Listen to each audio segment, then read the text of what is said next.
Everybody out there, welcome to another night of Heavy Metallurgy live stream. I am one of your hosts, Alan from Let's Talk Metal, and here with my co-host as usual, from the Marty Worm channel, or tonight we're going to refer to it as the Kingdom of the Worm, because we're going to start doing those real quick. Oh, I got to turn off one thing. Rookie mistake. There we go. Got too excited and forgot to mute the other channel. Right. But all is good now. So yes. Marty, how you doing tonight? I'm doing just great. I'm looking forward to tonight. It's good to see Chris. I haven't talked to this gentleman in the flesh in many, many, many years. Not that we're really in the flesh, but you know what I mean. It's been Indeed. a long time. Fleshy. That's a good segue into our guest tonight, Chris Black, also known as Professor Black, also known as a guy in a whole heck of a lot of bands. Chris, thank you so much for joining us tonight. Really, really glad to see you, man. Thanks for the invitation. I've always been a little on the camera shy side, and if it was anybody else, I probably would have tried to put it off or come up with a no thanks. But for you guys, I'm more than happy to be participating. So I really appreciate that. That means a lot, man. Thanks. Yeah, cheers. It does. You and I have known each other online, for years and years and years, but this is the first time we've actually ever talked live. Here we are. It only probably since the late 90s, right? Late 90s, yeah, somewhere around the Metal Maniacs forum or Lapland forum. Yep. Some of those things. So that's a good solid 20 years. 20 plus years, yeah. That's nuts. We made it. We have. We're still going along. All right. So that's where I met Alan as well, actually, is on the old Metal Maniacs forum. Yep. And then from there went to Lapland, that old forum. I mean, he was Knight's Blood on there, and we talked all the time. It wasn't until the pandemic we reconnected. It's been a lot of years. It's been fun. It's been a good time. I think that's one of the upsides of the pandemic, is that a lot of people have gotten reconnected. Yep. To old friends, and that's never a bad thing. No. Yep. Well, as long as everybody's interested in hearing from everybody else. Right. It's worked out pretty well in most cases, I'm pretty sure. In this case, for sure. Indeed. All right. Well, before we get into tonight's main topic, Chris did want to spend some time talking about your many different projects. I think you're widely known as being a multi-instrumentalist, very prolific songwriter, and you've got your fingerprints on a whole lot of bands. So I'm going to name some projects, and maybe you can tell us just a few words about what that project is up to these days, if you've had something come out recently or if you're working on something. All right. Let's start with one now. This one, I got to admit, I'm not familiar with. Actor. What's up with Actor these days? Actor is basically a very occasional studio collaboration between myself and two guys from Finland, who are probably best known from a group called Circle. It's kind of well, they're hard to describe. They're like Hawkwind. They've got 65 albums. They're all different, and they're all different. And even, I mean, that's true to a degree with Hawkwind, but with Circle, when you put on, they go through different cycles and phases. But when you put on a Circle album, you might get them playing in the woods with sticks and stones, or you might get something that's totally digital, electronic music. It's really all over the place. And I got to know Jussi, the bass player. He actually contacted me as a Dawnbringer fan, as a fan of Dawnbringer. And we began trading CDs back and forth. And, as a fellow prolific writer himself, I mean, he puts everyone to shame with the number of side projects, and he's extremely productive. Some people are just in tune with it and can run with it. He's like made of music. He just can't be contained. Whether it's with Circle or with one of his side projects, the guy probably releases 5 or 6 albums in a slow year. He just cannot stop. It's his, he's just, like I said, he's just made of music. So it was a very natural thing for the idea to come up of doing some music together. And it was, we're probably talking about 2007 or 2008. when this idea first came up, and we kind of talked back and forth and kept in touch about it here and there. But then finally, more recently, I think the first Actor album was 2014. We got around to making a record together, and now we've made a second one, and it's very kind of, it's hard for me to describe because it comes from styles of music that I don't listen to.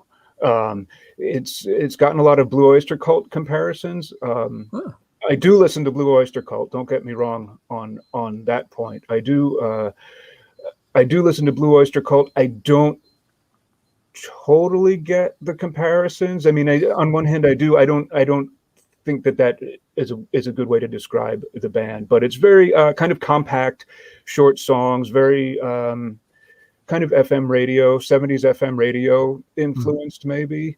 And those albums are done the way a lot of recordings are done nowadays, with the musicians just kind of passing files back and forth through the cloud, and then having somebody at the very end who knows what they're doing to mix it and kind of emulate that,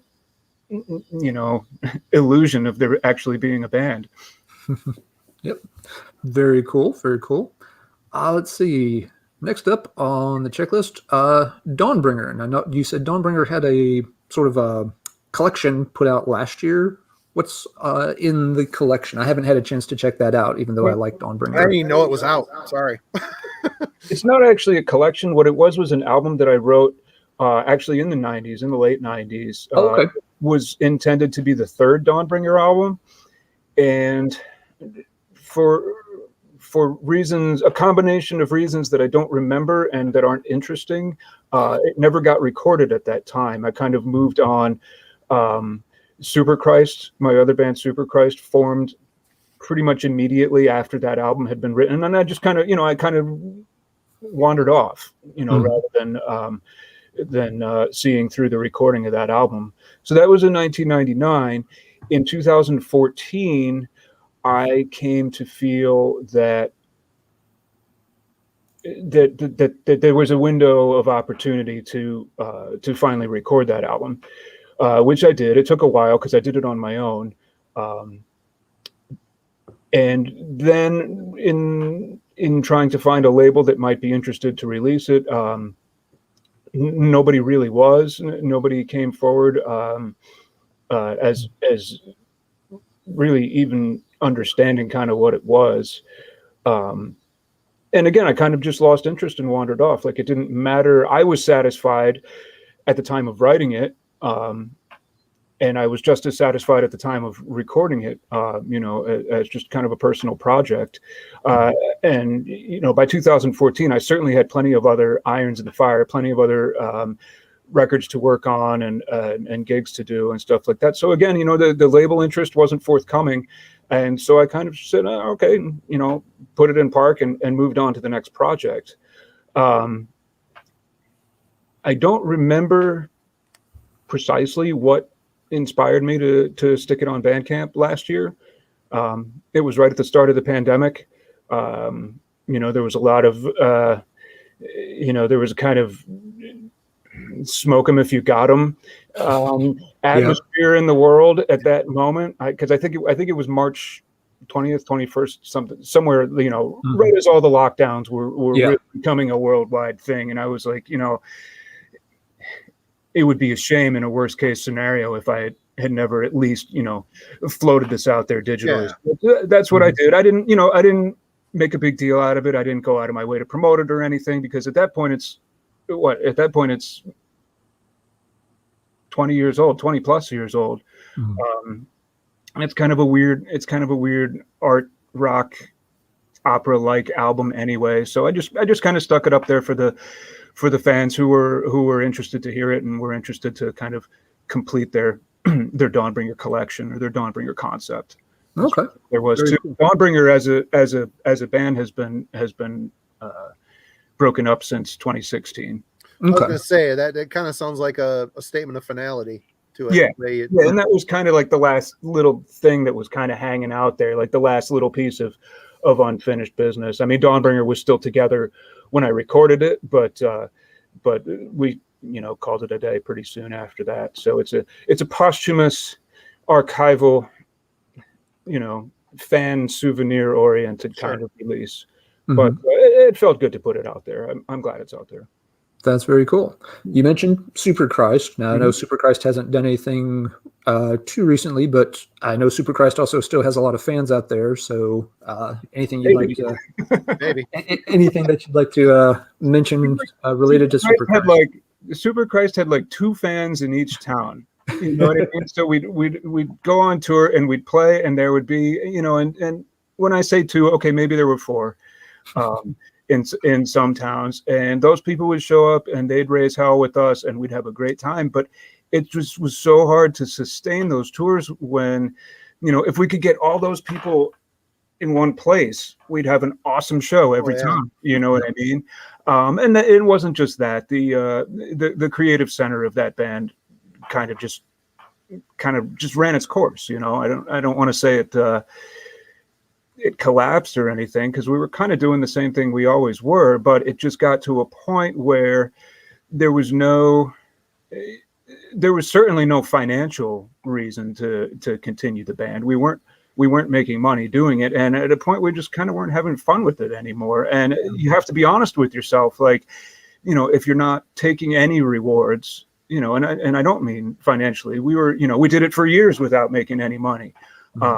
But when the other, kind of like the fun and the thrill of it, and just like the camaraderie, kind of ran its course. You have to be honest with yourself and say, well, maybe it's time to move on. Which we did. We made a clean break. We did a farewell weekender at our 2 favorite venues in our 2 kind of in our 2 home bases. We did a show in Lansing, Michigan, where we were based for a couple years, and then did a big send off here in Chicago. I remember you getting a hold of me before that saying you're going to come down to that, and I couldn't do it. Where was it in Lansing? Was it Max? It was at Max Bar. Yeah, it was kind of during the period that I was living in the Lansing area. That was kind of our home base as the band. And then when I moved back to Chicago, obviously I kept a lot of those ties, and it kind of remained our, we always felt like an adopted local band, if not a purely local band in Lansing. So it was important to kind of do a farewell show there on the Friday, and then we did the big farewell here on Saturday. And everybody showed up. Some people thought, Superchrist has always had that kind of bitchy, sarcastic humor around it. So there were definitely some people who they thought it was a work, like, oh yeah, they're gonna say it's their their final show, and then they'll be playing again 3 months later. But they were smart to show up, because it's not going to happen again. And that was in 2013, so that's been a damn while too. Yep. Well, fondly remembered for sure. Now, project that has just recently put something new out, which was really cool to see, was Pharaoh has a new album this year. Really? Yeah. And Tim and Matt and guys are still in the band. How's that being received? Really, really well, actually. The most important audience is ourselves, frankly. I mean, we were that was a hard fought album over a long period of time. We were actually, the recording process might have been a full 3 years. Oh wow. For that one, and there were a lot of things to be worked around and overcome in the lives of the band members during that time. So that was a hard fought album, and when we held the finished product in our hands, we were unanimously like hell yeah, we got this one. So that, again, the most important audience is ourselves, and we were definitely satisfied. And second to that, of course, is the fans, the people who have been waiting 9 years for us to finally come out with a new album. And the feedback from that wing has been outstanding. Like, people seem really, we've had a few people who have been long-term fans saying, this might be my favorite one, or this might be my second favorite one after The Longest Night, which is, that's the one everybody always seems to check. But that's not universal either. There are people who think, the first album After the Fire, it's all downhill from there, and that's fine. I don't discount anybody's opinion of what might be the best album, but the fans seemed really satisfied, really kind of invigorated by it, finally emerging after all this time. And the reviews have been great too. The press has so many albums being thrown at them all the time. Daily. We had a release date with Halloween, which we didn't. Wait, who? Who is that? Who are they? These German guys. Oh, a German band. Okay, I'll have to check them out sometime. Yeah, they're doing pretty well. I think they're up and coming. Yeah. Oh, okay. But they had a really good buzz for their new album, and we shared a release date with. I don't think that was good or bad, for us. But point being, the media has they have that fire hose of new releases just pointed at their faces the whole time, and they can only really, unless there's a publicist crawling up their butt, 24/7, they're not really going to stay in one place for very long. So the media promotion for that album, it kind of came and went, but that's to be expected, and I don't think that's really a reflection on the album. Again, we were satisfied, the fans were satisfied. That's the job. Yep. Sounds good. I do have to say, The Longest Night does have By the Night Sky on it, which might bias some folks, because that is one of the real classic power metal tracks of the past 20 years. I love that song so much. Got to check on at least one more who's also had an album out last year. How are things with High Spirits? Things with High Spirits are pretty good. We're looking forward to it's been understandable but frustrating not to be able to tour that album. The album came out. I literally finished recording my vocals on the day the Chicago lockdown went into place. So everything except for that last day is a pre-pandemic album. It came out in July of 2020. So as far as the audience was concerned, it was a mid-pandemic album. And that's kind of besides the point. Obviously, we weren't able to tour. Nobody was touring. We didn't lose any money. We definitely lost some shows that had been booked, but we didn't have to eat, international airfares like a lot of bands did. We didn't, just the pandemic, it almost goes without saying that the pandemic was kind of just like a nuclear bomb to the concert industry. The whole touring industry was just like annihilated temporarily, at least. It's starting to come back now. I'm not sure how that's going to play out yet, but we do have shows booked for next year, both over here and in Europe. Actually, a majority of them are in Europe. So hopefully, as long as things keep moving in the right direction with vaccinations and overseas travel opening up, we'll be able to get back to it. I mean, we're looking forward to playing some of those songs live. We're looking forward to playing the hits too. I mean, I know that's probably where the audience is at right now with any band. I mean, if you're going to go see a band in the near future, you want to hear the hits. You're not looking for like the deep cuts and B-sides and like playing, some off-brand album in its entirety type shows. It's like it's time to rock the hits, I think, and that's what we're going to do as soon as we can.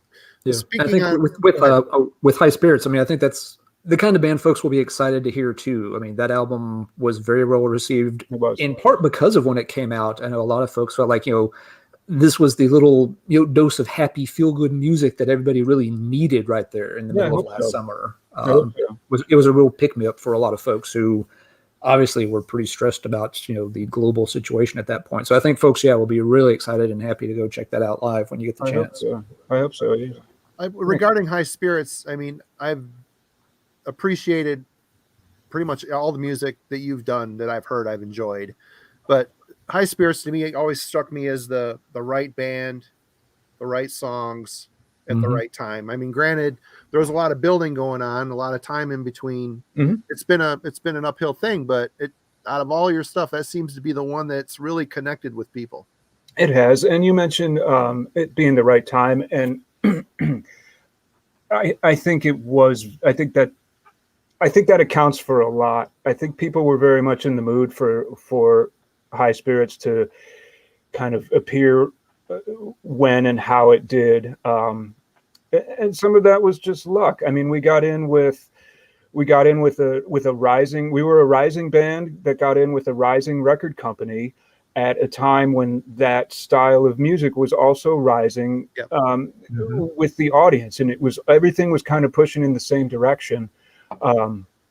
And we were able to, even within the band, the timing was good because we were not inexperienced. Everybody in the band had some touring experience in other bands. It was basic, limited, scrappy. It was for me. It was Superchrist. That kind of scrappy minivan touring that we did. That was valuable experience, but also it was limited.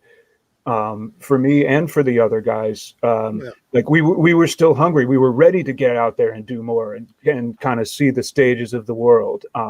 So again, everything was kind of all pointed in the same direction and all kind of converged in a very lucky way with High Spirits. So yeah, I mean, it all happened by accident too. We're just kind of riding it out now. And as soon as we got up and played our first show, we were in the bonus round. You know what I mean? Yeah.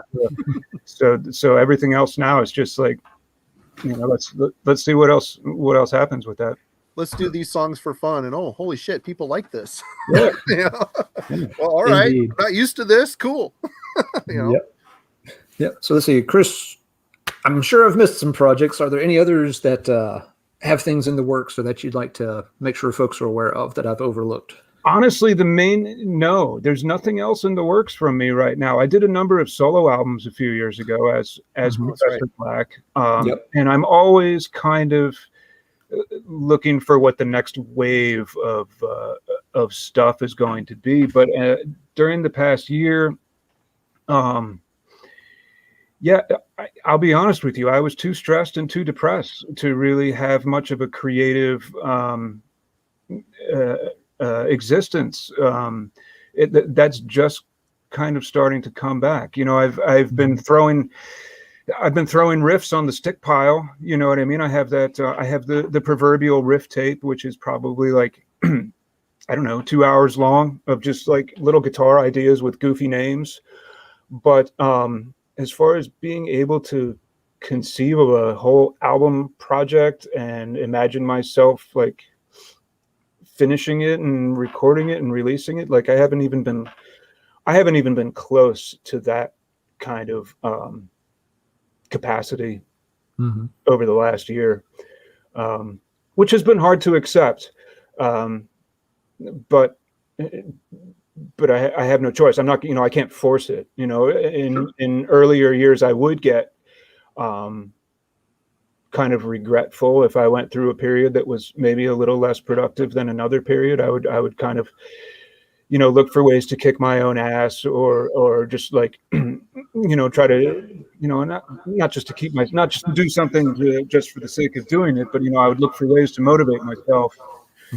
Keep myself busy, and I'd get really frustrated if I wasn't. But as I've gotten older, I've been a little kinder to myself, a little more forgiving during those times. Well, the world has kind of unanimously said, everybody slow the hell down. It's kind of hard to squeeze out these albums and try to scream it from the rooftops when every single band in existence is in the exact same position. Yeah.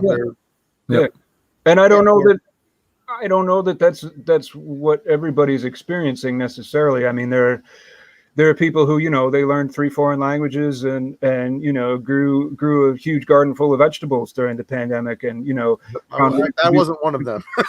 Yeah. And that wasn't me. I was not physically. I wasn't wanting for any material needs. I was lucky in that regard, but mentally, I've been in survival mode for the past year, and like I said, I'm coming out of that, but it's a process. It's been incremental. I don't want to. I feel like when the spaceship comes back in, you have to control it so you don't burn up on reentry. I feel like I'm in don't burn up on reentry mode. So yeah.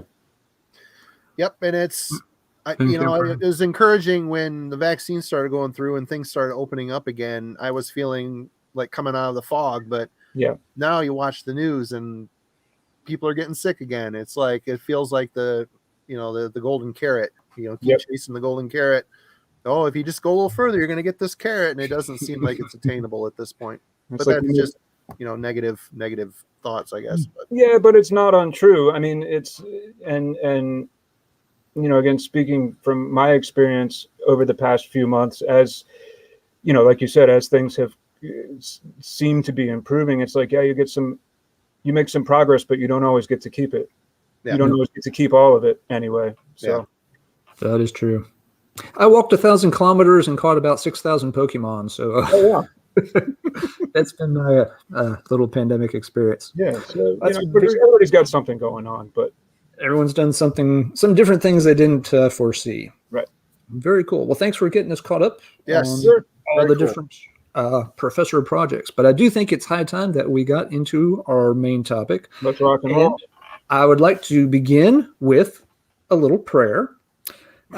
Bless thou those people discussing Motörhead, that they may so verily endow the people of this planet with pleasure and enjoyment.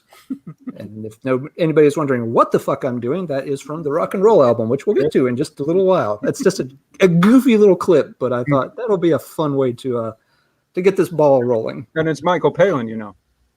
I did not know. I thought it sounded familiar, but I did not know. I had never checked. Who happened to be farting around the studio that day, and they said, "Hey, stand in there and give us something we can use." And he said, and he did quite well with it. He did. And he was a keeper.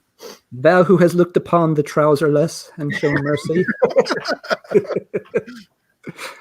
Gotta love it. All right, but so folks, Chris, in case you don't know, is a huge Motörhead fan, has been for ages. So he's going to be showing all the cool records tonight. We'll go through our normal rotation. Chris will introduce them and talk about them, and then I'll throw in my 2 cents, and then Marty will also throw in his 2 cents. And we're just going to kind of work our way through the discography chronologically. So, Chris, let's start in the beginning. Well, in the beginning, if we're going chronologically, are we going in order of release? Or I want to see what you're going to do here. Okay. It's all up to you. I'm interested to see which one you start with. Well, I was going to go in order of release. So here's the first. Mm-hmm. Well known. 1977. Well known by its cover. 1977. As we were getting ready to do this, I was thinking about the so-called classic trio lineup of Lemmy and Fast Eddie and Filthy, and how I would rank those albums. Mm-hmm. And strangely, I think this one might rank at the bottom of my personal rankings for the again, the so-called classic power trio lineup. I would agree with that, to be honest with you. Would you? Yeah. This album, I think they recorded it in a day, maybe 2 days. They were so tight from the gigs that they were doing and so tweaked up and drunk that I can easily imagine them just rolling into the studio, setting up, ripping a take of each of these songs and saying, "Is that it? Can we go now?" Yep. So with that in mind, it is a little, it's definitely rough around the edges. The mix is a little blown out sounding to my ear. But, now that I'm looking at the track list, I'm second guessing myself as far as how I would actually rank this one, because so you see, Keepers on the Road is actually Keep Us on the Road. That's a typo on the track list, but that song alone might pull this one up in the rankings. I don't know. I mean, it's it's one of those things. It depends what time of day it is and what mood you're in. But Keep Us on the Road is one of those songs that's kind of a standalone in the Motörhead catalog. I mean, it's easy to kind of bundle up, their songs by type or by style. There's some common formulas that they use, but Keep Us on the Road is like, to me, that's Motörhead's early heavy metal epic almost. And I'm hard pressed to think of another song in their catalog, even in their early catalog, that delivers that same kind of epic feel. It's got the long guitar solo, and it's even got like a bass solo section, and the lyrics are really whacked out, McFerrin kind of psychedelic, almost like sci-fi storytelling. They don't make any sense. They make even less sense than the lyrics to the song Motörhead do. But it's a lovely song, probably my favorite on the album, although big on The Watcher, big on sometimes I get forgetful about which songs are on the album and which ones ended up as B-sides on that Beer Drinkers EP. But yeah, good mix of songs. Definitely not my favorite of the original lineup, or the so-called classic lineup albums. But what I'm probably going to come back to as we talk through this is they're all essential. So it doesn't matter which one's my favorite, right? Ask what okay. I mean, I think something folks definitely catch pretty early on. It can be hard to rank Motörhead albums because, as I'm sure we're going to talk about tonight, they're a very consistent band. Yes. Throughout all the years. Yes, there are some that we're going to like more than others, but even compared to a lot of other veteran bands, Motörhead doesn't have the same crazy peaks and valleys that bands like AC/DC or Running Wild would have gone through. That Sure. You get a much steadier, consistent pace to it. All that said, I do like this first album quite a bit. I would probably rank it a little higher than some of the others, even from that era. It's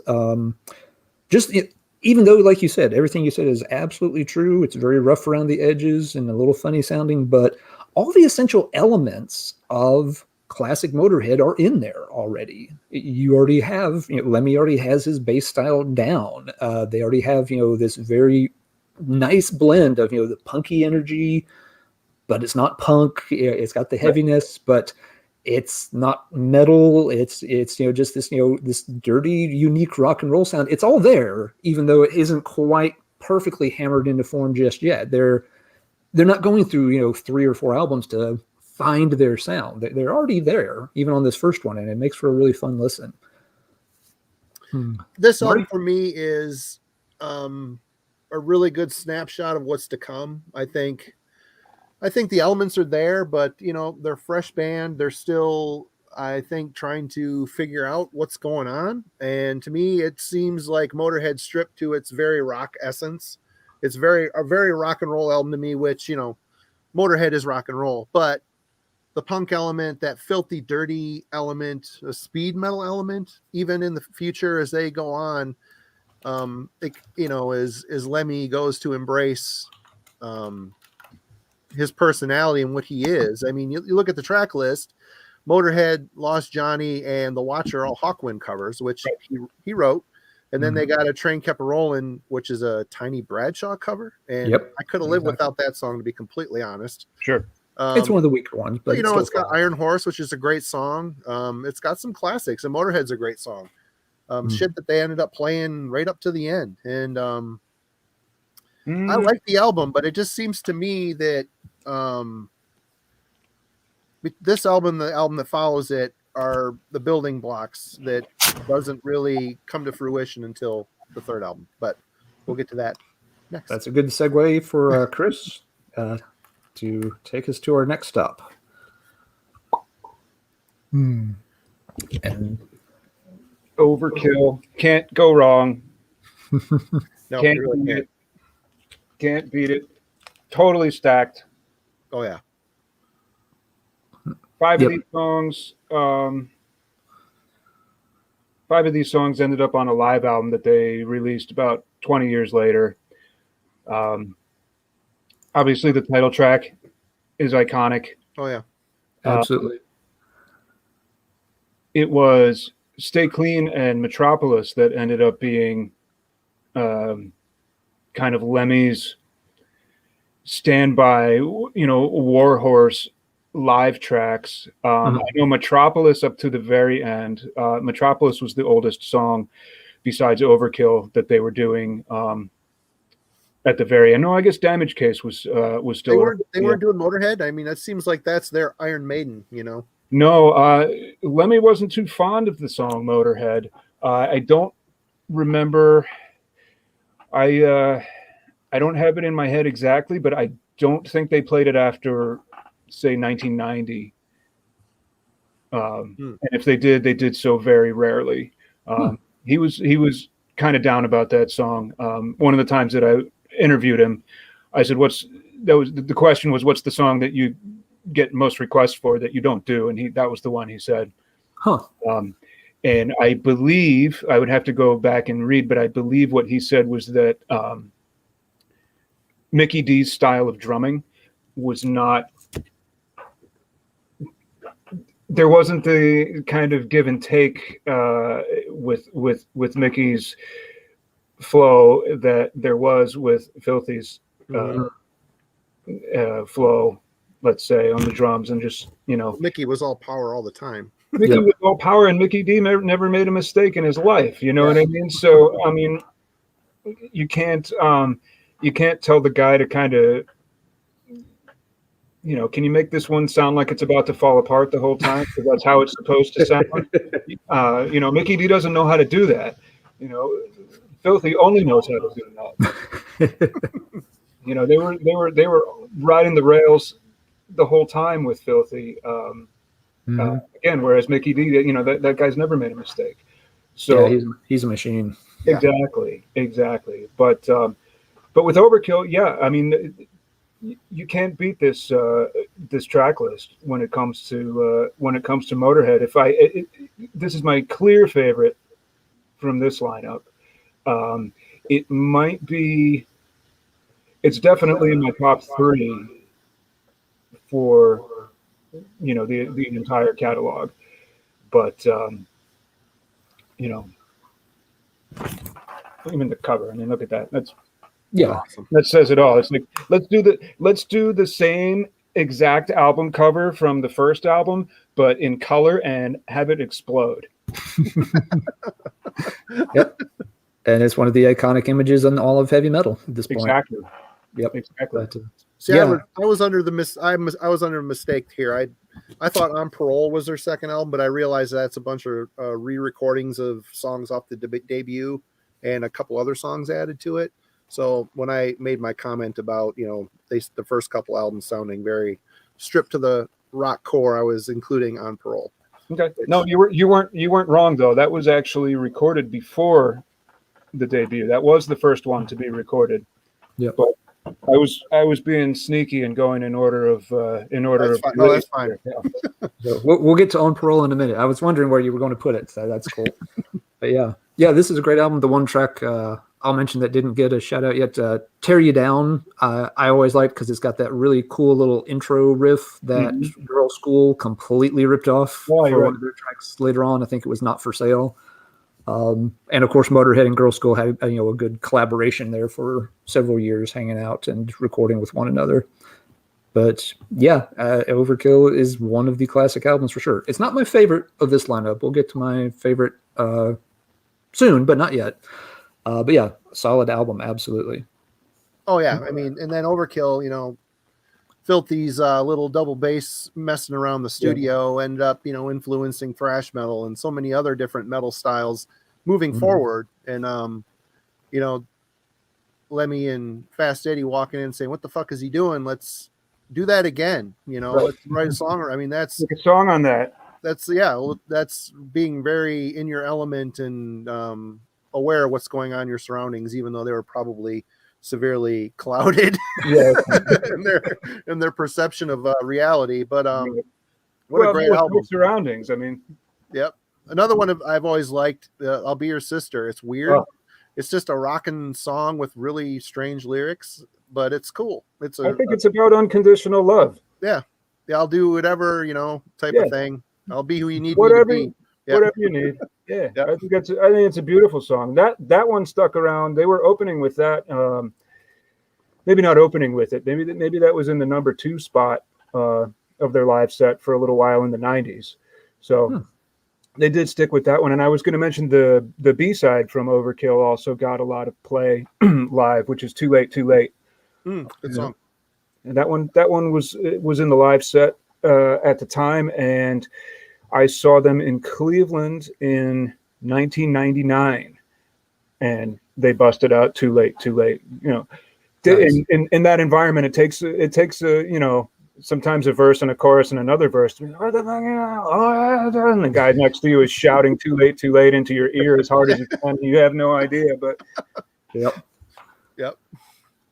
So after Overkill, fans had to wait an entire 6 or 8 months or so before they got another album. If it was even that long. Yep. And this was I was actually going to show the cassette too, because this was it's got a glare on it. There we go. Come on, Chris. There we go.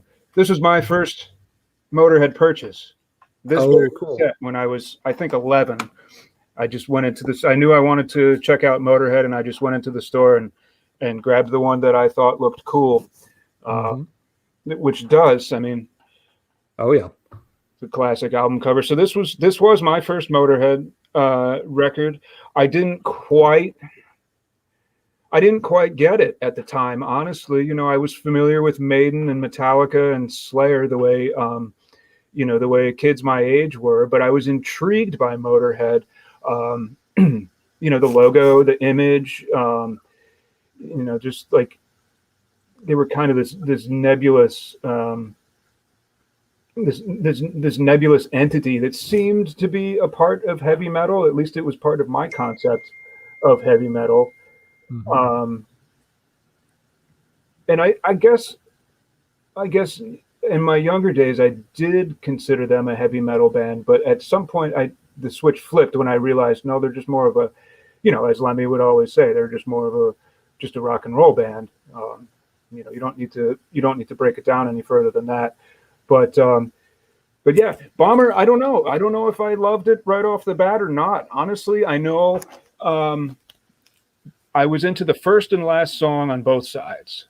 Those ones got me right away. Dead Men Tell No Tales, Poison, Stone Dead Forever, and the title track. Those kicked my ass for sure. Yeah. The rest of it, I mean, Lawman and Step Down, those are pretty much blues rock numbers.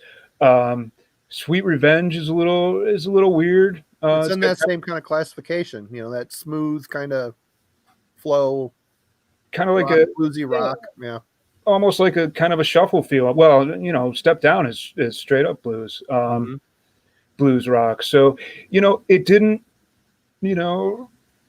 click with me in its entirety right away, but I was intrigued. Like I said, those 4 songs definitely had me by the throat, and I was intrigued enough to keep going and keep buying. And the more I heard them and the more I liked, the more I found that I liked about it, it became more and more familiar. And I definitely love this album nowadays. I don't rate it as highly as Overkill, but top to bottom, this one kicks ass. And the B-side, Over the Top, again, was a B-side that got a lot of play both back then and more recently. You kind of got to wonder why that one didn't end up on the record, but who knows? Yep. Yeah, no, I'd agree. The 4 tracks you mentioned, are 4 of my favorites off of that one too. It's another but that and Overkill, coming out so close together, both being very strong, consistent albums. So gave the band such a really good foundation already, which of course would get eclipsed pretty soon with Right. another album we're about to get to. But even without that next album in consideration, I think they had already really established themselves with this back to back really solid pair of albums, which sold very well too. Yeah, they were extremely popular at the time. Yeah, I think that's a good note. I'm glad you pointed that out. That it didn't take Motorhead long for it to get popular, and if you look back at lots of the old gig flyers from the early '80s for all these different new wave of British heavy metal bands, every other one has Motorhead listed on it somewhere. Right. That they were and usually close to the top. That they're they were one of the main headliners that all these other little bands were getting to open for or play alongside for a few nights. So that Motorhead right away there at the dawn of heavy metal changing in the UK, Motorhead really was leading the way, and they were a huge part of that with their early success. I can't imagine how many of those other bands went to one of these Motorhead shows in '78 or '79 and thought, okay, we're going to do that. And 2 years later, they were part of this whole movement of bands surging forward. For me, this is I like Overkill a lot. I got this album first, so I spent a lot of time with this album over the years. Poison is one of my favorite Motorhead songs. I love that song.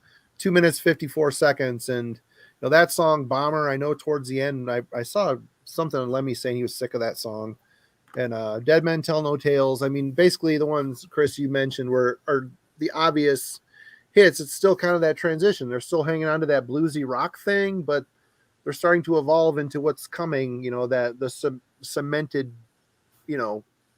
power trio Motorhead sound, filth and rock and punk, all and bluesy, weird rock stuff going on into a perfect conglomeration. And I think, Poison and Bomber are 2 songs that definitely, are a nod to what's coming, and what they ride and die with for a long period of time after that, Yep. So we'll do On Parole, but first I wanted to share this kick-ass bootleg, which is, I think, from the 79 period. I mean, if you take a look at there's the track list. Well, here. Mm-hmm. So you got a mix of Overkill and Bomber tracks there. Yep. For a while, this was the only place I could find a live version of Lawman. Cool. That's often my kind of my bootleg collecting guideline. Is it a rare? Is it a song that was rarely played live? I think the archival stuff that has come out more recently, like the 40th anniversary. What did they do? That 1979 box set 2 years ago. A lot of the live stuff that was included in that box set, kind of wiped out my whole approach, because it's pretty much every song they've ever played live. You can hear in that box set. But for a while, this was one of my and still is one of my preferred bootlegs, especially from the era. Again, because it has some less famous, less featured tracks, nothing on the back.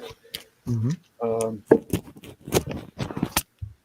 Always a crapshoot throwing down money for those things. You just don't know what you're going to get. Yeah, I know, half of the time they sound like shit, and then half of that time that's okay anyway. Yeah. And then the other half of the time you feel a little ripped off. But that's a good one. I have no idea what the value of it is, or if a lot of the bootlegs that used to get made were taken from radio broadcasts, which have since been archived on YouTube, and you don't need to buy the $40 bootleg vinyl to hear it anymore. So, it's back to just a collection value thing. But that one I have no idea what the value is.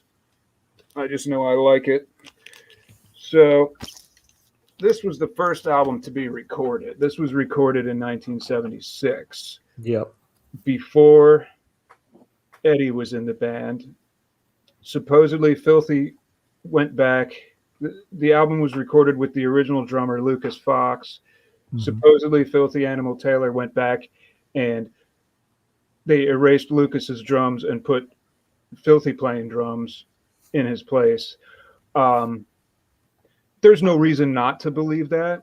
That does seem like kind of an asinine thing to do in the studio that I don't think a lot of producers would go along with. Well, especially back then, still expensive to go into a proper studio, but all that tape, all that time, all that money, and just erase it, it seems, From a musical standpoint, it's difficult too, because unless they used a click track, which they did. Which I doubt they did. I don't know. If they ever did, they might have used it on this album, as before they were even before they knew what they were doing or really what band they were. Do you think Phil would have been comfortable with that? What's that? Do you think Phil would have been comfortable playing to a click track? I don't know. To imagine. Yeah, it's hard to imagine. Certainly not later in his musical career. But at this point, like I said, who knows? They were still. It was very formative. Like Lemmy supposedly found some fine print in the Hawkwind recording contract that he was still party to that allowed him to record this album. It didn't get released at the time, as we know. Everybody who at the record company was in a position to release it thought it sucked, thought they had forgot to record the bass. Said thanks but no thanks. So even the title On Parole, I don't think is necessarily. I don't think it would have been called On Parole had it been released at the time. I don't know what it would have been called, but I don't know where that title came from. I've never seen anything to that effect. And for that matter, it's come out. It's come out in these different these different versions over the years. I think this is probably the better known album cover. I'm not really sure. We've got this one too. This one you see around. It's not uncommon, I guess. Same track list. And then more recently, you have this one, which this is a more recent one that's got some bonus tracks, some alternate takes. Nothing too exciting, but it is a nice, nice, solid, up to date pressing. As Marty said, the track list is a mix of songs that they recorded again for the debut a year later, and a few songs which they didn't, which I think only includes Fools. I think Fools is only found here. They did re-record On Parole, City Kids, and Leaving Here when they recorded the debut, but those ended up as B-sides, as extras on the Beer Drinkers EP. Mm-hmm. So compared to the 1977, the self-titled album, this is even more, how do you want to say it? It's cleaner sounding to me, louder and cleaner. Clean. Yeah, I was going to say it's even more raw, but that's not correct. It's because it's very clean. It's very kind of hazy, kind of smoky almost. This version of Iron Horse is laid back. I mean, even the kind of blues rock stuff on Bomber is way heavier. Mm-hmm. Step Down is way heavier than this version of Iron Horse. So yeah, it's like we've been saying, this is formative. They're still kind of groping around with different ideas, musically as well as lyrically. A handful of these songs were written by the original guitar player Larry Wallace. Vibrator is a Larry Wallace song. On Parole is also, and I believe I believe Fools is a Larry Wallace song too. And they hung on to a couple of those songs for the next album, but not long after that. Well, they probably had to. They needed the material, Right, and they were spending a lot more time, I think, hustling for gigs than they were rehearsing. I don't think the rehearsal room was really a steady thing until a few years later. Right. Yeah, it's an interesting artifact from the early days that for me, the thing that's interesting about it is playing that and then playing the self-titled album right after it. Even though, it's got, like you said, not exactly the same track list, but most of them were reused. Lots of overlap. And you can already hear a big jump in the sound with, the changes in the lineup and the re-recording, that the self-titled versions, are much punchier. There's more energy in the tracks compared to most of the versions from On Parole. The stuff on Parole kind of strikes me as it wouldn't have been that out of place in bars and pubs around the UK in the mid 70s. But you get to the self-titled, and maybe I'm stretching here, but you can maybe hear some of that the punk influence has seeped into the music a lot more. That they just sound like they're punchier, they're speeding up, they're hitting a little harder than they did when they, just a year earlier when they did those recordings in 76. Because that would have been the same time frame for punk exploding in late 76 and in 77 for in the UK. That I don't know for sure. I've never where it seems like there was definitely they kind of stepped it up in terms of the energy level they were putting into some of the volume level. Yeah. And for me, like I said, it sounds like they've got all the tools. They're getting the tools together. They just haven't fully built the bunker to the specs that they would enjoy for many, many years after. I like it. I enjoyed it. Spinning these, this and self-titled. They're fun. It's good. Totally. It's just not the era I'm gravitating towards, Mm-hmm. All right, Chris, what's next on the stack? Oh, yeah. Is that a new album? Maybe it's by that Halloween band he was talking about earlier. Right. Lots of potential. It's a great album. What can you say about this? It's not quite, in the long run, I don't think it delivered as many live classics compared to Overkill. But if you look at what they were playing on stage at the time, they did this whole album up and down probably twice every night during that era.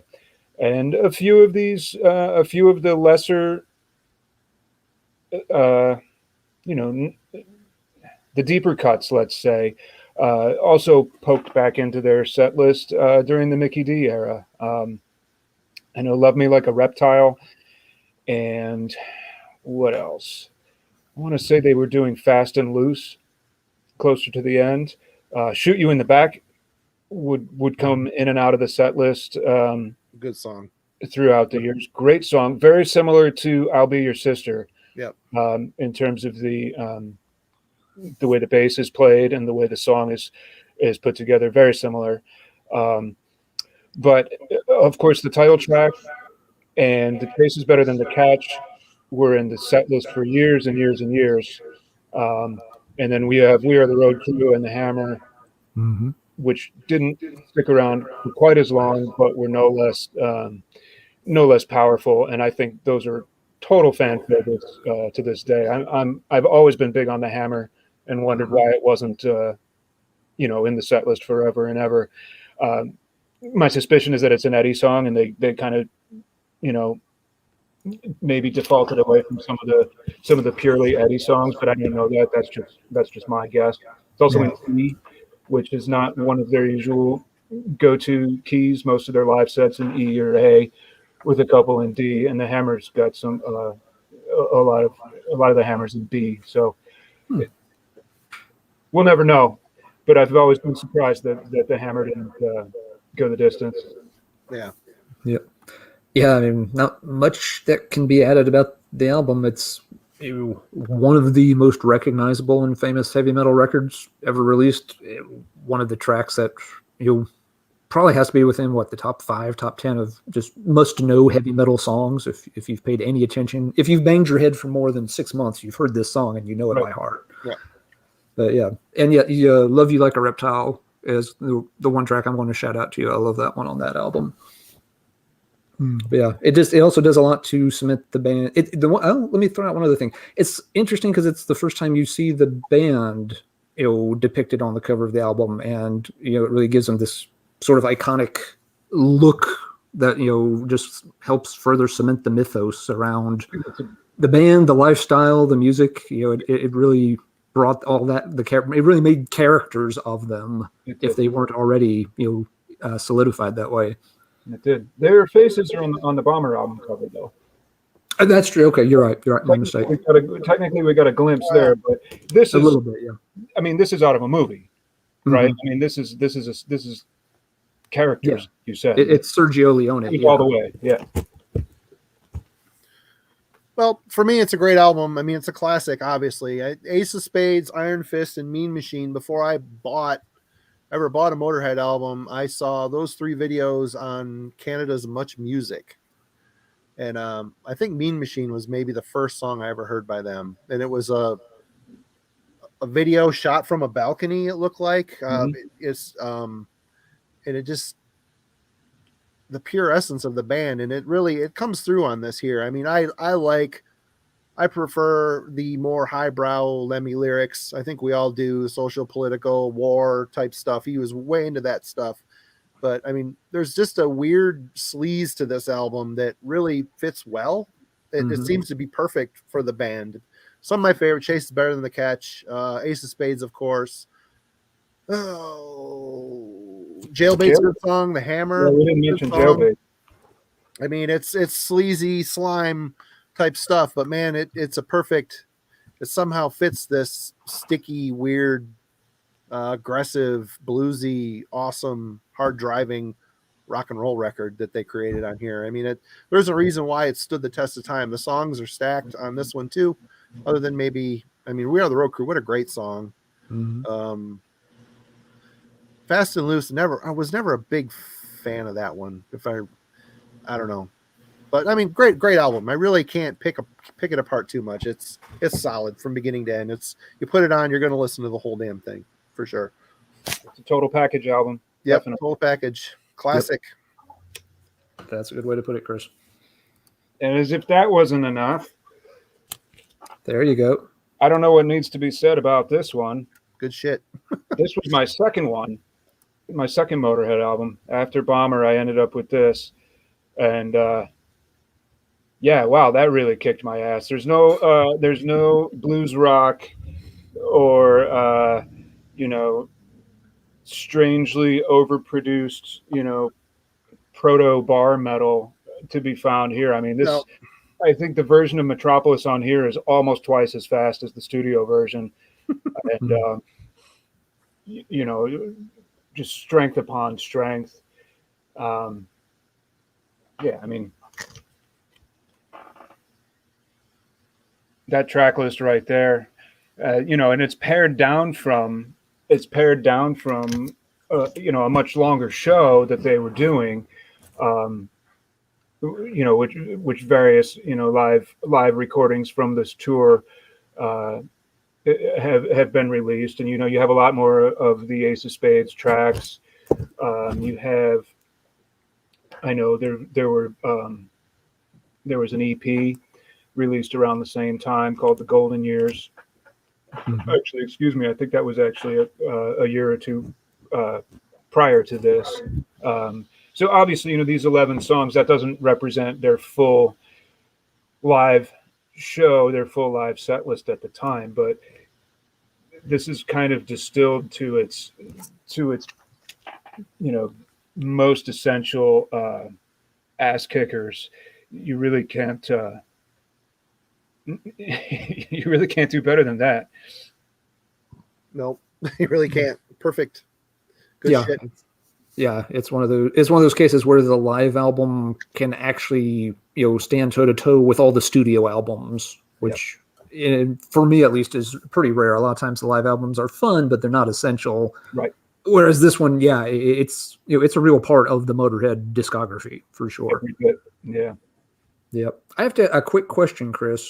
Years ago, I had a copy of that on like yellow gold vinyl. Did I send that to you by chance? Because I was trying to remember what I did with it, and I don't know.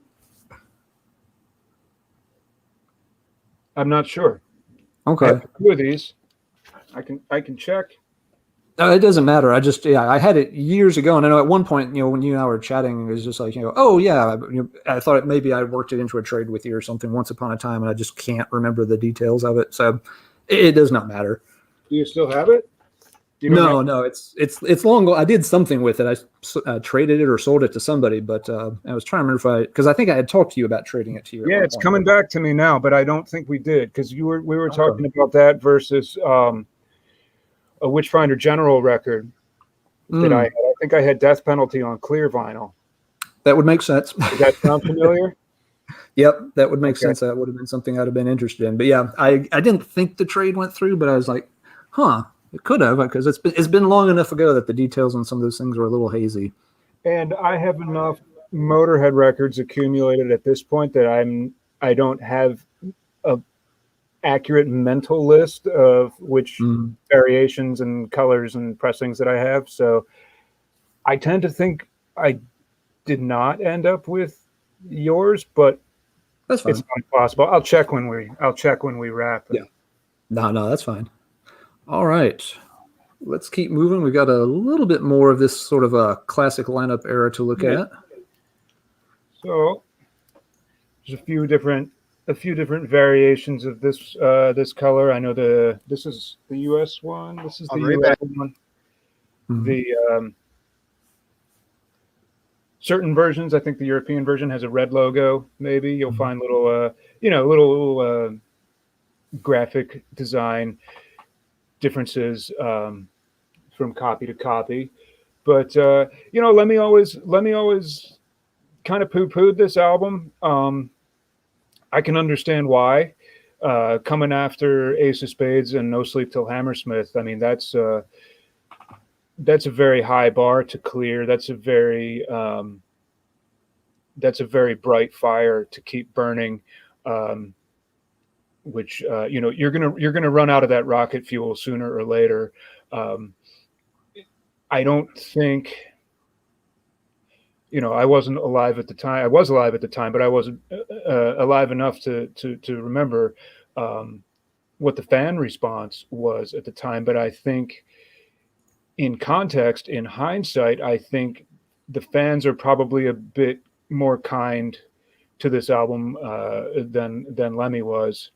I think his reasoning was that it was rushed. The songwriting wasn't as inspired. I know he didn't like the mix, and I would agree with him there. There's kind of a weird slapback reverb on his voice on this album that can be, that's in the category of things I kind of hesitate to point out to people, because then once you notice it, you can't unnotice it, and if it annoys you forever, then that's on me.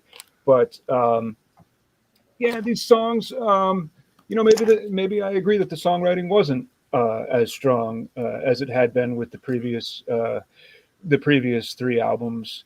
A lot of these songs are pretty basic. They're not very in depth. You can kind of hear them maybe just trying to get through it, just trying to get a complete song on tape so that they can move on to the next one. But that being said, I mean, the title track, Iron Fist, that is a classic among classics. Oh, sure. Yeah. That endured in the live set. It kind of went in and out, but was going strong very close to the end. I've always thought I'm the Doctor was a cool tune. Yep. I like Loser a lot. A little more Loser kind of goes back to that little, kind of that more atmospheric sound that they had on Bomber. Maybe is a little bit from Loser. Speed Freak is an awesome song. Yep. And again, it's only conjecture as to why they never played it live. Huh. And having played it live, I'm even more dumbfounded as to why they never did, because it's not that it's extremely difficult. It's not that it doesn't come off well. It comes off extremely well. It's one of my favorites to play live, in fact. So I honestly have no idea, except that he kind of tended to shy. It's a drug song, surprise, surprise, Speed Freak. And he kind of, it seemed to me, maybe kind of shied away from, how do I want to say it, from seeming like he was capitalizing on or glorifying, that particular aspect of his lifestyle. I think he had very mixed feelings about his habits, not so much his drinking habit, but his drug habit. I think whether because of the illegality of it or because of the dangerousness of it, I think he was reluctant. He was certainly reluctant to talk about it in interviews, understandably, but I think he may have also been reluctant to incorporate it so overtly in the lyrics as he has in Speed Freak. So again, it's conjecture. That's my best guess for why they never did Speed Freak live, is because they didn't want to. Maybe it was done in a rush. Maybe it was a hasty studio job on that particular day, and he decided that maybe not to draw any more attention to it than they already had. They already named the band Motorhead after They all. already named the band Motörhead. So it kind of, Yeah. The only other thing that I try to point out is this little dinker right there. Yeah. But it is what it is. They were always trying to sneak little things into their album covers to kind of give people a little extra fuck you. Yeah. Just Yeah, this is one, I think I like this one or rank it higher than a lot of folks do. It's one that to me is really solid start to finish. I feel like the band, the tracks have just a really good mix of they're heavy enough, they're fast enough, very consistent. I think the only track on it that I don't really care for is America, I think. Yeah, Lemmy would agree with you there. He hated that song. America has this weird kind of twangy sound to it that just didn't, that sounded out of place. But all the other tracks I really like, and I just and I don't know which version I've heard the most, if it was remastered or whatever, but it just has a very sharp sound to it.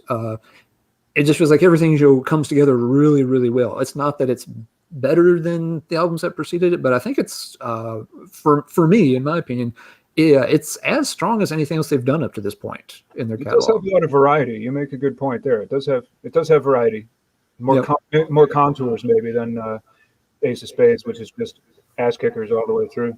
Yep. But again, I think I am in the minority on that one. It's one I rank pretty high. It's I like it as much as any of the albums they did from this classic lineup era. Marty, what do you think? I think it's one of those situations where you've got a really good album like Ace of Spades. It's like following up Rain and Blood with South of Heaven. Is it going to be as good as Rain and Blood? No, it's going to be a little different. And this to me is a little different. It sounds tired to me. It sounds like they're burnout. I don't know if the touring was catching up with them. They're rushing into the studio and maybe they didn't have the songs ready and loaded, and maybe they jammed a lot of these out in the studio. I don't know, but I like it. I listen to it. I put it on. I'm entertained, but it just does not have the punch or the other than Iron Fist and tracks here and there. It's a good album. It sounds a little muddy. The production isn't the best.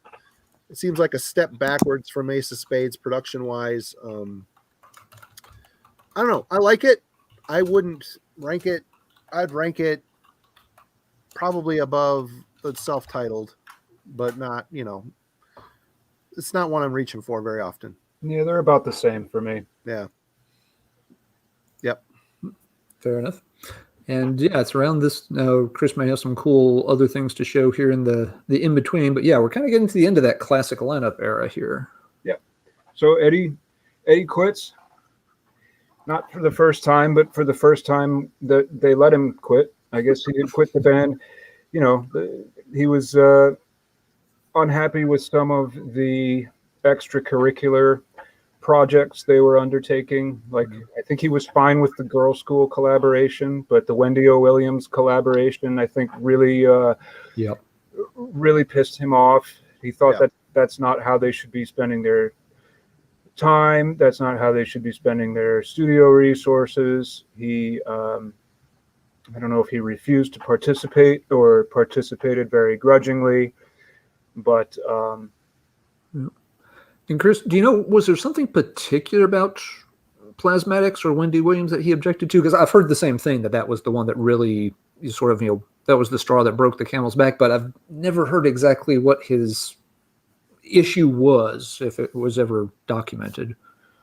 I think the novelty aspect of that project, I think, kind of pissed him off. I think he just wanted to keep doing what Motörhead was doing and kind of stay on that track. I think that was a fair assessment, which is a really fair assessment. Yeah, I think that was a difficult session too, because Wendy is not a natural singer, and it was taking her quite some time to really kind of get to a point where what was going on tape was in any way presentable, usable.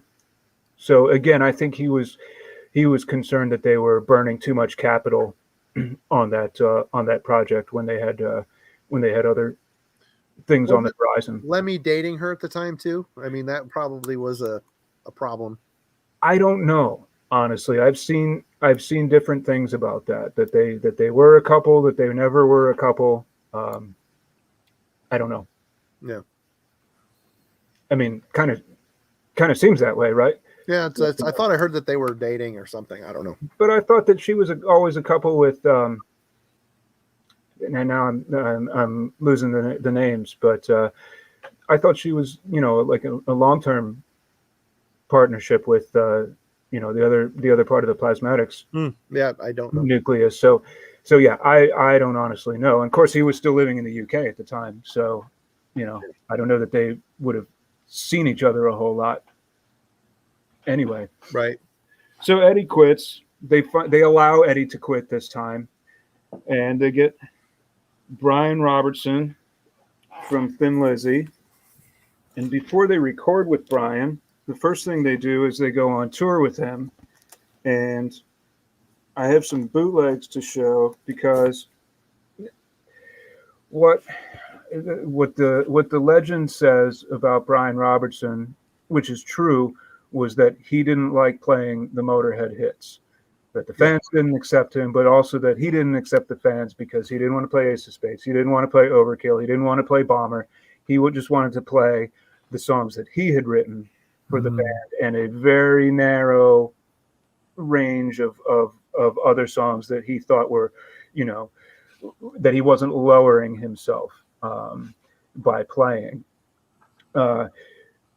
However, when he joined the band, they had standing touring commitments for Iron Fist. They were still fulfilling those commitments. So they hadn't written any songs together with Brian Robertson. So he had no choice but to play the hits. Yeah. So I've been particularly interested in bootlegs from those tours to catch Brian Robertson in the act of playing the horrible early Motörhead classics that were so beneath him. So I have 3 here. I've managed to find 3 LPs worth of songs that he played in 1982 upon joining the band, but then never would again. So here's one called Heart of Stone, which, in this classic bootleg has the wrong lineup picture. Not only on the front, but on the back. They have tons of pictures of the wrong lineup. This is a Brian Robertson show, where you can see he plays Heart of Stone, Turn You Round Again is the first song they did write as a group. But also you have Shoot You in the Back, which I think he continued playing, but We Are the Road Crew, he certainly wouldn't play again. Capricorn and Overkill. I wish I could tell you that he sounds awesome playing these songs. He doesn't. He doesn't totally seem to have done much of his homework. Here's another one from late 1982. This is the first Bomber in Japan. I guess this was their first tour in Japan. So we've got a few more. We do have the right lineup pictured here. Yep. Great flattering picture of Lemmy's teeth falling out. But again, the set list, you got Iron Fist, Jailbait, The Hammer. These are all songs that, by reputation, Brian Robertson never played. But it is possible to kind of dig these up. Bomber, Motörhead. Again, I wish I could say that he sounds great playing Bomber.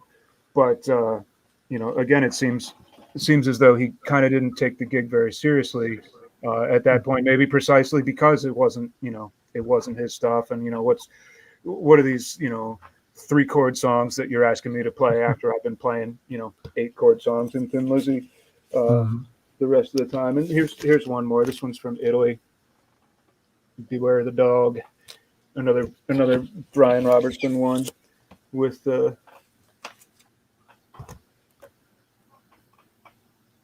some other ones you don't see him playing too often.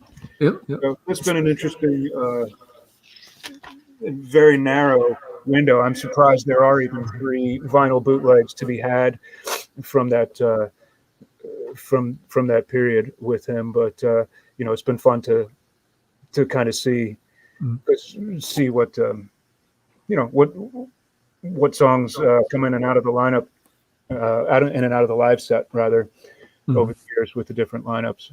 Yeah, that's a really cool mini collection within your collection there. Absolutely. Very neat. I just, like I said, I wish the musical interest was a little bit higher, but for someone like me who's been sitting around scratching at ancient Motörhead set lists for most of his life, like that's good enough. I'm interested.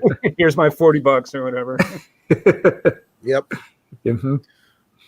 So then they did go into the studio, and I'll start by saying this is to me a classic example of an album that was once underrated and is now overrated. I like that. I think during the 90s and the 2000s, fans maybe checked this album out for the first time and found that they liked it. Some seem to have latched on to the lore about this being Motörhead's most hated album, and the one that everybody thought it sucked when it came out, and even the band kind of wrote it off and pretended like it didn't exist. And I think that's maybe exaggerated. I think this album has always had its true believers.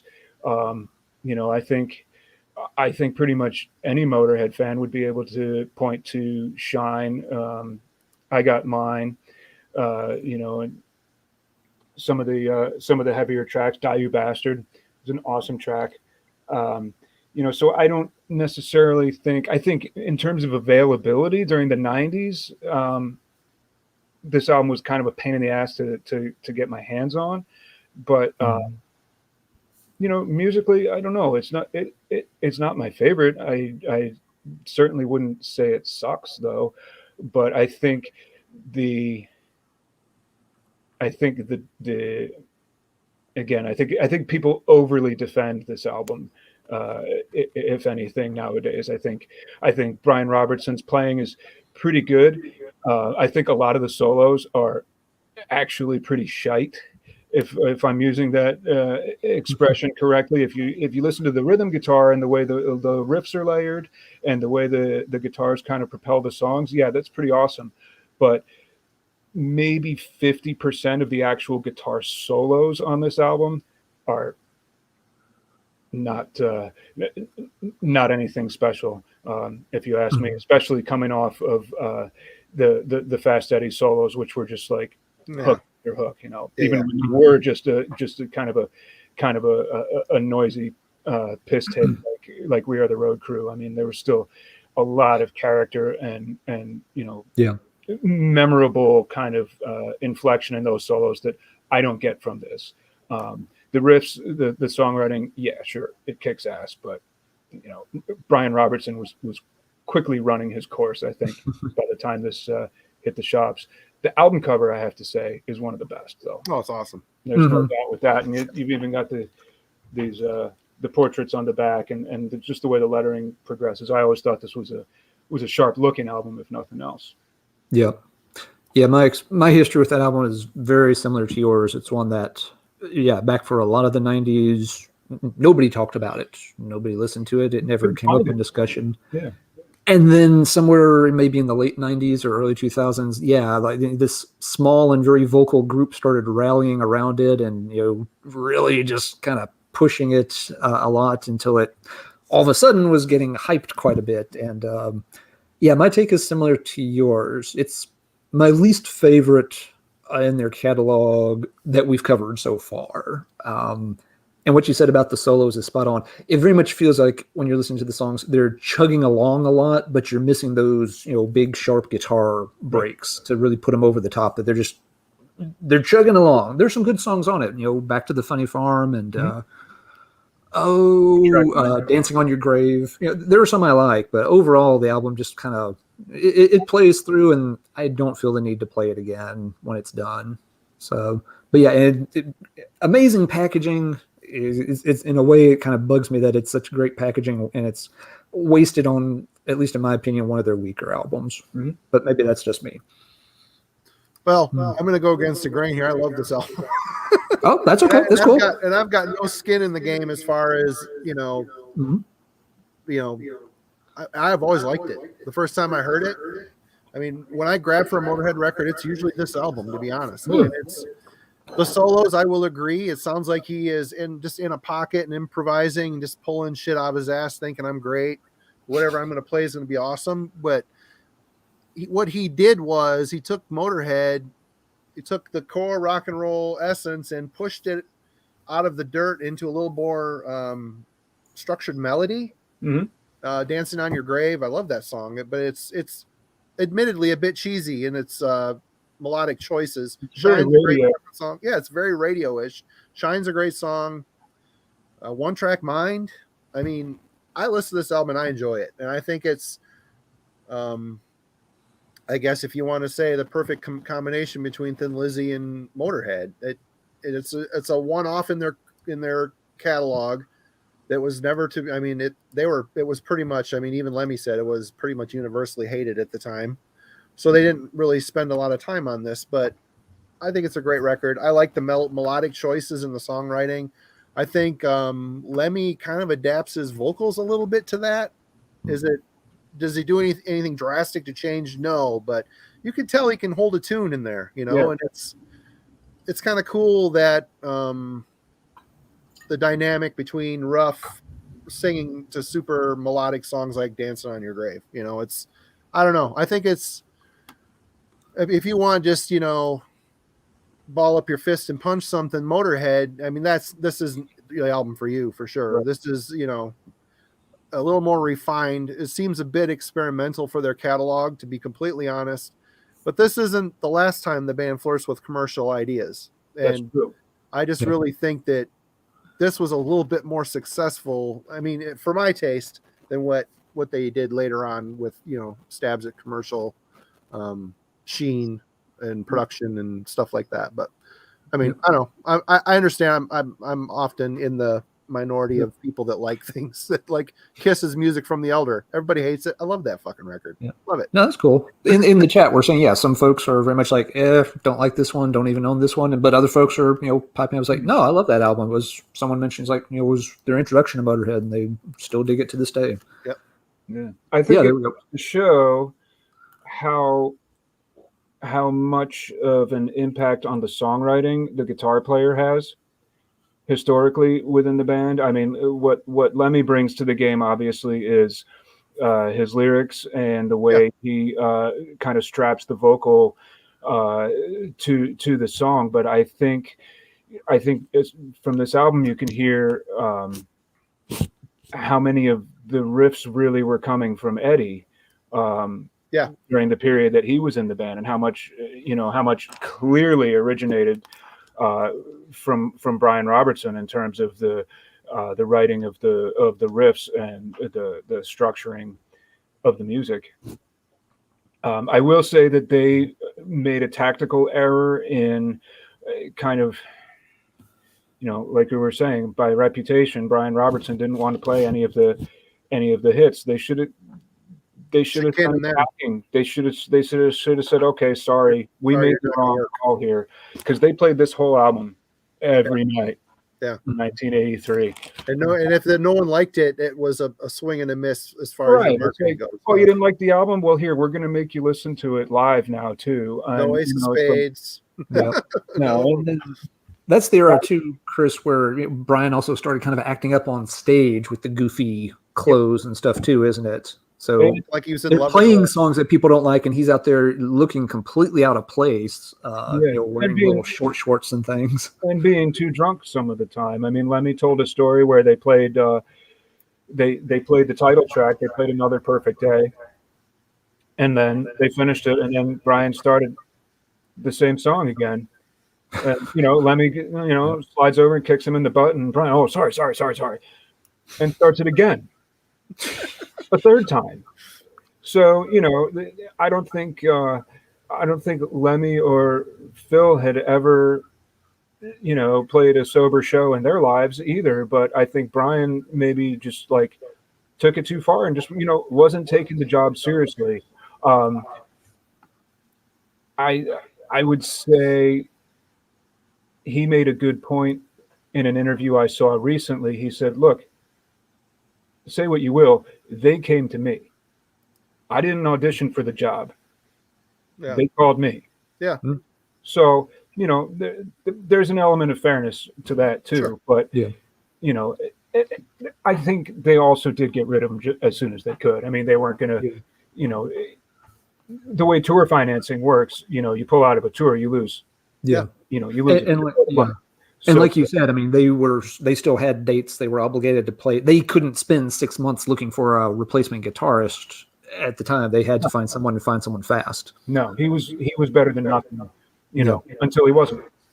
Right. And then again, getting back to, my appreciation for the album, I think another part that falls into play is it's not as overplayed as the classics. True. I mean, you turn on Sirius XM, you're always going to hear a classic Motörhead. Always. And you never hear anything from this album. And I guess that may be why I often gravitate towards this album, other than I do enjoy the songwriting on it and the feel of it. It's just not as overplayed. It's not plastered, you watch a show on Motorhead on YouTube, it's not going to be typically about this album. No, you make a good point. Good point. Yep, for sure. And they did more recently, they kind of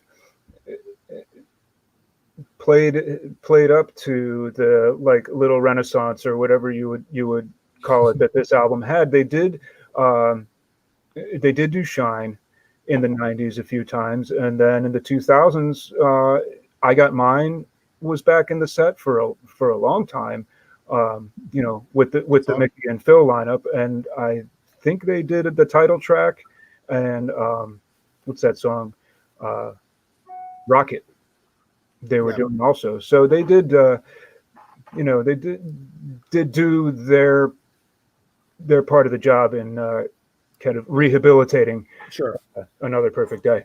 Yep. All right, so after Brian's out, what happens next, Chris? What happens next is they're trying to fulfill their recording contract, I think, was the name of the game at this point. Their days on bronze were sort of wrapping up. Yeah, and I think there was kind of a mutually agreed means of parting ways.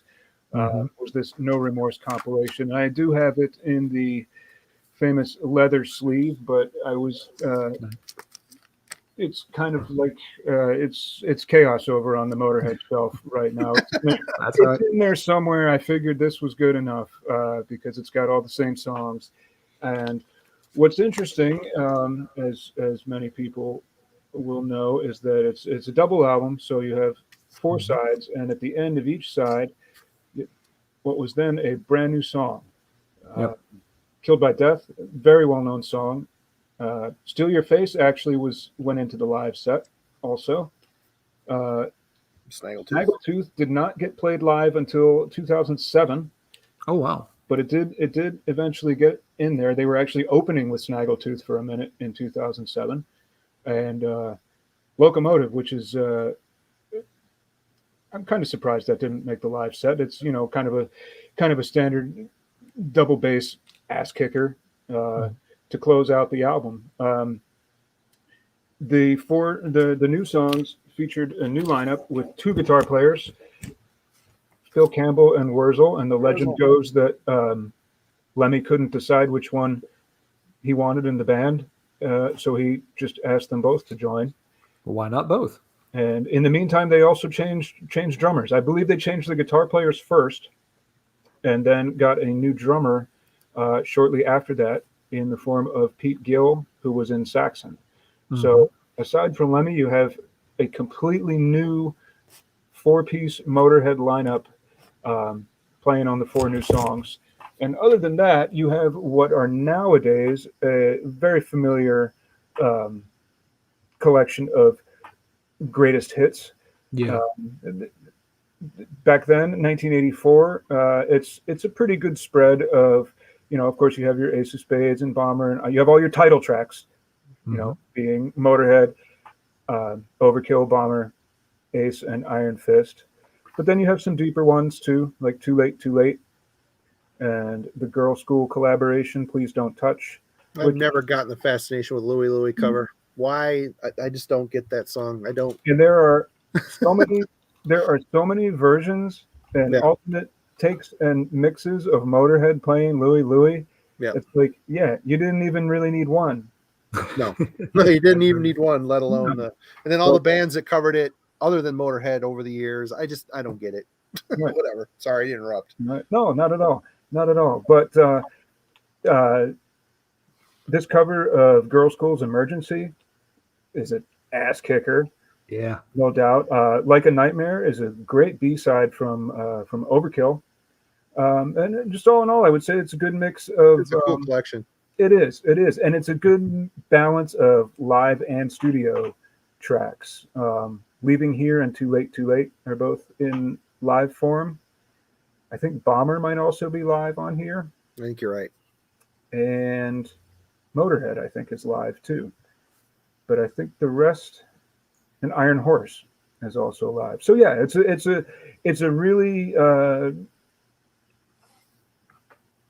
what would you say? It's got a really good variety of hits and deeper cuts and studio stuff and live stuff and collaborative stuff. It's a good snapshot of their career to that point. I see the comment. Yes, Eddie does sing on Emergency, and Lemmy sings with him on the chorus. Yep. Very cool. Yep. A great collection. Yeah. Yep. The local record store right in the middle of the pandemic got a copy with the leather cover and posted it on Facebook. And I went there the next day, and they had already sold it. Yeah, figures. How much did they want for it? I think they were asking $100 for it. Ooh. I think I was going to try to negotiate a little bit on that. Yeah, I wouldn't. I don't want to hear what your negotiation tactics involve. Iron Fist. I grew up in flea markets and yard sales and such, so when I need to, I can definitely haggle a bit. It's usually, I mean, when someone posts $100, they're thinking you can talk them down usually. Yeah. I know the guy that runs the store. He's very cool, so probably could have helped me out there a little bit on it, but wasn't meant to be. Yeah, and what I find often works is like, okay, I'll pay your $100, but I want you to throw this other record on top too. Sure. Mm-hmm. Yeah. Yep. Or here's cash. Let's forget about the sales tax. That's always a little margin Yeah, That helps. Which here where we live, that's 11%. So Yep. So they're off bronze, and a couple of years go by before they resurface. Before they resurface, they had themselves a 10-year anniversary birthday party in 1985. This was kind of their way of introducing the new band, really, to their hometown audience. I don't know if this was recorded. This was recorded live at Hammersmith, according to the credits. Of course, No Sleep Till Hammersmith was mostly recorded in Newcastle, which isn't anywhere near London. But this, Marty, is probably where your Mean Machine video came from. I think you're right. There were a couple of new songs. Yeah, see, there's Steal Your Face. But Mean Machine and On the Road was a new song at the time, too, which turned into the song Built for Speed, which ended up on Orgasmatron. On the Road was kind of a prototype version, mostly the same musically, obviously different lyrics in the chorus. And, of course, there's a video version of this, which you can get to, which I believe has a few additional songs that are not on. Isn't there like a celebrity jam at the end of it with Phil Lynott from Thin Lizzy on there too? Phil Lynott shows up. Well, first Wendy O. Williams shows up and does No Class. Yeah. And then at the end, when they do, see, it's not on this LP, but at the end they do Motörhead the song. It's Motörhead, yep. And Brian May comes out with his guitar in the wrong tuning, and Phil Lynott comes out as well. And I don't know for sure, I haven't researched it, but it seems to me that was probably the last time he was on stage. It looked like they were showing him the song too. They're like facing him with the chords when they were playing it. He was like trying to see what the hell was going on. But you have to be in the right tuning for that to work. Yeah. Yep. But I want to say, like I said, I haven't researched it, and somebody who knows Thin Lizzy probably would know instantly if it was the case. But it seems just with the timing, because I believe Phil died. Well, now I'm not even sure. Maybe somebody can hit that real quick on Google. I can hit it real quick. He died. Was it January of '85? Let's find out real quick. That's a good question. It had to be close on the timing. You're right. January 1986. Oh, he just said January 4th, 1986. Yep. Yeah, and I don't. And this is okay. This is June of '85. So he had 6 months left.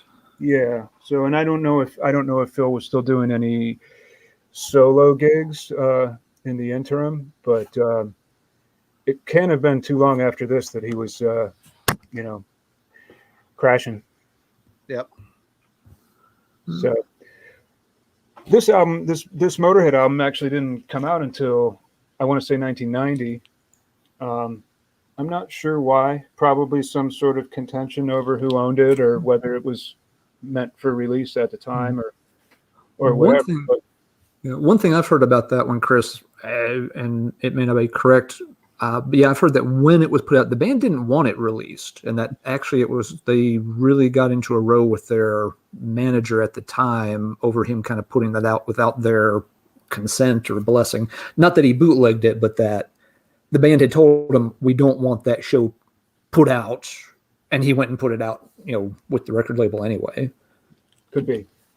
They've always had, at least during the 80s and most of the 90s, they had very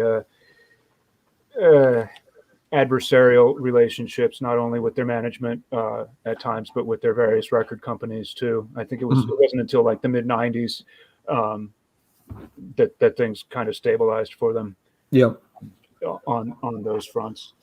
But I'm also sure they weren't the easiest bunch of guys to try to keep on track. Can you imagine trying to keep a bunch of drug addicts on track? No thanks. Right. Can't take them anywhere. But no, you can't. I always thought this was a great live album, especially with the 4-piece band. There's not a lot of ton of live stuff from this era, bootleg or official, like this. And this album was at a time where they were not touring in support of an album. This was kind of like a greatest hits show to introduce the new band, and to get the audience maybe back on their side after a rocky couple of years. So not being able to play those songs for a whole tour cycle, and I'm sure they wanted to fucking play those songs again. Yeah. Right. So, and just the album cover alone is I think worth the ticket. It's cool. Yeah. This one. So I wanted to make sure to include this in the gallery tonight, even though it's kind of a sidetrack. No, absolutely. Catalog. And after that's Orgasmatron. And I have a special Orgasmatron. Oh, yeah, you do. Autographed by, it's kind of hard to see them all. And it's even harder with my limited camera skills, but there's Pete Gill. Yeah. There's Lemmy, I think. That's Lemmy. No, that's Phil Campbell. Where's Lemmy? I think Lemmy's in ballpoint pen right here. Uh-huh. And there's Wurzel. Very cool. Yeah, so I keep this one behind glass. I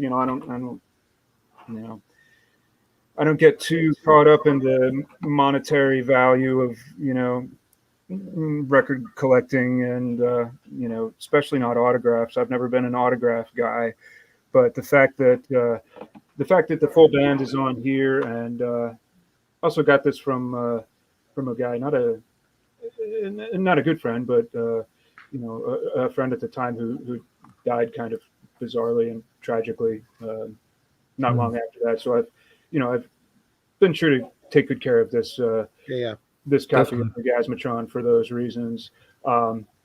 This album aged extremely well, in my opinion. It's of the 4-piece era, I'd put it at just ahead of 1916.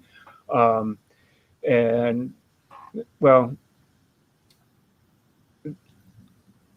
Bastards is kind of a special case, so I can't really put anything too far ahead of Bastards. But on point, Orgasmatron ages extremely well. It's got a ton of variety. Yep.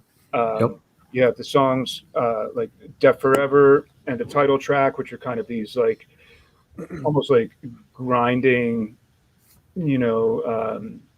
it's like being in the mud, and then you have Nothing Up My Sleeve, which is a total rocker, goes over great live because people think at the beginning that it's Ace of Spades, and they usually mosh it up until the chorus or so, and then they realize it's Nothing Up My Sleeve. Riding with the Driver is another ass kicker. Yep. They never did that one live, to my knowledge. They did do Claw live once, according to a bootleg that I've seen out for sale that has Claw on the track list, but I haven't heard it to be sure. Bootleg track lists are not always accurate. No. Oh yeah. So until I actually hear it for myself, I'm not convinced that they did Claw live. But they did do Ain't My Crime. They did do a majority of the rest of the songs. Built for Speed, obviously. Dr. Rock was a live standby in the in the later period with Mickey and Phil Campbell. In fact, the opening pair, I think, of Dr. Rock and Stay Clean, that's really hard to top from a band side. Those are very reliable opening songs. The Motörhead cover shows that I've done, we very frequently do what we call Dr. Clean as the opening volley, which Dr. Rock and Stay Clean. I mean, you really can't go wrong with that opening combination. Mm-hmm. Orgasmatron. Yeah, this was my first Overkill, or my first Motorhead experience was the first album I bought. And I had probably heard a few songs before, but yeah, this was the first one I picked up at a record show sometime as a teenager. And it's a weird place to start with Motörhead because I agree that it's aged very, very well. I still like playing this one from time to time, but it also has, this very odd, sound to it that it's very 80s sounding in, the way they're, doing some of the, and I was going to ask you, what the hell are they doing to their sound on this? What kind of effect or what did they do? Because it just has, this very, more electronic kind of sound to it that they don't have on any of their other albums. Well, it was mixed by and probably co-produced as well by Bill Laswell, who has more of a like avant-garde. Yeah. Maybe I don't know if jazz is technically correct, but he's not from a heavy metal background. How he ended up with the job, I don't remember. I'd have to go back and look in the books to see how they ended up with Bill Laswell. But I know the band was very angry about the final mix of the album with all these weird effects and like the compression on the drums. I mean, if you listen to, I guess it's at the very beginning of the album, the way the drums come in on Death Forever, there's like this weird kind of, it sounds like they have like the compression on the cymbals, or maybe there's even like 2 full tracks of drums on it. I know the beginning of Riding with the Driver, you can hear almost what sounds like 2 drum kits being played at the same time, which, for a band like Motörhead, that's not what they sound like, So yeah, I think maybe the producer took some sonic liberties, particularly at the mixing stage that the band didn't agree with, but which nevertheless, made the final cut. Yeah, it worked out. It makes it, for a kind of unique sound in their catalog. And yeah, the song, there's, a lot of great songs. Like you said, the opener and the closer with, Death Forever and Orgasmatron are just monstrously heavy. You're just slogging through it, but they're amazing. There's 2 of my favorite Motörhead tracks. But yeah, it always stands out to me, not just because, it was the first one I bought, but that, just from the first notes when I put it on, I'm just like, it does not sound, I remember thinking to myself, this sounds really weird. Yeah. This does not sound at all like what I expected it to. And then to have, these very heavy songs alongside these extremely fast songs with some of the others. Yeah, it's, really back and forth in pacing.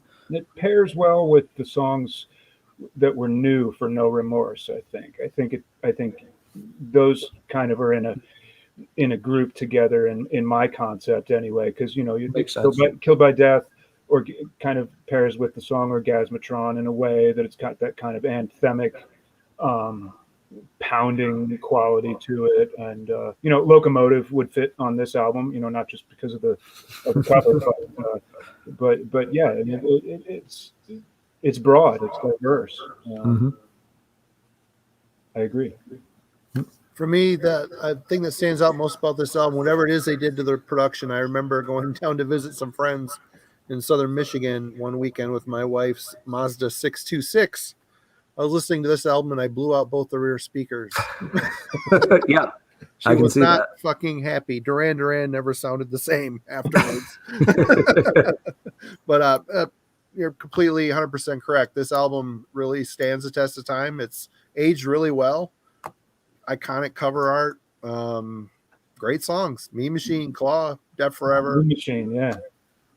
I mean, Orgasmatron, Riding with the Driver. I mean, it's a solid album for sure. It's all hits. I probably like it better now than I did when I first got it. I probably like it more and more with time. It's definitely gotten better with age. Yeah. Yep.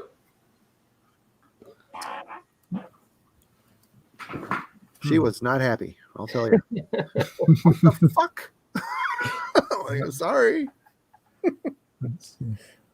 One more from the 80s. Yep. Rock and roll.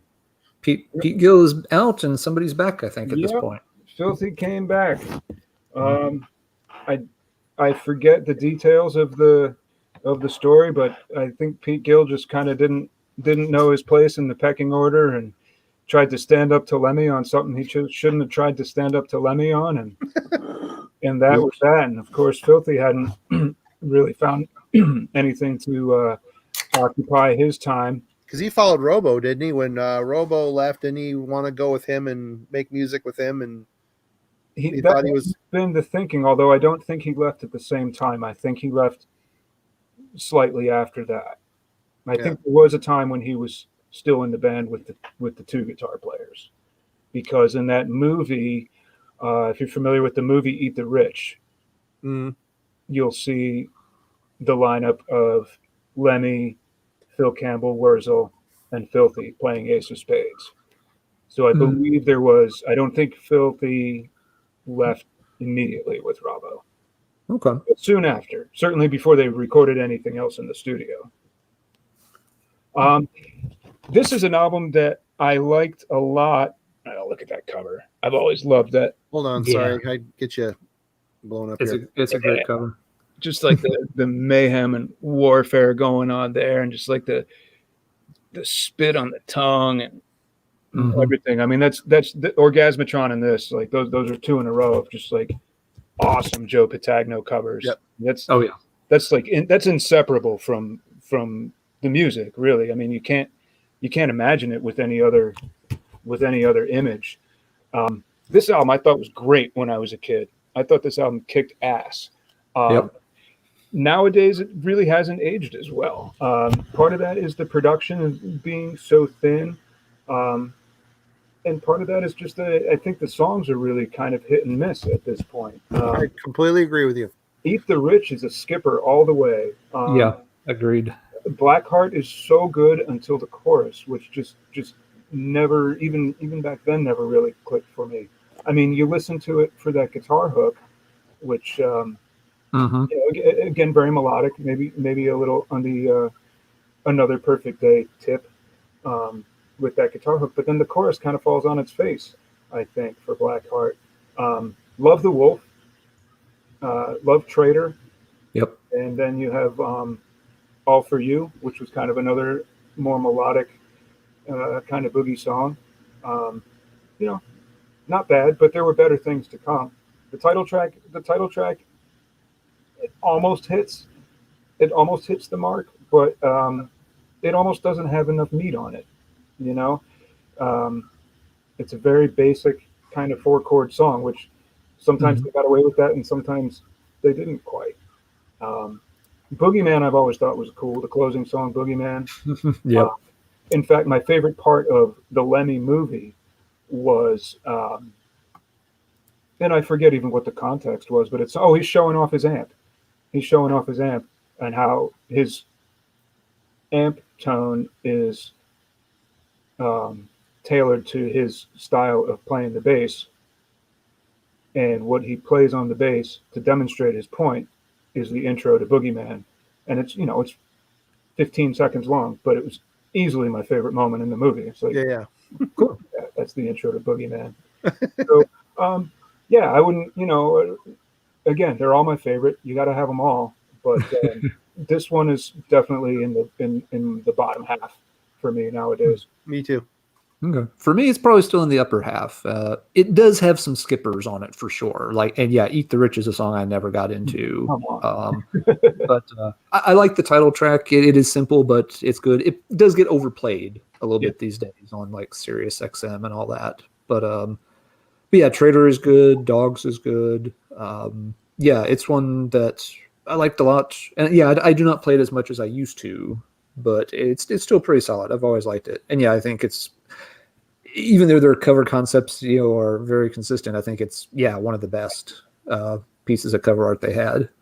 I just love all that shit going on down. Yeah, it's cool. I mean, that's what kind of just like built up more and more and more with his paintings too. Is like, you look at Overkill, it's like, okay, you nailed the concept, but it doesn't have this, like, it's not this. But you're not going to see that little detail on a cassette or a CD maybe as well as you are on vinyl. That's to me, Motörhead is a vinyl.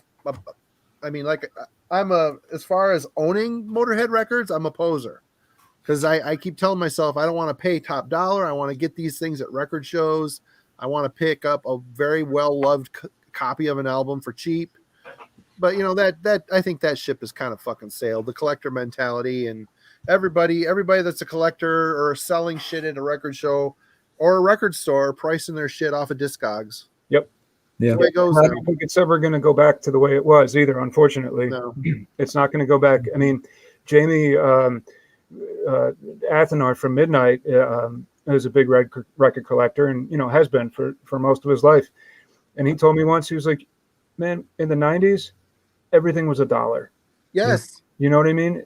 eBay, the beginning of eBay, me and Alan have talked. You could get it's never gonna go back to being that way. all sorts of shit super cheap, reasonably priced, $10 or less sometimes. Yeah. Yep. Yeah. Yeah. Now, Yeah. $40 for Holy Diver, like we were saying. Yeah. The prices probably will slide back down, but they're going to slide back down very incrementally over time. They've spiked, and you don't come back when you spike on these collectible prices. They don't spike. They don't crash right after. They very gradually step down over long, multiple years of time to come back down to. That's true. And then they meet somewhere like halfway between where they had been pre-spike and post and at the spike. They stay inflated, but it's definitely worth waiting for it to slide back down. And it's interesting to see it happen with different bands over time, because I remember, say, 10 years ago, you could still get Riot records in the single digit dollar range. Even Thundersteel you'd see for $8. Fire Down Under you'd see all over the place for $5. Yep. And they're gone. And now they're gone. It happened to Thin Lizzy too. Thin Lizzy records used to be everywhere. You can't find used Thin Lizzy records to save your life anymore. They're scooping them up and keeping them. Yep. Yeah, that band in particular has always been hard to find used material by. People keep it speaks to the quality of the records, I think. I think so. Yeah, but we're getting a little off track, and we still got a lot of records to go. So should we do a part 2? I don't know. I've got nowhere to be. Oh, I will say Rock and Roll. I did used to own this album. It is one of them that I got rid of. I liked parts of it. I think a lot of the songs seem half-baked. Some good ideas that never really came to fruition. Chris, you touched on that a bit. Some good songs, but it just didn't really sit with me. Which come to a head on the next album, actually. Go ahead. Really? Well, I didn't want to skip this one completely. It's definitely a less interesting live album than No Sleep Till Hammersmith. I'd say it's even less interesting than The Birthday Party, just for the set list. Set list is heavily from Orgasmatron and Rock and Roll. Sorry. Not a bad batch of songs, but not super exciting either. There was a Greek only, I believe it was packaged with a magazine, a 7-inch, from this, either from this tour, or maybe it was packaged with a Greek pressing of this album. I think that's correct, actually. I think there was a Greek pressing of this album that included a bonus 7-inch in times before that was such a popular idea. And of course, that's rare as hell nowadays, but this label, Sleazy Rider, who are Greek, just recently reissued the 7-inch by itself. For those of us who didn't want to pay $200 for a copy of an otherwise unexciting live album. So you have the Live in Athens 7-inch with the songs Acropolis and Orgasmatron, and Acropolis is Metropolis, but when they played it in Greece, they sang it as Acropolis instead. That's a cool little touch. So this was a welcome reissue, even though it still cost $20 for 2 songs. I was happy to pay that, and that's fair. Stop waiting for the the real thing to pop up affordably. So that's the end of the 80s. I will need to reload my vinyl stack if we're going to continue. Sure. Or maybe we want to continue on another night. Are you on a timeline yourself, Chris? Because it's 11 o'clock. I would need to freshen up my drink if we were going to continue. Yep. Why don't you go ahead? Go if I'm I'm willing to continue on if you are. Sounds good. Let me take 5 and Absolutely. meet you back here. Right on. Sounds good. We'll keep chatting here. Very good. You can just go down and mute your mic and then stop cam. There we go. There you go. Oops, let me. So yeah, Chris is gonna go grab the next stack of Motorhead records, and yes, Alan, we've got a new logo in the works. Not that that's maybe that exciting for anybody else, but it's pretty cool. Well, yep. We're working with another well-known heavy metal YouTuber who's doing some cool graphics that will be coming along pretty soon, putting some finishing touches on some things. Looking quite nice for sure. Yep. Absolutely. We're working with a few other folks, some other guests, trying to get things lined up in the coming weeks. This, time of the year, of course, is always a little chaotic for a lot of folks when it's the back to school season for, people that have kids and kind of wrapping up summers where people are, doing their last round of vacation and such. So there may be, a week here and there where we're not doing something. Yep. But we do have, we've got a lot of folks that we're working on schedules with. It's just a matter of finding a time when they're going to be available to stream with us. So, but yeah, the last week of the month, I thought I was going to be here for Friday, but the band is switching at the end of the month. So the last Friday of the month, we'll have to. We're going to be changing nights or working out a different way of doing this for Friday, folks. So. Yeah, there will be impact anybody too much. We might move to Saturday. We'll see. Yep, there may be, and we're going to also probably try doing some pre-recorded streams at time. Now, I know that's not as fun for folks that like to hang out in the chat while we're doing this live, but it will give us a little more flexibility on schedule, which is important for people that we'd like to bring on who are in very different time zones. Yep. Say some of the folks over in the European scene, or folks over in the Asian Pacific scene. It's a little bit much to ask some of them to be awake at 9 p.m. Eastern time in America. So we're going to be working some things out with them so that we can record at a time that's good for them.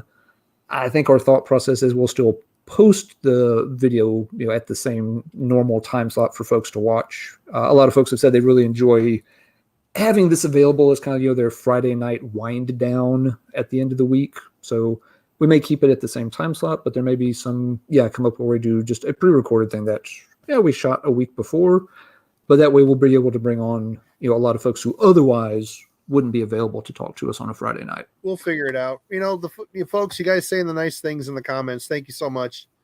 I'm glad you're enjoying the episode. I'm glad you've been enjoying what we've been doing. It means a lot. It's been a lot of fun for me and Alan, and it continues to stay fun. And the more people we're bringing in, it's good. We got Chris in here. It's great. Yep. And him and I are Metal Maniacs alumni. It's good. I haven't talked to him in years. Other than, little back and forth exchanges via Facebook, but it's just good. It's good. We're having a good time with this stuff. Absolutely. Yeah. And Chris was a great one.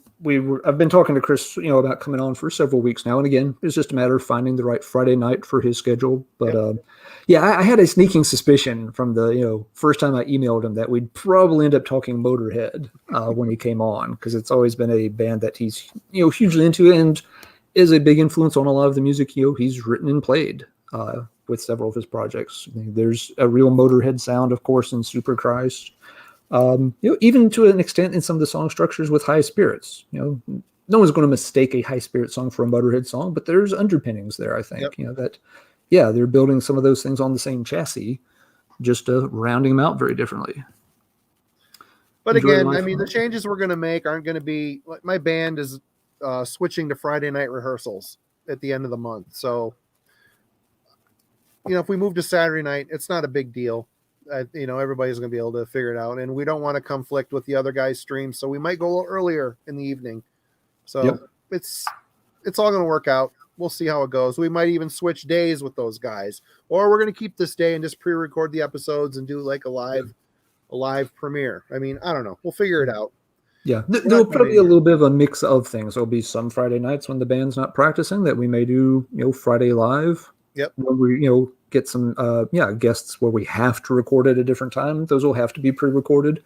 And yeah, there may be Saturday nights that we can make work on a more regular basis. Yep. So we'll see.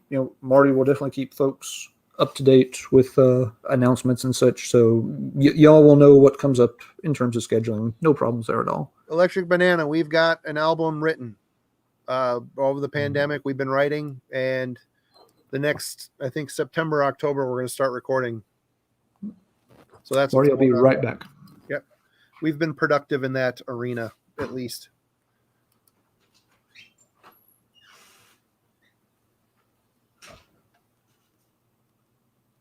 You know what? I will say, when Chris wanted to do this episode, I was thinking, oh yeah, no problem. I've got, a handful of Motorhead albums. I'll just, check out the catalog throughout the week. I did not realize how many albums there were and how many I had not heard. So I basically went through the entire Motorhead catalog this entire week, and it was fun and great and kind of eye-opening. But on the same token, I'm probably not going to listen to Motorhead for a while. Let's be honest. But I listen like Motorizer. I've never heard that album before until yesterday. And a lot of those albums, the newer albums, I had not heard. So,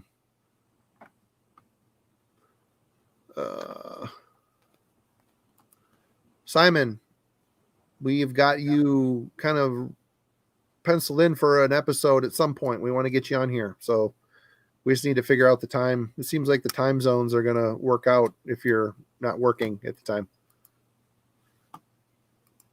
I know. Like I said, Motorhead for me is a band that I never wanted to pay a lot of money for. I want to go into a used store or a record show and pick up some old shit cheap,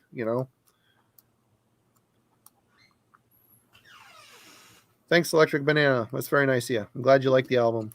Sorry about that. I too needed to refresh my drink. And something I was going to show you before we got started, but this is a great time to bring it up. Want to give a shout out to Destiny and friends and family if they're watching. This was interesting. My wife had to go to a graduation dinner a couple of nights ago where she works and teaches. And there were a lot of non-traditional students in the program that were graduating. As they were talking, one of them mentioned, Melissa mentioned that, my husband's, been doing this, thing, on YouTube with heavy metal and stuff. And one of the students was just like, oh, is that the live stream thing they do on Friday nights with Alan and Marty? We watched that.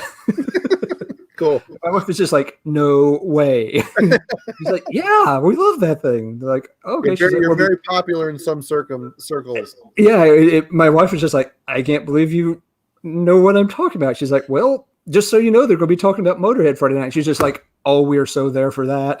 she's like, telling her husband right away. She's like, hey, they're doing Motorhead this week.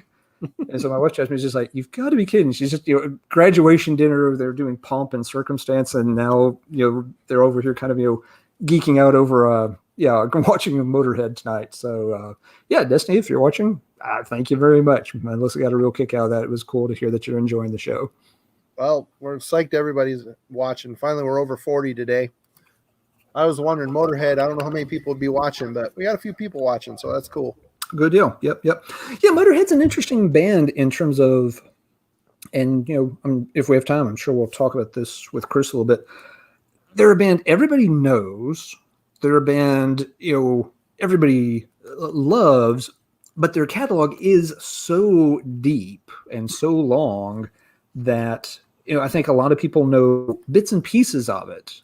But in terms of how much they know, overall, is very hit or miss. And I'm no exception to this, and getting, prepped for this, I looked through the catalog, just like, okay, heard this chunk of albums, heard this chunk of albums, heard the chunk of albums.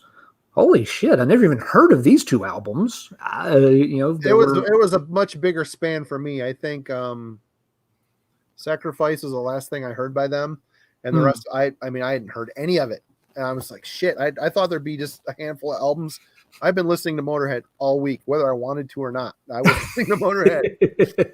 Yeah, but I was familiar with pretty much everything up to the end of the '90s, but then I knew they had done some albums in the 2000s, and I'd heard some of them. I did not realize how many that they'd kept churning them out with such consistency and such. And the albums, as we've alluded to, they definitely they have a sound. It's a very consistent sound. There are some ups and downs along the way. I don't think the band is as cookie cutter as people sometimes joke about them being. I think there's a little bit of a meme, with Motorhead songs being all the same or something. I think they kind of settled into a formula though with Mickey D. Yeah, they have a formula for sure, but they will, they'll try some variations on that formula, on those albums. It's not that every song's exactly the same. They will, some they'll go faster, some they'll go slower, some they'll do more bluesy, some they'll do more boogie. So they have a few different tools there and they know how to use them well. But it makes, the catalog can seem more homogenous than it really is sometimes, I think. Welcome back, Mr. Black.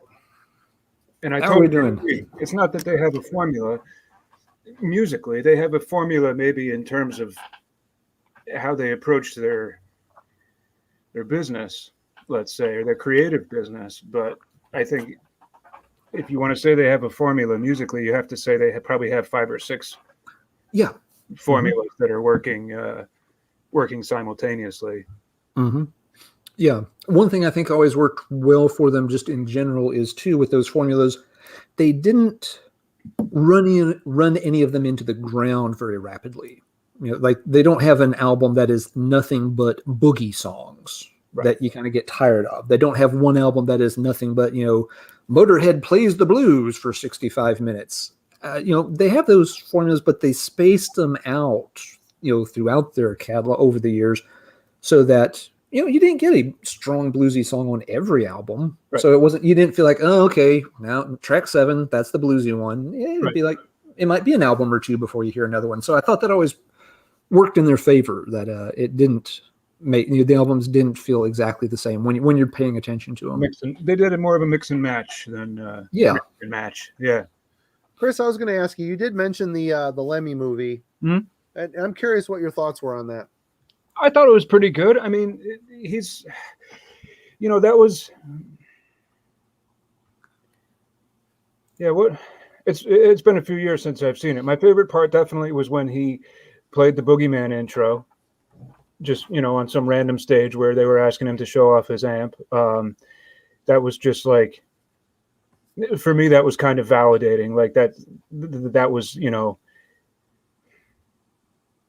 that's what it all comes back to. It's like, here's me rocking the shit out of this on my bass from my song. Yeah.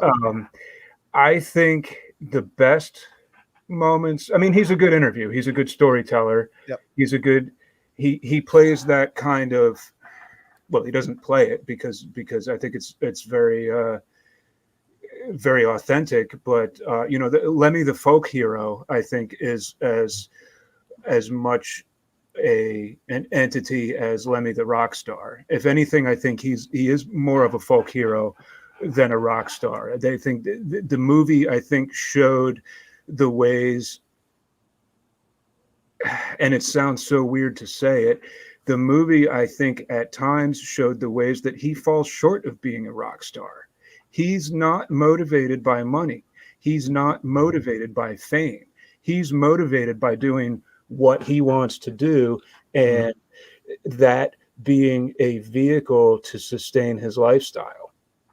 One thing I took away from the movie that I didn't expect to take away from it is I got a really, I don't know if it's just what I was reading into it, but an aura of sadness about it. There was moments in the movie where he seemed lonely. Yeah, I was going to say exactly. There's like a level of loneliness to the lifestyle he's chosen all these years, but he's living and dying by it no matter what. Yeah. But it just, I don't know. There was just a weird, he's the center of his universe, but on the same token, it's surrounded by people that want something from him. And when those people are stripped away, when the tour is gone, it's just, an old guy sitting in an apartment surrounded by things, and it just seemed like there's just, I don't know if it was the intention of the movie, if it was just something I picked up on, but I got a different take from it. I enjoyed the movie, but I just was a little surprised. Yeah, and that's what I mean, kind of how he falls short of that rock star archetype, that rock star image, because when a rock star comes off the road, he goes back to some Beverly Hills palace, with where he's surrounded by his hangers on and groupies, or managers and stuff. And like you said, Lemmy was very, very much kind of a lone wolf, just doing his own thing. Very much.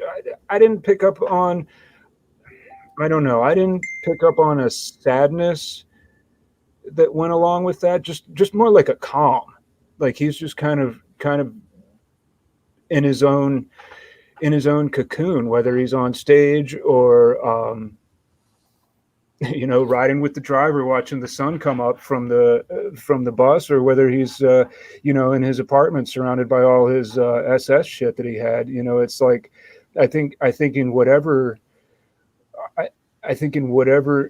environment he found himself in, he was kind of in his own little cocoon. I mean, his own little bubble. I mean, think about it on stage. I mean, he's got all that sound around him. He's got the monitors like slamming up at him. He's got his whole bass stack behind him.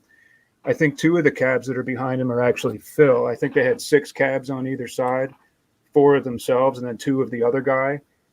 You know what I mean? So like they were hearing each other that way. And I think the combination of that and the buzz of whatever intoxication they were experiencing at that time, I think that really does create a cocoon. Like on stage, that's like almost like a psychedelic little spot that he's in, just with the decibels and the buzz and just the kind of like mental wavelength that he would have needed to be tapping into in order to do his gig the way he did his gig. Yeah. So I think yeah, there was a loneliness to it, a solitude to it. But adding to the non-rock star thing, they asked him when his son was in the room in his apartment with him, like, what is the most valuable thing to you in this apartment?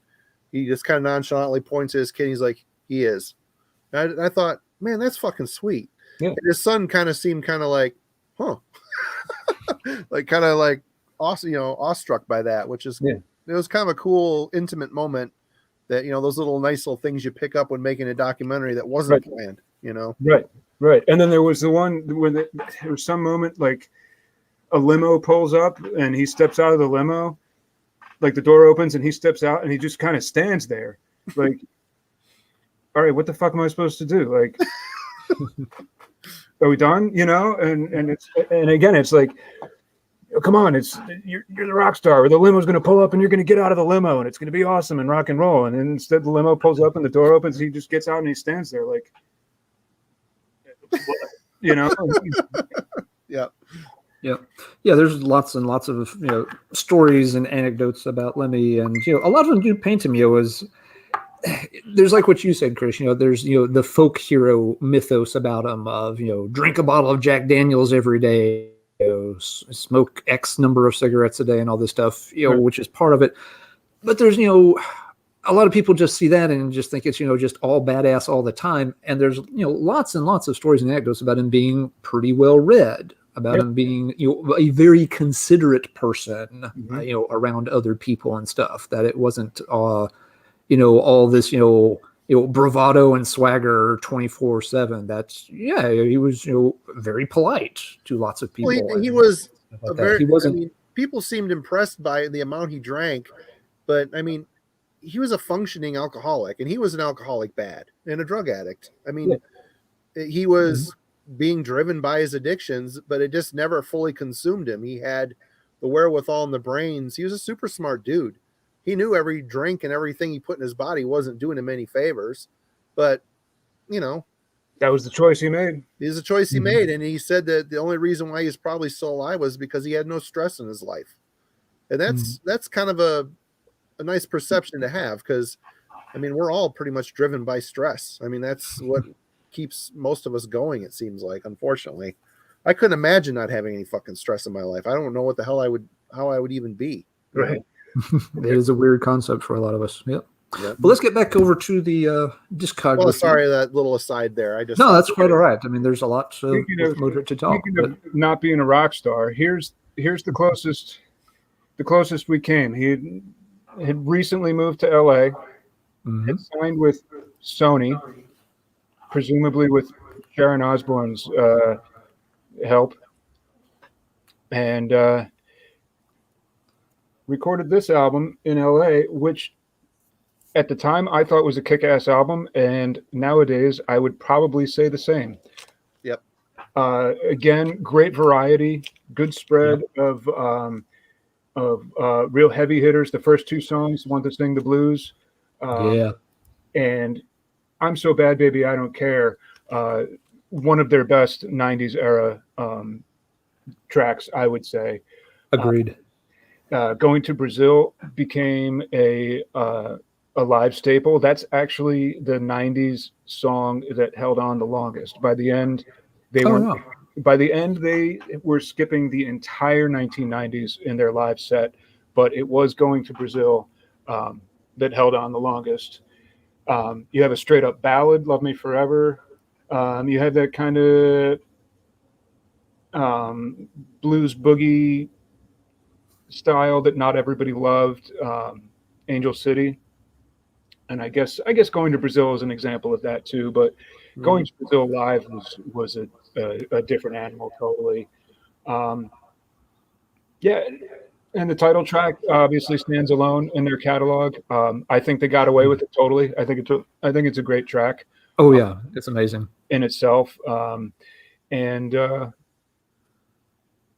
Yeah, like I said, I thought it was great at the time it came out. I think it's still great. This was the first new Motörhead album that came out after I got into the band. I got into the band a few years before this and was kind of busy gathering up their earlier albums and trying to make sense of what the different lineup changes were and what my favorites were going to be from that. And then this was the first one to actually come out since I had become a fan.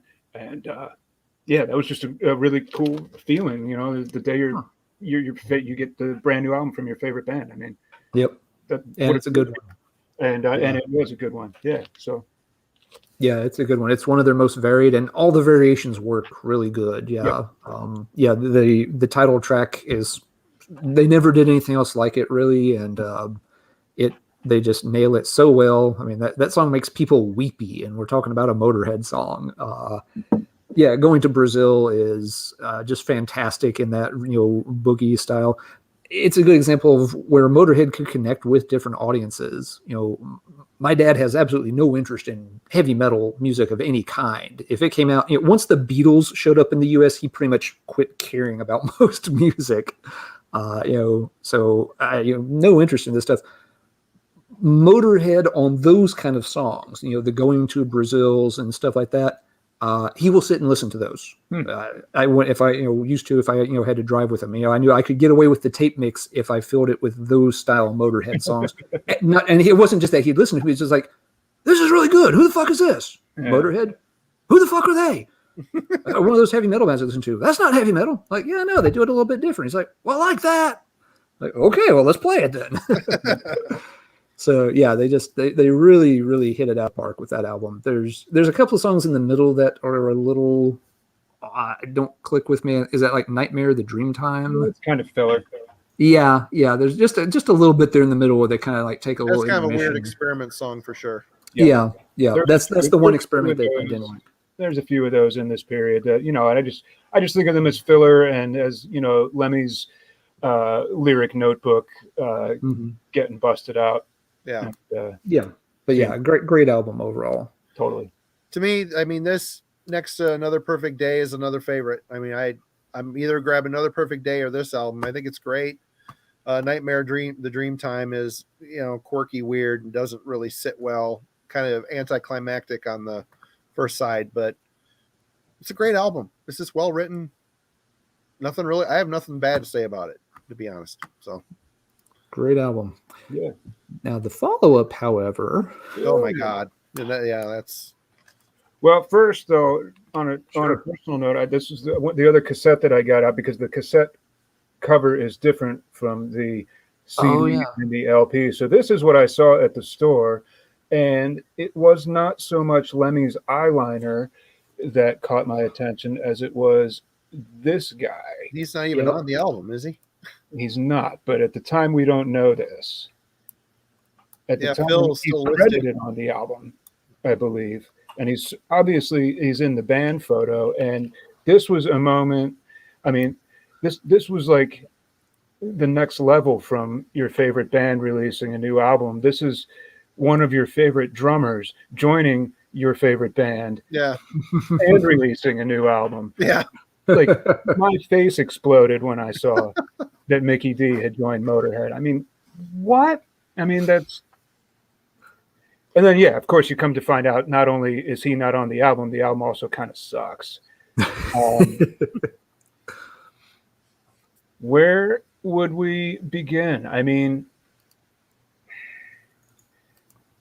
when there's a cover in the track 2 position, yeah, you've already lost.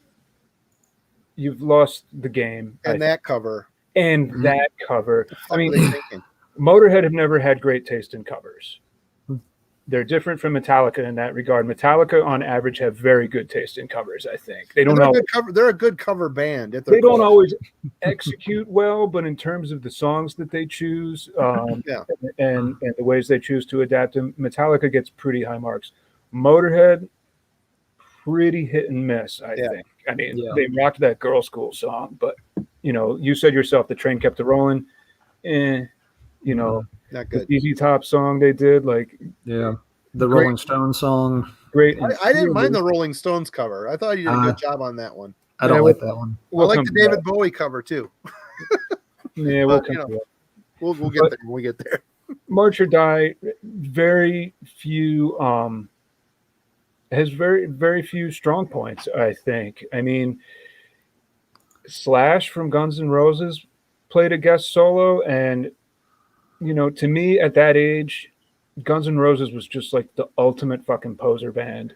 You know what I mean? And it's not that it canceled out the Mickey D thing. It was, those weren't like, those weren't equal factors in my thinking, and they're not now. But it's just like, I don't know. It's kind of a chaotic album that's only got. It's like they didn't have any of their own ideas that were substantial enough. So it's just an album full of filler to me. Yeah. It's not produced very well. I mean, I actually like that You Better Run song. That's like kind of a blues swinger. Too Good to Be True is not bad. But, like I said, when you have a Ted Nugent cover in the track 2 position, and when Hellraiser is one of your strongest tracks overall. And it's not I didn't like the Ozzy. I mean, Lemmy wrote the song for Ozzy. Yeah. But I didn't like it then either. I mean, it just isn't a good song to me. It's okay. And his voice on that, Lemmy's voice on that, here's the LP.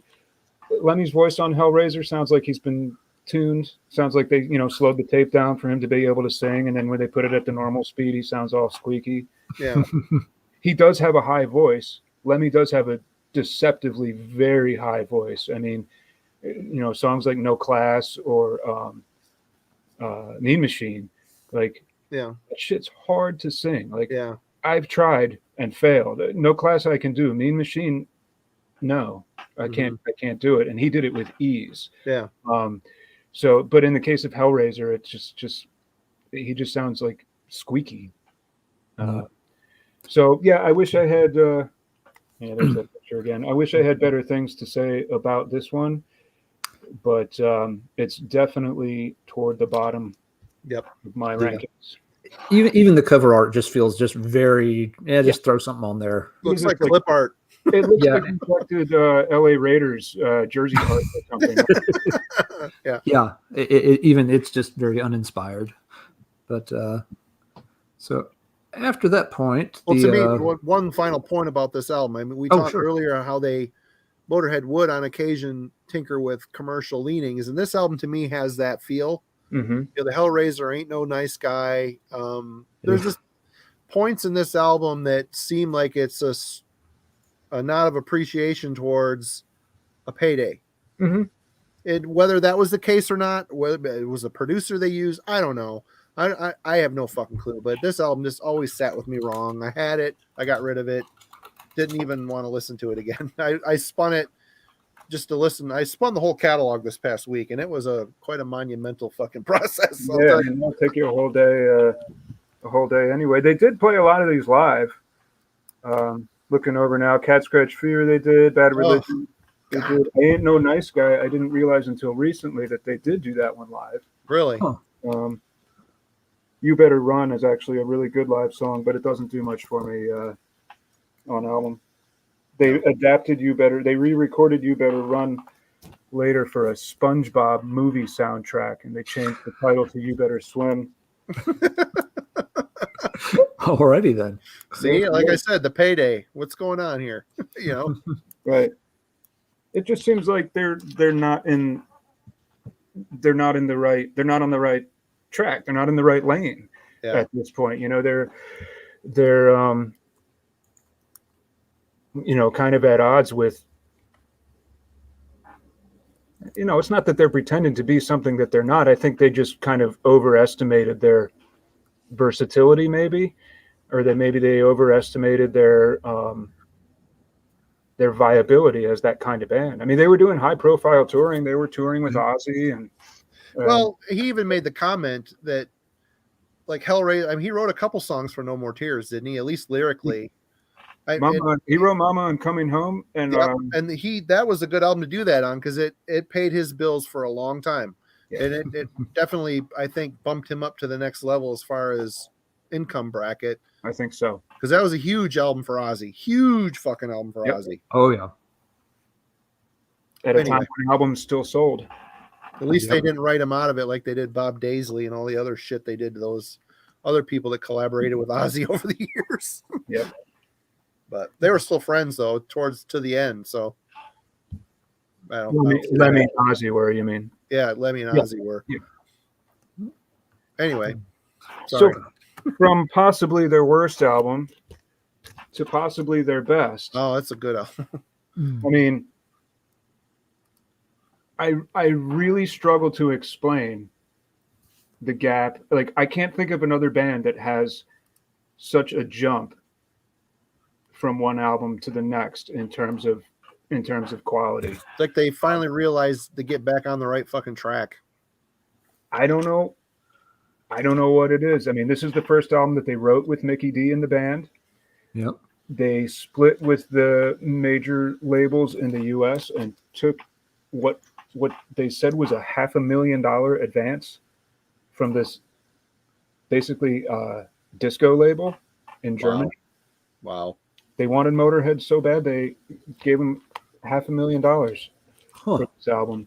Wow. This was also the first album, I believe, that they recorded under the watch of their manager, Todd Singerman. I don't think he was involved in the recording so much, but this was the first album of that period when Todd Singerman was the manager of the band, which he still is to this day. So I don't know, it would be interesting to talk to the guy and, like, was it you? Was it Mickey D? Was it the producer, Howard Benson? Like who whipped these guys into this shape? Because to be honest, I mean, even putting this album on today, it sounds so fresh and so, I don't know. It's like Overkill. I fumble for the words to really describe just how hard this one hits the mark for me. They played a ton of these songs live too. On Your Feet or On Your Knees, Burner is one of their, again, along with I'm So Bad Baby I Don't Care, and maybe Civil War from Overnight Sensation, definitely a top 90s era song. But then you have some oddballs on here too. Yep. Like Don't Let Daddy Kiss Me. That was a little. Daddy Kiss Me, I think cringy. all of us could have done without. Yeah. That's a disturbing song. It is a disturbing song, and apparently it had been around for a couple years already before they recorded this album, and they figured that this was the time and the place to finally. Yeah. I don't think the album would be any worse without. Would be any worse off for that one not being there. And Born to Raise Hell, I would actually. I was a skeptic of until seeing it live. I don't think it does much for me on the album. Like it as a live song, but I would definitely. Didn't they shoot a video for that too? Yeah. I could be wrong. For Born No, to they Raise did. Hell? I think that because there's the version with Ice-T on, because it was that part of the Airhead soundtrack or Yeah, it might have been. You're right. Yep. So not that anybody asked me, but I usually skip those two when I listen to this album. Yep. That's fair. That's very fair. But then you have two of side B has two of my dearest Motörhead songs of any era, which are both oddballs, which is Lost in the Ozone and Devils. Lost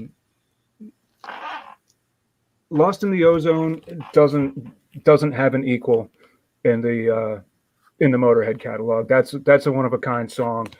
Devils arguably pairs with Walk a Crooked Mile from Hammered, just from being in the sense that they're both totally from left field, melodic, long form kind of epic songs. To me, that's a stretch. I think Devils also stands on its own. This album's just like I said. I kind of struggle for words to express how I feel about this one. It's just one of a kind album full of one of a kind songs like Devils, and even Burner. I mean, they've got plenty of those double bass crushers in their catalog, but Burner kind of stands out even among those. So it does. So yeah, whether it's Mickey D or the producer Howard Benson, they did a number of albums with Howard Benson, or Todd Singerman coming into the mix. Whatever it was, this was magic time. Yep. Yeah.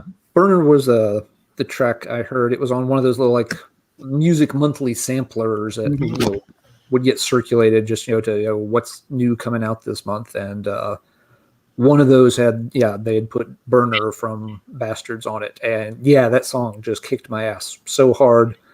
But then the album was kind of hard to track down where I was at. It took me a while before I found a copy of it. I kept every time I would find Motörhead records, I'd be looking for is that the new one that has Burner on it? And it was a while before I had it. And to y'all's point about how cheap records were in the 90s, when I finally found it in a record store, bought the vinyl album, it was $3.99.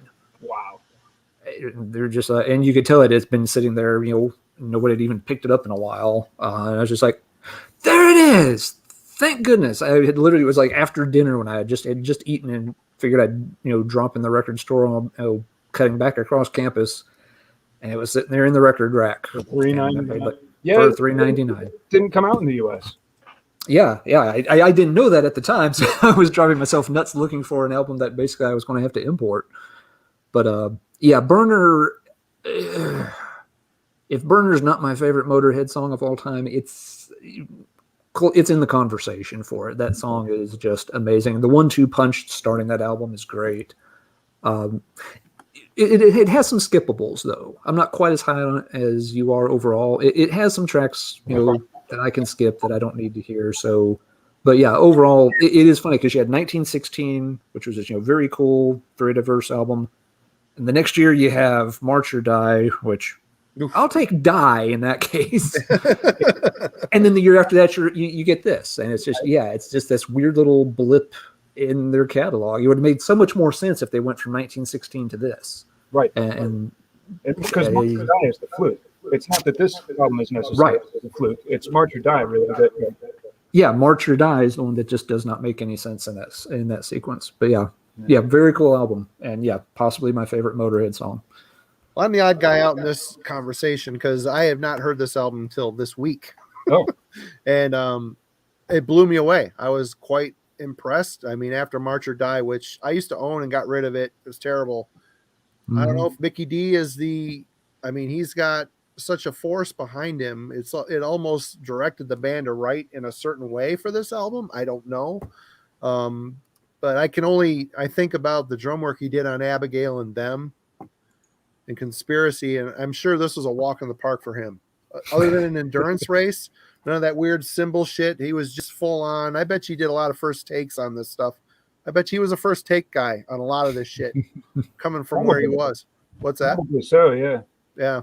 But great album. I'm going to get it. I got to track it down. I found a lot in the catalog that I need to, because from this point forward, a lot of the stuff I've heard maybe an album here or there, but a lot of firsts for me moving forward on this. So, but I will say one thing that after this album, consistency seems to be the main driving force. I was quite surprised.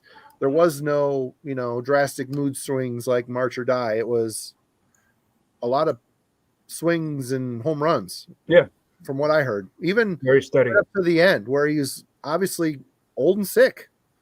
I mean, the last album was even pretty damn good. I was expecting to hear a weathered, tired Lemmy, and he sounds good, man, but we're jumping ahead. Sorry. Onward. Getting ahead of us, Marty. Onward. So what do we got next, Chris, after Bastards? 1995. Yep. Lemmy's 50, Motorhead's 20. The album is Sacrifice. Another cool cover. I don't love this version of the Snaggletooth, but I do love all the background action once again, kind of reminiscent of rock and roll. The tongue is a dick.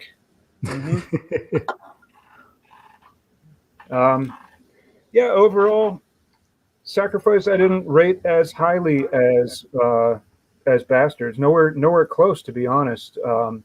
I like it a little better than I did at the time. But at the time I found it pretty underwhelming following the high of Bastards. The production is much grittier. There's still a lot of kick-ass drums from Mickey D. Of course, the title track is one of his better known jams on the drums. It was produced by Howard Benson again, same producer. So just for some reason it didn't quite they didn't have that same magic formula as they had on Bastards. But Sacrifice is a classic track, I think. Sex and Death to some degree. Make 'Em Blind is a cool track, kind of in the what do you want to say, in the Nightmare, the Dreamtime kind of Orgasmatron-ish oddball of the bunch. Yeah, kind of the weird, like those like nightmare kind of songs that that Lemmy does from time to time. But then there's some really kind of dissonant stuff on here that just didn't really do it for me after how melodic Bastards was. Like War for War is really shrill. This Order Fade to Black song, it doesn't really move me. You get another boogie song, Don't Waste Your Time, not bad, but overall this one's how do you say, more filler than killer. It's funny because this was Wurzel's last album. He recorded on the album but then left the band soon after that, so the import includes his picture, but on the domestic version he's no longer in there. He's been cut out.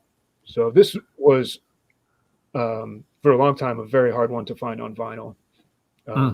That took some endurance, and I later got a second copy that was pretty beat up. I got it in a lot. It was like 10 different titles. And I sent that one on its way, and I still almost got $100 for it at the time, even in that condition. But Yep.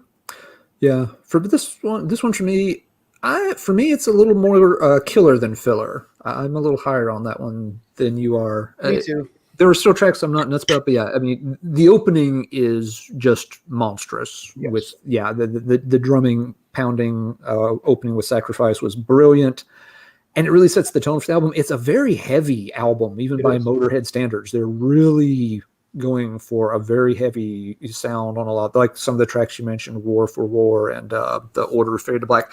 They're really pounding it hard on some of those. But it has some other songs on it that I like. I think "Don't Waste Your Time" is one of their better songs in that bluesy boogie style.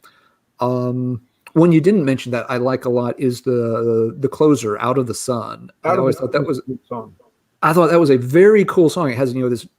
It's structured differently than most Motörhead songs because it's got this little intro part. And it only has one chorus. Yeah, but it works really, really good. It's a really fun tune. So it's one I liked a ton when it came out, and I kind of got out of it for a while, and then eventually got back into it. So yeah, it's been kind of a back and forth album, but yeah, not perfect. I don't know if I'd have it like in their top 5 albums or not, but it's definitely one I do like. I would rank it relatively high. So it clicks pretty well for me overall. It clicks high for me too. It's another one of those. I got a batch of this era Motörhead albums, I think from Zoller, and I just wasn't in the mood for it at the time. I got rid of it along with March or Die, and I listening back to it this week, I regret it. I mean, is it as good as Bastards? It isn't, but there's a lot of it that's the same kind of force to me. There's power behind it. There's like a reconfirmed, redirected direction that they're going in that they stick with for quite a while here, but I liked it. I thought it was good. I can't really pick out a Sacrifice. Obviously, I'd heard that song before. Good stuff. I mean, I can't pick out a lot of songs because I've listened to it once this week, but I enjoyed it. I'm gonna be tracking it down. Now, there's a ton of Motörhead I'm going to be tracking down after this little deep dive that I have been neglecting getting. Yeah, I have one other thing I'll throw in. I'm pretty sure, looking at the timeline, this is the tour for Sacrifice is the one time I got to see Motörhead live. I saw them right at the beginning of 1996. It would literally have been like January 4th or 5th, the first few days of the year. Saw them in a little club in Toledo, Ohio with, I know Belladonna was on the bill, the Joey Belladonna's post-Anthrax thing. And the weather was just, it was shitty weather, typical, northern Ohio winter, roads frozen like ice. And for me, my girlfriend, and another couple we hung out with that liked heavy stuff. Yeah, we piled in a car and very carefully made our way up to Toledo and caught it. And yeah, it was a tremendous show. Definitely one of the loudest bands I have ever heard play. Oh, yeah.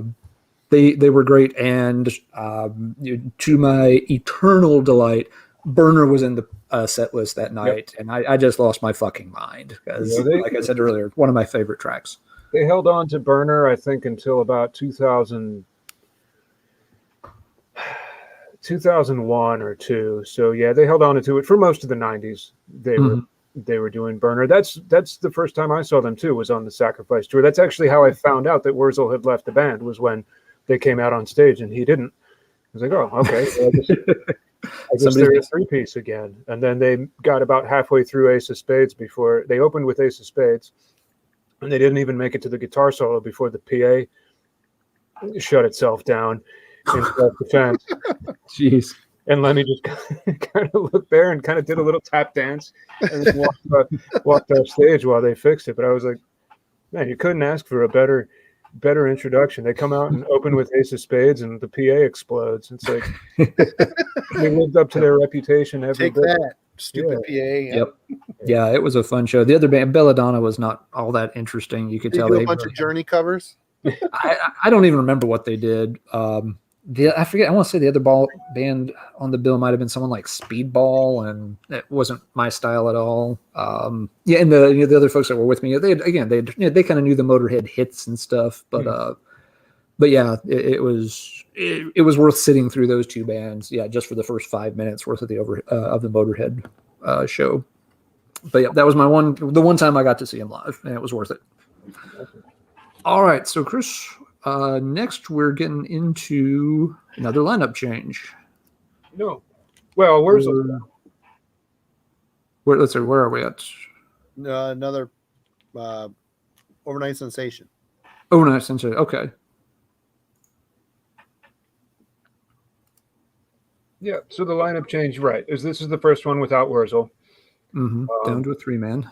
But this is the last lineup change. Yep. This would this lineup would go the duration. So what a weird album cover. Yeah. Yeah. I don't dislike it. It works for me, I guess. Fine. But the third album, I guess, with Howard Benson as producer, so they're kind of in a stride now, working with him.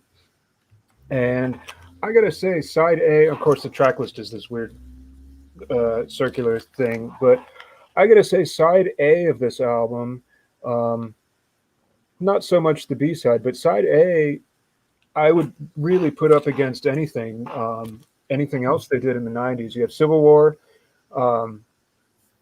which, you know, like Burner, and I think I'm So Bad Baby I Don't Care would be the third one in that list of just like brutal, awesome songs, whether on album or live, that they did during the '90s.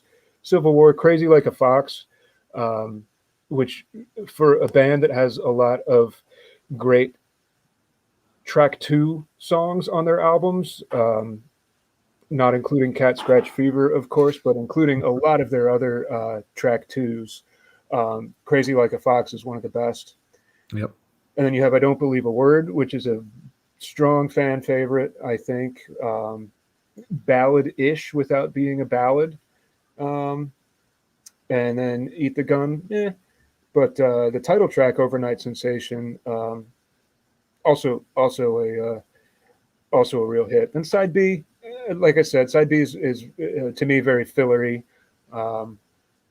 But side A and also the mix on this album, I would definitely put up against anything else from the '90s. It's just got a really nice warm, very guitar heavy sound for a band that doesn't always have such a heavy guitar sound. This album really carries it. Mm-hmm. Yep. Yeah, I agree. Side A is definitely better than side B on this one. There's a lot of good songs. It doesn't have as many, that have stuck with me over the years. Not sure why. It's certainly not a bad set of songs. It just, it doesn't seem to have as many, what I would personal classics on it.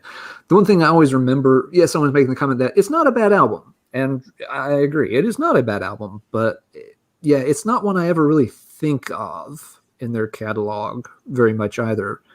It's one I remember when it came out, and this has nothing to do with whether I liked it or not, but I remember it coming out, and I remember very soon after seeing copies constantly turning up in like used CD bins. Mm-hmm. And it kind of confused me. I'm just like, do people really dislike it that much? It's not a bad album, but it always threw me how fast those things started turning up. Maybe they sent out too many promos or something. Yeah, it could have been. It maybe just didn't click with people in the area that I was living in at the time or something. But it was a funny one that you'd go and scan through the used CDs every couple of weeks, and there'd always be like 3 copies of Overnight Sensation sitting there, no matter when you went in. But Marty, what do you think of this one? I thought it was all right. Again, this week was the first time I heard it, and I just kind of took away from it. It just seemed like there was a cohesion, obviously a good working relationship between the 3 members of this band at this point, which they would continue to move on with till the end. But it just seemed like there was, whatever dynamic was in the band, it was working. And at that point, whatever song came out, it was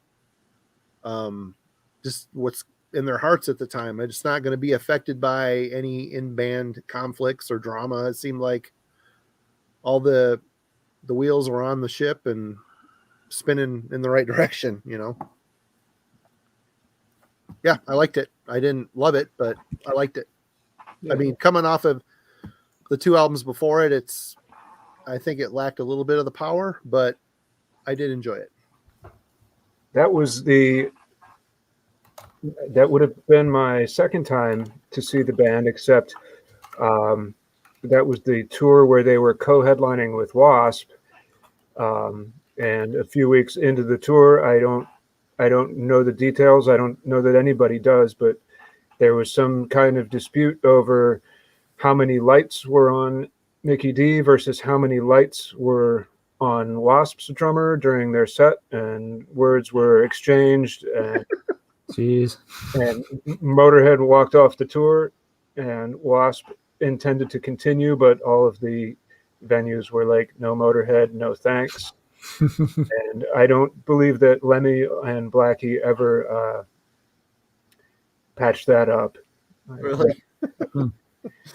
I've stood next to both of them, and if in a fight, it wouldn't even be a fight. I mean, Blackie's got about 1.5 feet over. Yeah, Blackie's a very tall man. He's a giant. Chris Holmes is even taller, I think. Yeah.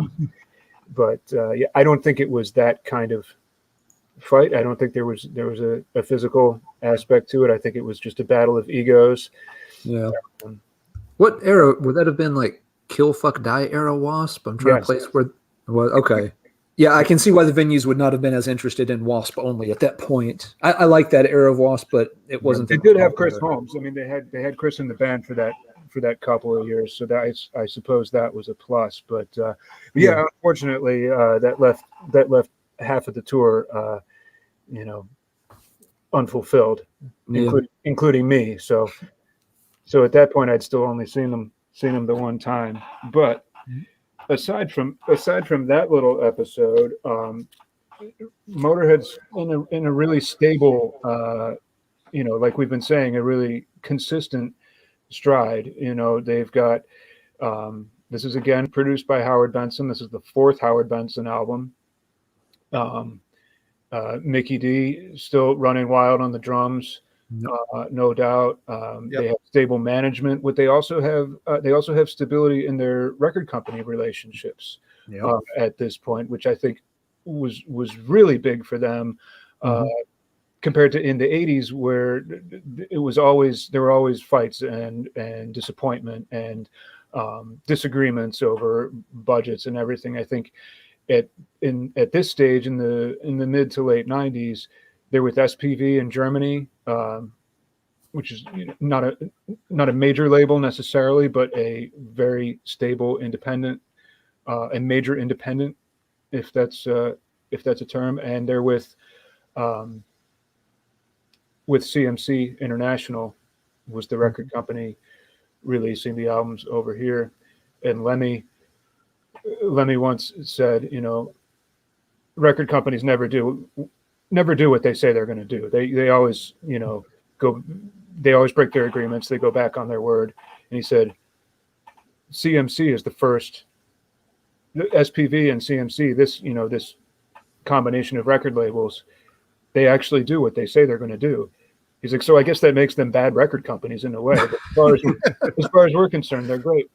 Yeah. So this album, Snakebite Love, the 4th one with Howard Benson, actually the last one with Howard Benson, again recorded in LA. I get the sense that this is something of a love-hate album among fans.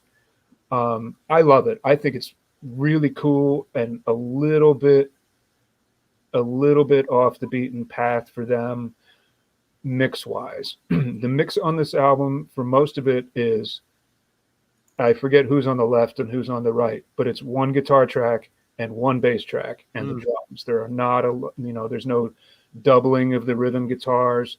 The Lemmy plays a lot on the bass on this album, and you can really hear his playing because it is kind of isolated off to one side in the stereo field. And again, Mickey D is busting his ass as usual. So I think the musicality of this album, regardless of what you'd say for the songwriting, I think there's a lot to appreciate on this one in terms of their musicianship. It does have some keepers. Song-wise, "Love for Sale" is a pretty good album on pretty good album track, I should say. Live, it's a little. It's listed at 4 minutes and 52 seconds. Live, it's a little. That's a little too long, I think, for a live song. But what else? The title track, "Snakebite Love." That's another one where supposedly they played it live once, but I need to be convinced. You know. "Assassin" is a really cool song. That's one of the really That's a good song. Yeah. that's one of the really kind of physical Mickey D drum classes. Um, um, that song "Joy of Labor," it would never work live, but that's kind of a pseudo ballad song. That the main guitar part actually comes from a song that Lemmy had written in the '60s, even before he was in Hawkwind. In a band called Sam Gopal. Yep. And he wrote a song called "The Sky is Burning," which has a guitar part that he then recycled for this song "Joy of Labor." There's another pseudo ballad. Oh, "Dead and Gone" is the other pseudo ballad on here. And actually, I think that guitar part that I'm talking about is in "Dead and Gone," not "Joy of Labor." But overall, I always really liked this album. I think that's a good band photo too. Yeah. It's featured in Lemmy's book White Line Fever, and he says something like, "This is the best picture that's ever been taken of us three, and the reason we're laughing is a secret and will be forever, and you'll never know." So I like to think Phil farted or something, but He's got a guilty look on his face. it looks like Lemmy's kind of like blown back to the side a little bit too. So. Yeah. Yep.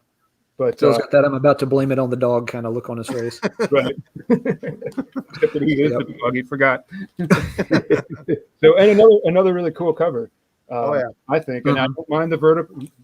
I don't mind the vertical logo one bit. Again, I've gotten the sense that this is kind of a love-hate piece to some degree, but I would be on the love side. Yeah, I think you're right. I've gotten that sense over the years too, that some folks really dig this one, some don't. I don't hate it, but it's not a favorite. And it's a little hard to pin down why.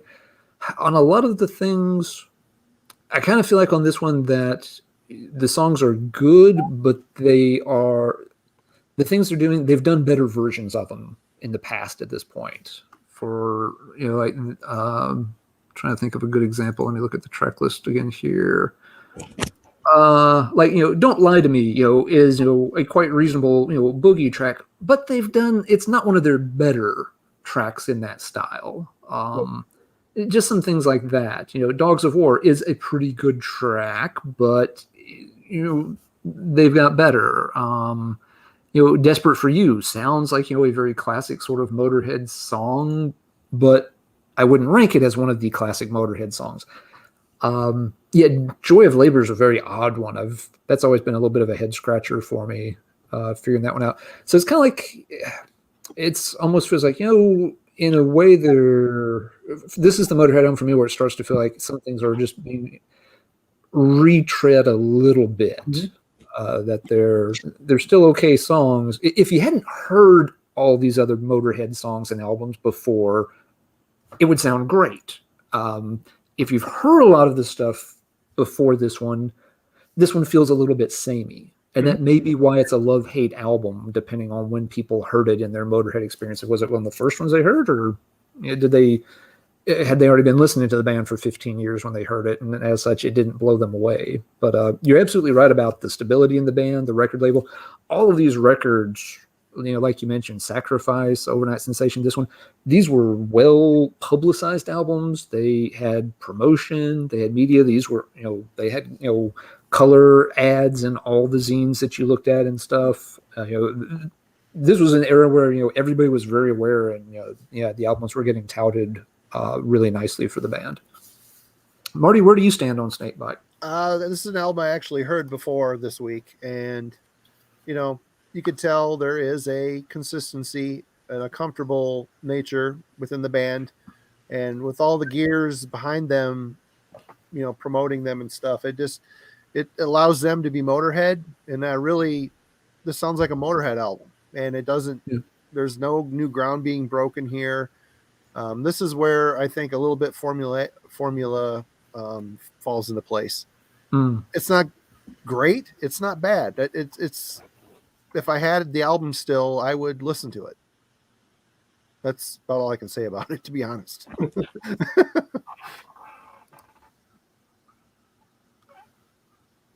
They toured. That was the album where they toured on Ozfest in the U.S. Oh, okay. And when I interviewed Lemmy a few months later, or maybe it was the following year, I don't know. I said it seemed like that was kind of surprising. You know, just in my, I didn't see the tour. I wouldn't, you know, I was never interested enough in those tours to actually go out and see it. Even with Motörhead, just the idea of Motörhead playing a 30-minute set in the middle of the day to a bunch of skaters, I was, you know, no thanks. But so I asked Lemmy, I said, you know, how was Ozfest? Was that the right audience for you? And he said, yeah, it didn't, you know, wasn't the wrong audience, you know, as far as we could tell. And I said, yeah, you know, I had a friend who went and said that you were the best band that he saw all day. And he was like, well, see, it was the right audience for us then. Did you interview him for Maniacs? Mm-hmm. I'm trying to remember that interview. Was he accommodating? It was all good? Totally. I interviewed him 3 times, twice for my own fanzine and then once for Maniacs. And he was awesome every time. Nice. Mm-hmm. Good deal. So after Snakebite, we're into the 2000s. Almost. They did a live album I think it was recorded in 98 and recorded in 98 and released in 99. And I just had to flash it because I love it. Sure. I'm not familiar with that one. I've never heard that one. It's a double CD or a triple LP. And like I was saying about Snakebite Love, there's a lot to appreciate in terms of musicianship. You can't really see the track list, but it's, you know, it's about what you'd expect from the set list. For a band that's they're not known for or, you know, held in high regard based on their musicianship. What you hear on this live album is really pretty awesome from all 3 of them, you know, in terms of performance value and just the stamina of cranking out a, you know, however many songs set this is, like 25 songs or something, you know, and barely taking a break in between. That is a great track list on that one. Yeah, and the mix is awesome. This was actually mixed by Charlie Bauerfiend, who I think recently was what was that German band you mentioned? I think he's more recently been Rage. He's been at the helm of some of those productions too, but somehow he ended up with the gig to mix this one too. So he was pretty in demand around that time there in the late 90s. He was kind of top shelf for a lot of metal products around there. He did a lot of, I think, Blind Guardian around that time. Yeah, he would have been right off Nightfall and Middle Earth when he mixed this one. So this was probably a walk in the park compared to that. Oh yeah. You know, but a few less violins. Yeah, right. Yeah, at least 20% fewer elves as well. Something to notice about the track list here, though, is you got a full half of Overkill, the album. There are a lot of tracks from it. You're right. Name 5 Overkill tracks that are on No Sleep Till Hammersmith are on here. So that Metropolis, Stay Clean, Metropolis, Capricorn, No Class, and Overkill. All checking in here. So the fact that they're doing a full half of that album a full 20 years later, I mean, is a real testament to how well those songs hold up. Mm-hmm. Stood the test of time for sure. Still do. Yep. But all 3 of my 90s must-have ass kickers are on here too, which is Civil War and Burner. I'm So Bad, Baby, I Don't Care. Yep. I mean, for as cool as I'm So Bad is on album, live with this lineup, I mean, Mickey D really torques the tempo on it too, like he does with Going to Brazil, and it's like, it makes it a much better song. It Yeah. was already a good song, and then Yeah. to hear it blasted out like this is really, really satisfying. I was really sad when they let that one go. Mm. Yeah. I'm going to have to check this one out. This has a great lineup. Great track list. Yeah, can't go wrong. Good banter too. I mean, always. Always. So now we come to We Are Motörhead. I fucked up and didn't listen to this one. I somehow skipped over it. Well, Damn it. I would not rate this one so highly. It's one of my favorite covers. It's Again, great. it's a really good version of Snaggletooth, and it's just full of all that like hell and chaos, Color and, scheme. you know, military violence and shit that he's always hiding in the margins. And yeah, and the color scheme is awesome. Perfect. Yep. Musically, it's got a couple of keepers. I saw the band. I followed the band on tour for this album, and that was kind of a thrilling and what's the word? Influential experience at that age in my life. I almost never reach for this album, to be honest. I mean, we were talking about them having poor taste in covers. Oh my God. And Terrible. And God Save the Queen. Yeah. That's Although it's a better fit for Motorhead to do that because he was friends with them as opposed to fucking Megadeth, which was fucking dumbest thing ever. right. And I will say They did Anarchy in the UK, didn't they? I'm sorry. they did Anarchy. That's right. Either way, it's still stupid. Anyway, Potato, go ahead. potato, yeah. But I will say that God Save the Queen, other than Ace of Spades, got the biggest pop live every night. And like I said, I saw them 5 times on this tour. Every single night, God Save the Queen, people went wild. Really? Yep. Yeah. But Stay Out of Jail, I think, is one of the best cuts on this album. And that was also in the live set, which was cool. But they didn't hang on to it after this tour. The only one they sometimes went back to, obviously, is the title track. They were opening with it on this tour, and then they would go back to it here and there in subsequent years. But that's a very kind of tongue-in-cheek, I mean, it's called We Are Motörhead. It's self-celebratory, self-referential, kind of lyrically a direction that they would move more toward with the albums that were coming. This album to me is the last time they were underdogs. I found that Motörhead's some of their maybe not all of it, but some of their strongest albums came at times in their career where they really had to fight, where they really had to stick to their guns, do their thing, not do anybody else's thing, do what they were doing, whether they were being rewarded for it or not. I don't think this album is the best representation of that, but it represents the end. This is the last time they were underdogs. I think after this album, well, no, actually, no, I take that back because there was one more underdog album. It's after the next album that they kind of crossed like a fulcrum point, I think, in their career. But anyway, yeah, We Are Motörhead. Yep. Yeah, this was one. I heard it when it came out, and it kind of went in one ear and out the other. It wasn't that I didn't like it. I just was like, okay, I heard it and moved on to other things. When I went back to it, I found it to be a pretty fun album overall. It resonated a lot better long after the fact for some reason. And yeah, there's nothing. Looking at the track list again, it's not that there's any song or songs on it that are, outstanding must-hears. But yeah, just overall, the tracks worked pretty well together. So yeah, I like it quite a bit, from this era, of the 3-piece band.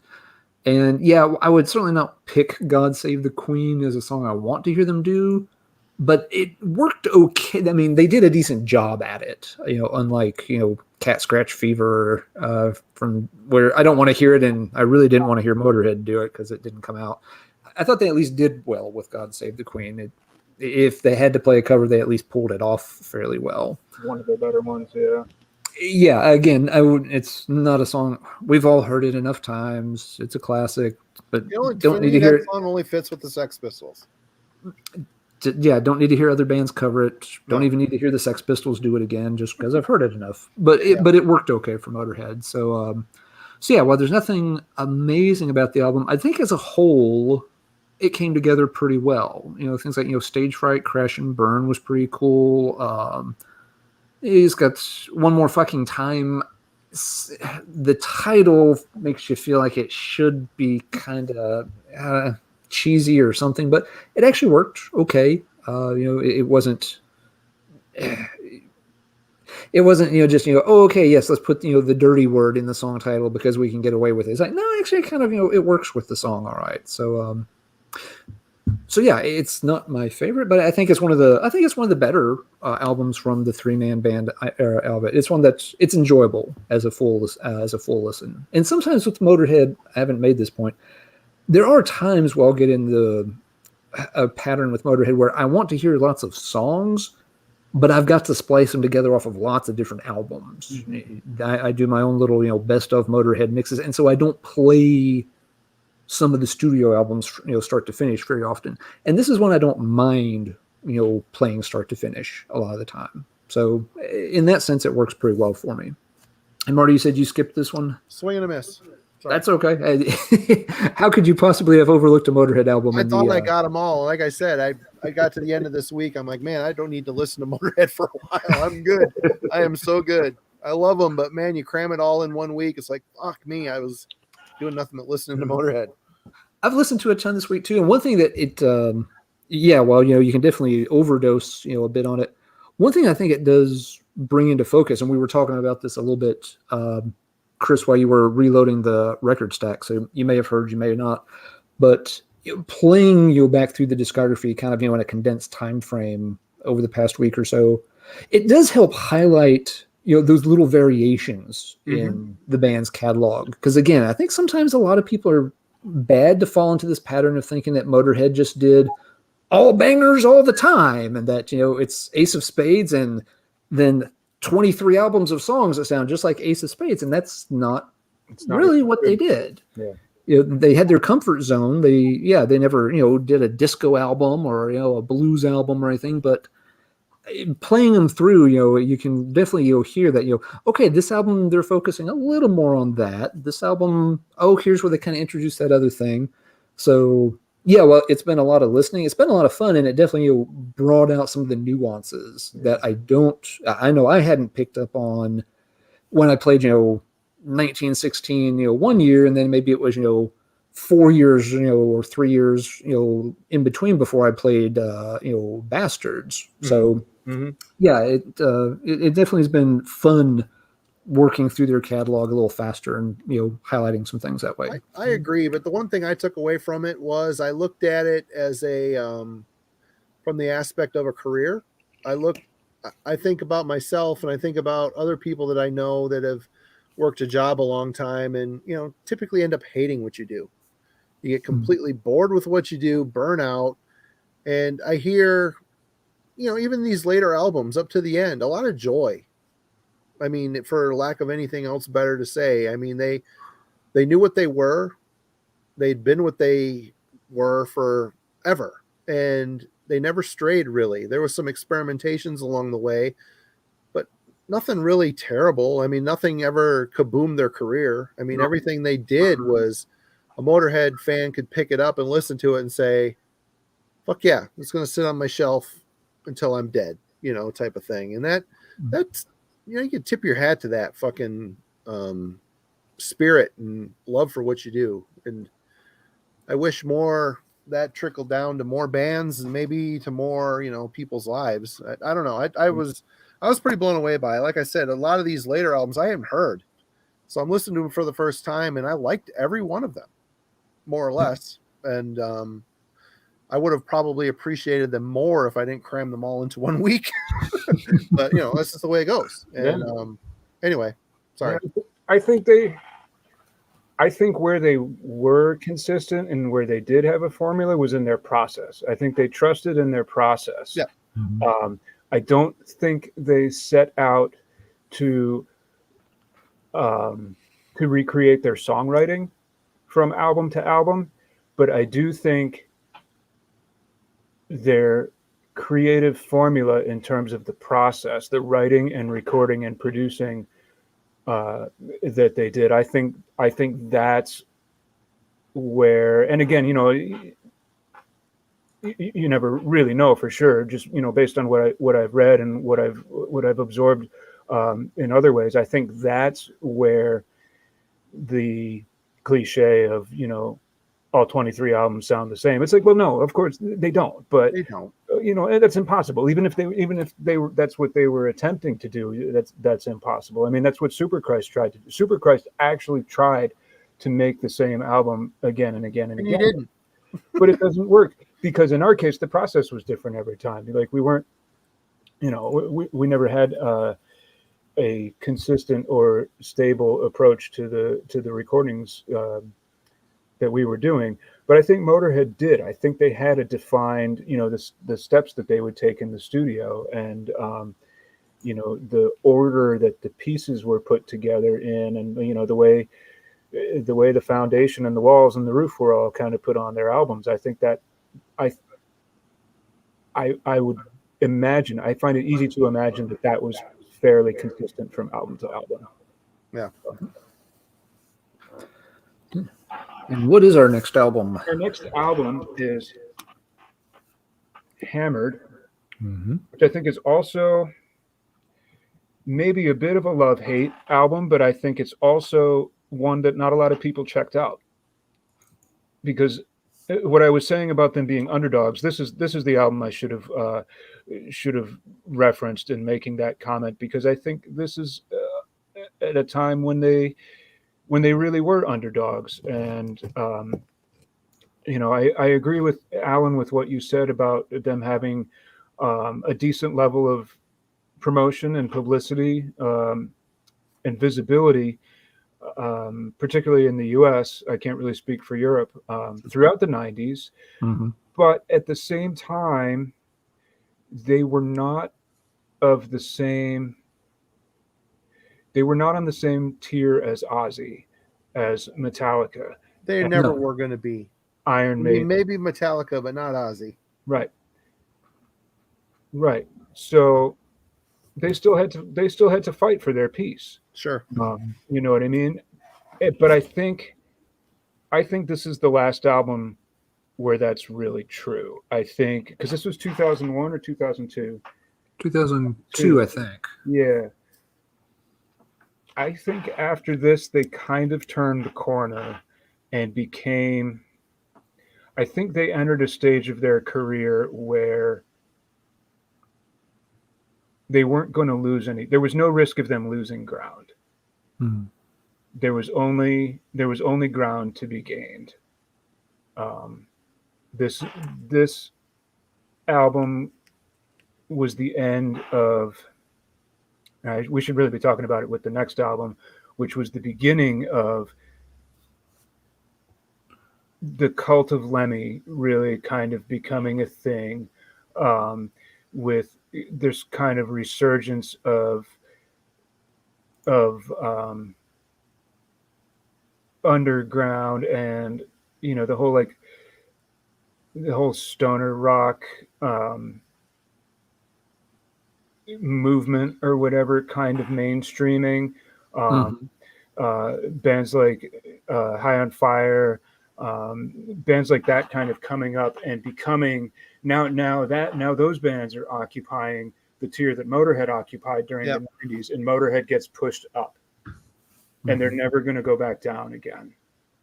Part of that, Chris, I would attribute that to longevity, for the fact that A lot of Right. longtime Motorhead fans are turning on their kids to Motorhead. Right. So you got this whole new generation of kids that are just discovering Motorhead for the first time. Ace of Spades, Overkill, all these classic albums. Motorhead's on tour. They're going to go fucking see them. Right. Whether it's with their dads or moms or by themselves driving there on their own. I mean, this is where longevity and popularity have a heavy hand in nurturing and propelling a band's career to Yep. the end. And it's also a time culturally when there is a lot being written, being spoken, etc., about the history of the genre that newer fans and even older fans are absorbing. Like you turn on, like I mean, all these like behind the music specials and retrospective articles and things like that being written. You turn on the TV and Scotty Ian is saying some shit about what heavy metal is, or Dee Snider is saying some shit about what heavy metal is, and to people who have grown up with that, like we're not necessarily tuned into what Dee Snider has to say about what heavy metal is, but somebody in the wider rock and roll circle, might be very interested and very tuned in to what Dee Snider might have to say about heavy metal's origins. And maybe he tells a story about Lemmy that then somebody's hooked. And there was a transition point culturally, not just within heavy metal culture, but within rock culture and within like mass media culture, that I think transitioned Motorhead into, what do you want to call it? Its legacy period, the final lap that they did. But we're getting ahead of Hammered, because everything we're talking about, in my opinion, came right after Hammered. This is kind of a weird little album that I remember when it came out, they had a really hard time picking a song that was going to be like the preview, so like the advance song. At first it was Shut Your Mouth, which was a cool song. But then they did a video for a song called Brave New World, which was also a cool song. Yep.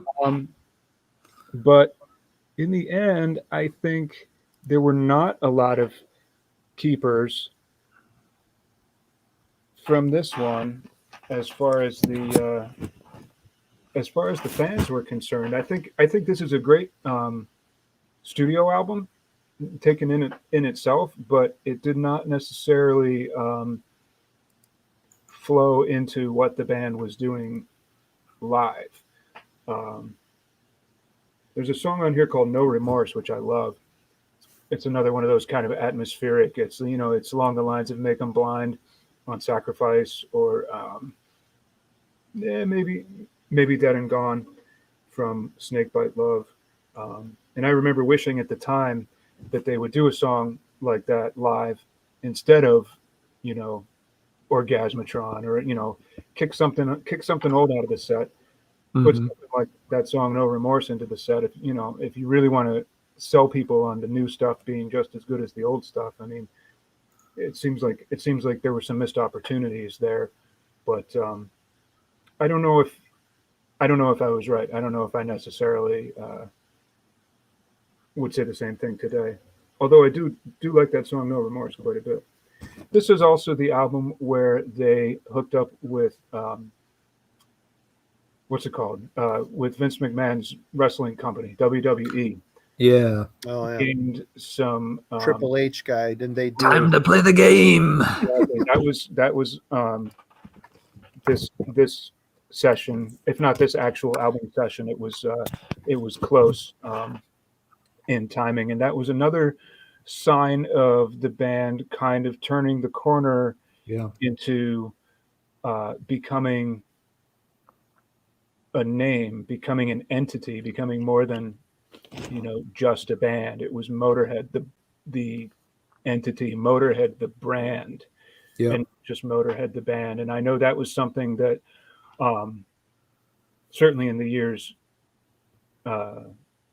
fast forward 10 years from this, and that's all. The brand is, now it's really time to play the game. But we're getting pretty far ahead. Overall, Hammered I love as a studio album, but it's pretty isolated, I would say. It's hard to kind of see its place in the bigger picture.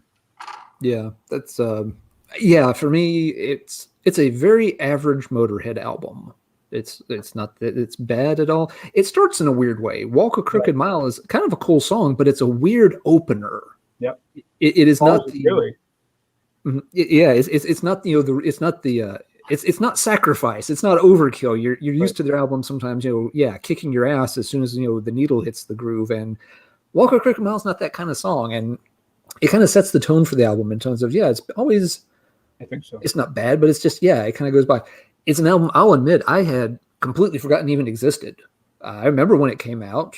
I heard it, and going back through their discography this week, I kind of looked at it just like, oh yeah, that one. Yeah, well, I forgot about it just now when we were talking about We Are Motörhead. It's like, yeah, it slips by. But I think your point about the WWE connection is a very. It's it's probably a little blip in terms of Motörhead's musical output, but they really did fit in perfectly with. That was WWE at the height of its powers over the past 20-25 years. That was the reigning of the Attitude Era, and having Motörhead be the badass soundtrack for one of their top tier badass superstar wrestlers in Triple H at the time. Yeah, it connected perfectly with that audience that was wanting wanting that the folk hero mythos. Lemmy was this guy this badass guy walking out to this badass song, and who's that band? Yep. Motörhead. What's a Motörhead? Oh, you got to hear about this fucking guy Lemmy. He's a fucking legend. And the mythos it just vomits out. The bottle of Jack Daniels. Fucked 1,000 women. All that stuff, the stories just start pouring, and it was the perfect audience to just gobble something up like that and really start to, like you said, take them from that level to getting them into that mythos level. And it was new territory because, like you said, it's the bottle of whiskey and fucking 1,000 women. It's not Stay Clean. It's that people are talking about. People aren't talking about whether Dancing on Your Grave is too melodic of a Motörhead song. It's like they're latching on to something. It's something else. It's something. They're latching on to that the mythos, the mythos, the sort of the fantasy of which fit in with the whole Attitude Era of pro wrestling at that time. Was the anti-hero of Stone Cold Steve Austin and such. Fuck you, I do it my way or the highway, and that's how no rules, disregard of authority.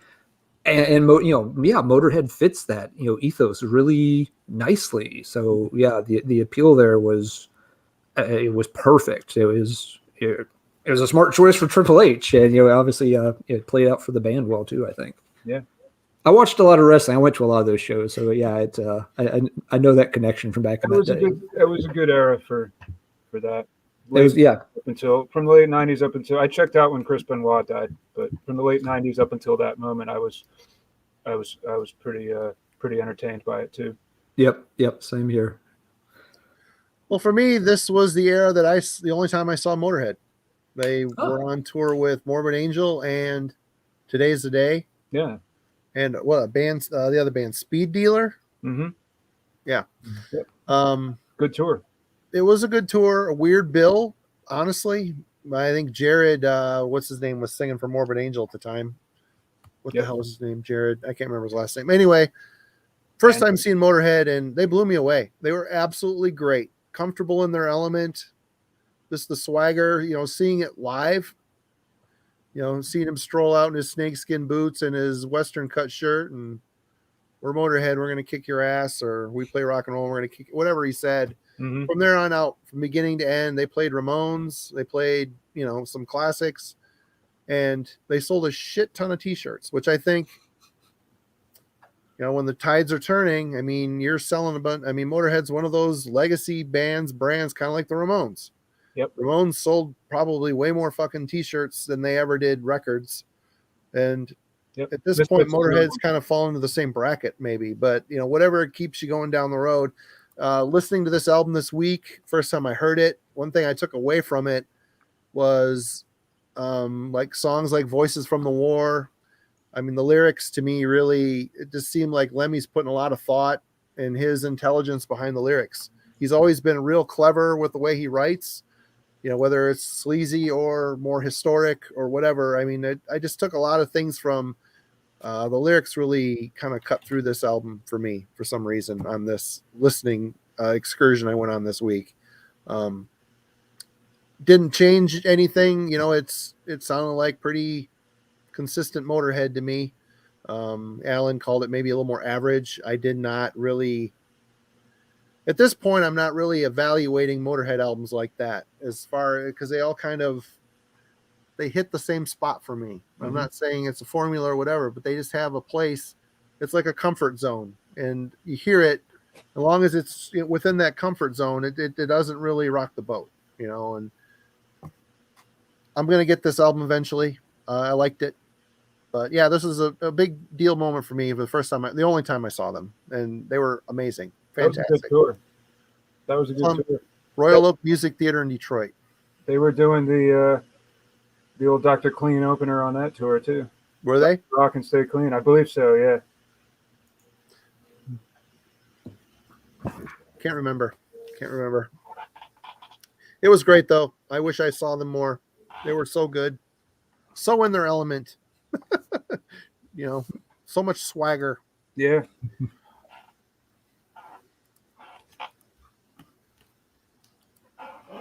I listened to this album last week, Inferno.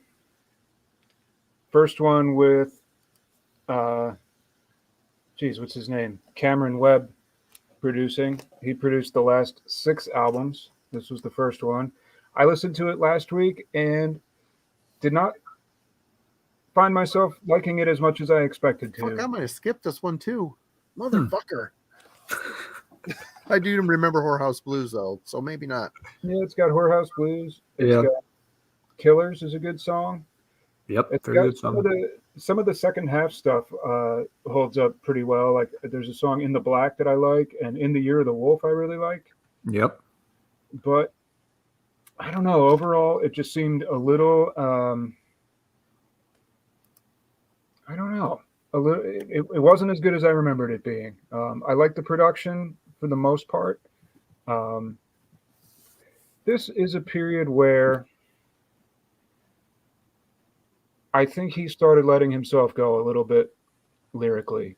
I think the lyrics for these last 6 albums, whether he was just working too fast or whether the production team was kind of just egging him on to do the same old.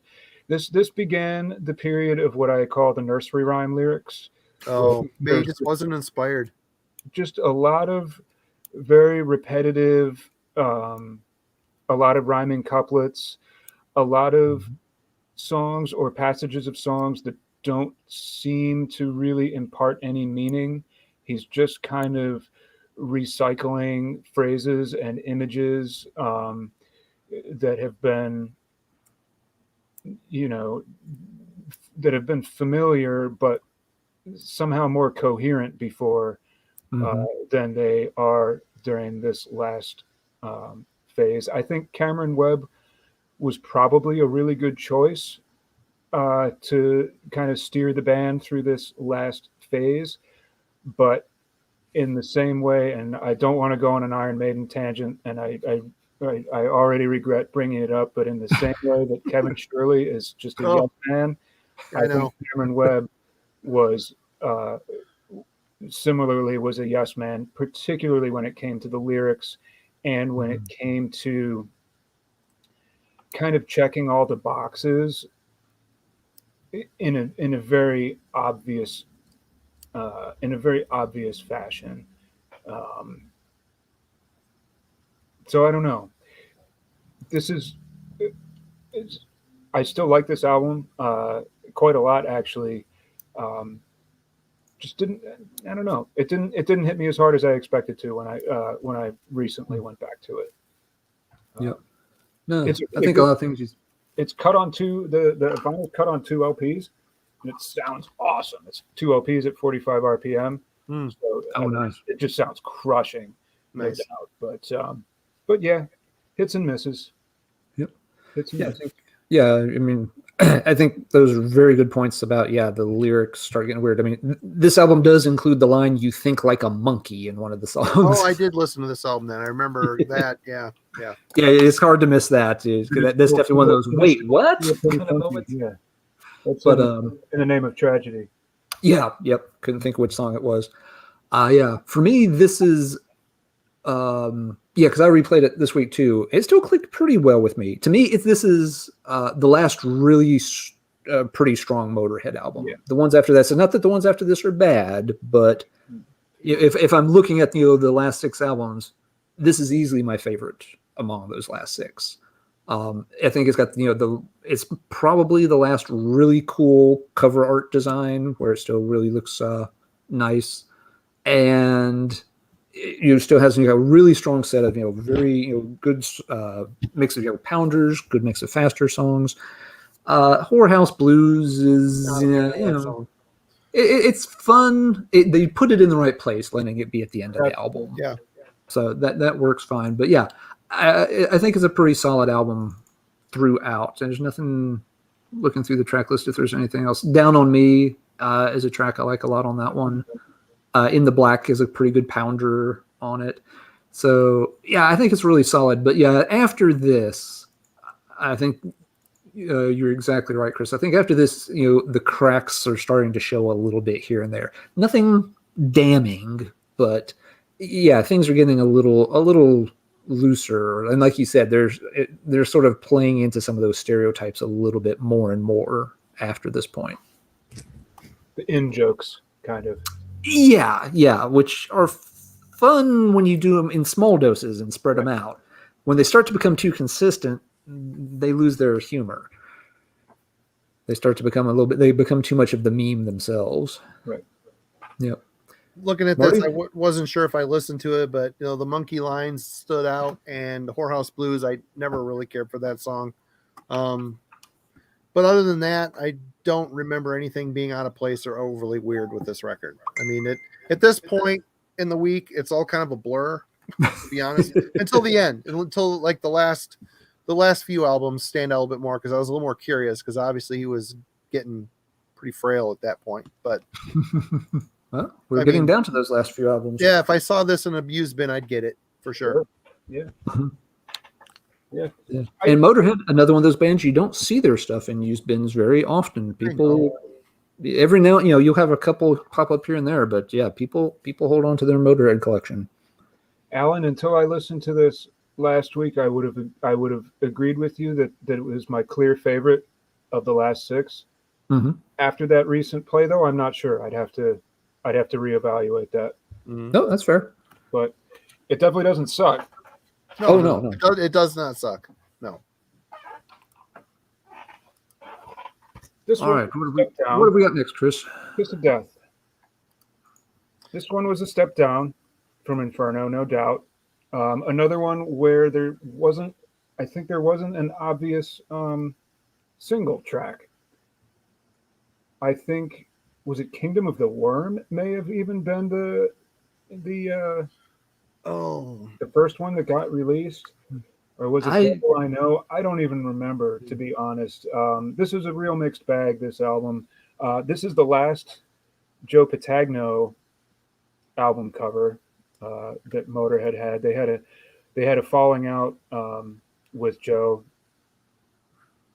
soon after this album came out, and I have no idea what the different sides of that are. I'm sure it was over money. I mean, I don't know what else it could be. There's no doubt that they've sold a ton of records, shirts, other stuff with the with his design, with his original Snaggletooth or War Pig or whatever you're going to call it. design, I can see him maybe wanting a bigger piece of all that stuff, or who knows what. It's too bad. It's one of the cooler album covers. It's Again, cool. big jumble of kind of militaria there in the background. No more hidden swastikas that I've found yet, or hidden tongue dicks or anything. But album wise, I was pretty underwhelmed at the time. It's got a couple of real stinkers. It's got a couple of keepers, I guess. One Night Stand is a pretty good song that they were doing live on this tour. I believe, is that the only? Oh, Be My Baby. They also, for some reason, they did. Somebody thought that would be a good song to do live, which I don't think it works on album, and I don't think it works live either. Other than that, maybe they did Christine live, but I'm not sure. That song is pretty much the Pits. God Was Never on Your Side is pretty much the Pits. Overall, I didn't care much for this one. I guess I would still rate it, I guess, in the bottom third of their catalog. It has its moments. It's got that that familiarity that you always get from their albums. Yep.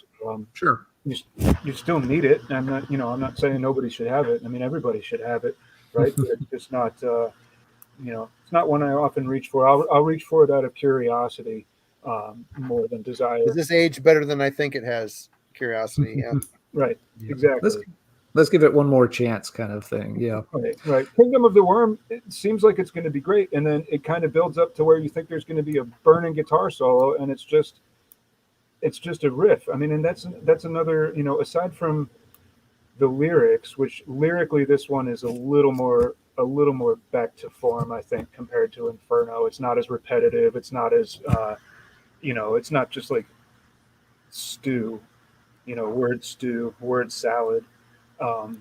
But here's where Phil Campbell starts letting himself go a little bit, and a lot of the guitar solos here just don't achieve at all. Or it seems like you hit a point in the song, like Kingdom of the Worm, where like here's where there's going to be a kick-ass Phil Campbell guitar solo, because there are plenty of examples of kick-ass Phil Campbell guitar solos, but it just seems like as time goes on, there are fewer and fewer of those, and this is one album where I think that's really noticeable. Yeah, it's I agree with your takes overall. It's an album where they're doing some slightly different things, and it's not quite working. I think your example of Bye Bye Baby is a good case in point for that, where it's got a couple of songs, Christine too. Yeah, they have these almost poppy vibes about the songs. Not that you are going to hear it on normal FM radio, but the songs definitely they're trying to make them sound a little different, and somehow it's just not quite in their wheelhouse. They're not quite getting it to work yet. I will say I think the album ends pretty well. Kingdom of the Worm isn't bad, and Going Down is a pretty good way to close out the album, at least. But looking through the track list, I kind of like Trigger, but again, it's got this more catchy sing along aspect to the track. So it's a little bit of an odd one. We're in dialogue too now, where now a lot of these albums I have not heard very many times. I've heard them 1 to 3 times over the years. It's not an album I've played a lot. Maybe I'm off base on some of it, but it just seems like they were trying maybe for some kind of a little different. I don't know if it was trying to get just a little more poppy or catchy or a little more sing along, and it just wasn't quite clicking, at least for me. Well, they couldn't even find us. I mean, yes, I agree totally. That song Trigger has like that like that little hook, which seems, like you said, it seems like it's going there, but that doesn't quite.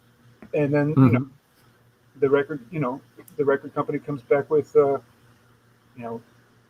was it Devil I Know or Be My Baby? I don't remember what the single was. Like Yeah, I don't know. point being, they couldn't find a single. Mhm. Like there being a handful of songs that seem like they're about to be singles. Yeah. So underwhelmed. Yeah, if they can't find a single for an album they wrote, that's a red flag. You know, the band themselves can't pick a song. But for me, I'm in the boat with Alan. I listened to this album once, and it was on the way to the fair, and my kid's like, "Dad, can we listen to Glory Hammer?" I got a little of that action, or can we listen to the new Halloween, Dad? I'm like, oh no, I need to listen to this record. Just be quiet. I'm listening to this record. And again, nothing offended me, nothing stood out. That's about all I can throw in on this one. It seems like the one after this it had a little more piss and vinegar to me, but that's Aftershock, correct? No. Nope, we got one more. No, we got a two before Aftershock. Holy shit! Hang in there, Marty. No, I thought I could do this no problem. This is no big deal until I looked at the list. I'm like, fuck, there's a lot more albums than I thought. Motorizer. Yeah, this was another step down. That's another step into just kind of doing the inside jokes. Yeah. Right off the bat, Joe Patagno is pretty sorely missed. Yeah. Yep. Whatever is going on here for an album cover. I like the title. I thought the title was good. Rock Out, I think, was the video single, wasn't it? Could have been. I've seen a video for that. I'm pretty sure. Yeah, there's a lot of pretty forgettable songs on this one. Like Run Around Man. I remember the lead-off track, Run Around Man. There's so many syllables, so many words and so many syllables and constant singing that you honestly can't tell what the chorus is. Like when the chorus has started, because he's just kind of like, again, doing like what I call the nursery rhyme, just jabba jabba jabba jabba jabba. Oh, you're right. I remember this song. Okay. Yeah. And it goes and goes, and I'm like, was that the chorus? Was that the chorus? And I think that is a drawback of the Cameron Webb albums, the last six, more generally, is that the songs have, on average, say earlier on, the songs had on average two or three riffs, two or three sections of the song. A lot of the stuff on Overkill only has two. I'll Be Your Sister, that song has two riffs. Mm-hmm. These albums seem to have like 4 or 5 different parts for each song, and Motörhead being Motörhead, I mean, it's vocally oriented music. So you have a song with 4 riffs, and then you have a verse, and you have maybe a B verse or a pre-chorus, and then you have a chorus, and then you have a bridge that maybe hits twice, and it's just like you lose a lot of the you lose some of the dynamics of transition. When you have that many transitions in a song, those transitions lose their power.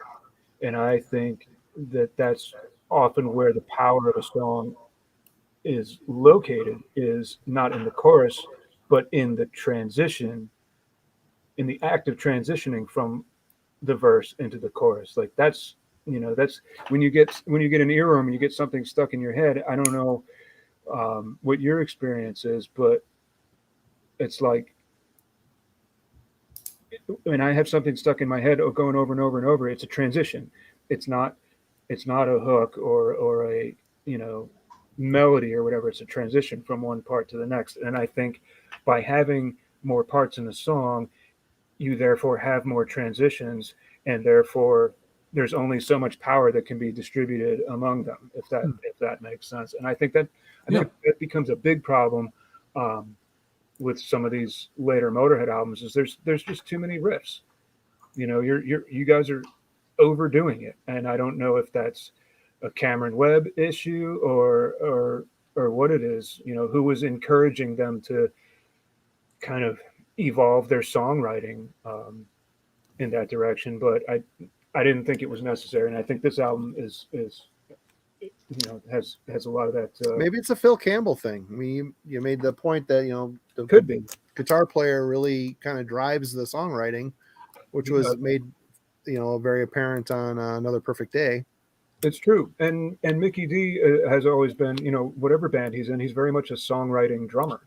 Mm-hmm. And I know that the bulk of this stuff was probably written in tandem by Mickey and Phil. So maybe it's a Mickey D thing, like, hey, this song is too basic. This song needs some more, some more interaction between these different sections or whatever. I don't honestly know, but it's like, if you can't tell that the chorus has started, you have a problem with your song. Yeah. So this album, yeah, I thought there was a lot of just like frankly cheesy stuff that didn't seem to have much. Back on the Chain is a song that I liked. That one's good. Because that does have a good transition into the chorus. It's got a nice key change and actually has some dynamics. But the first 3 songs, Run Around Man, Teach You How to Sing the Blues, and When the Eagle Screams. I mean, even those titles there's too many words in the titles. It's not if the songwriting on Kiss of Death was trending towards pop, like these songs lyrically are going in the opposite direction on Motorizer. Yep. Yeah, I think you've described it very, very well. Everything from the cover art on just doesn't quite feel right. And yeah, you get Teach You How to Sing the Blues. The lyrics are just getting, again, it's supposed to be a joke, but the joke's starting to be on them a little bit. There's one in the middle that I like a lot. Buried Alive, I think, is pretty good. I do like that track. But then it's followed by English Rose. I don't like the chorus hook on that one at all. So yeah, I didn't think they could do worse than Christine, and then they did. Yeah, then well said. Well said. So yeah, there's just things that aren't. Again, it's not a terrible album. It doesn't need to be avoided completely, but as within the Motörhead catalog, yeah, things are not all is not quite well here by this point. They're definitely starting to have a lot more misses than you would expect. Right.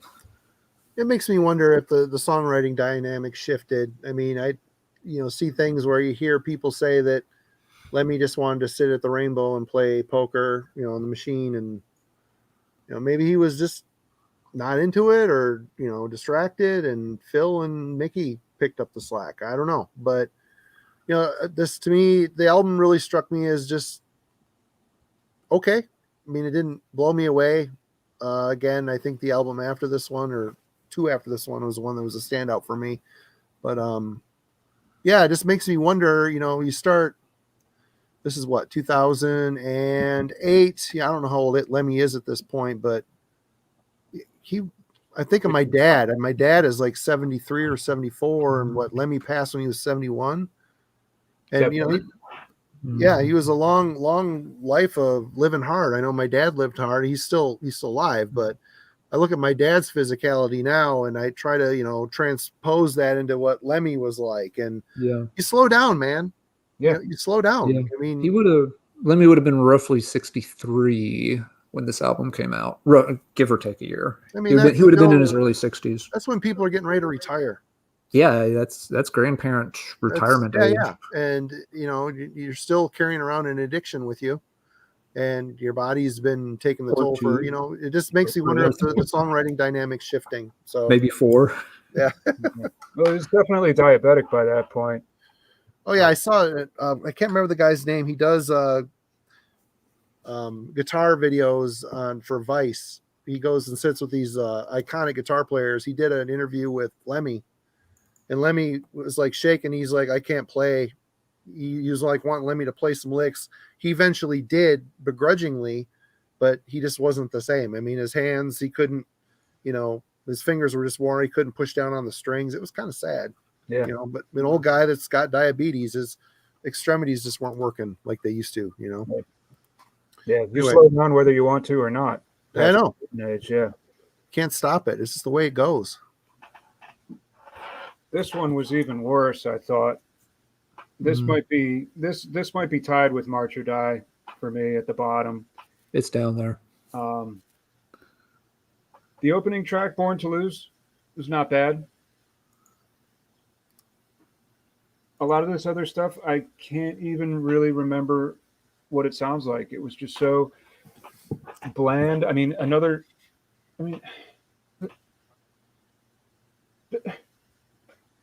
what to say about that album cover. It's just sad. Like, for a band with so much iconic art associated with them, that's and the staff and a professional record company. I don't know how that happens, to be honest with you. I know they were, under pressure of the uncertainty around Lemmy's health. I know this was a time that they were trying to get out and tour some farther away places while not knowing, they went to South America for, not knowing if it was going to be the last time. I know that the live show, truly, it probably always was the bigger piece of the game, but certainly as time wore on, and record sales were shrinking too. I mean, the incentive to make a chart smash album was smaller and smaller every year. And again, not to invoke Maiden at all, but that I think is a big reason for the downward quality of their recorded output lately. Is the incentive is not there. You can spend all the time and money you want and make a great album, and you're still going to sell 10% of what you sold in the 80s. So this may have been impacting Motörhead's studio output at that point, along with everything else too. But I couldn't get into this one at all. I mean, I'm trying to get the song titles right now.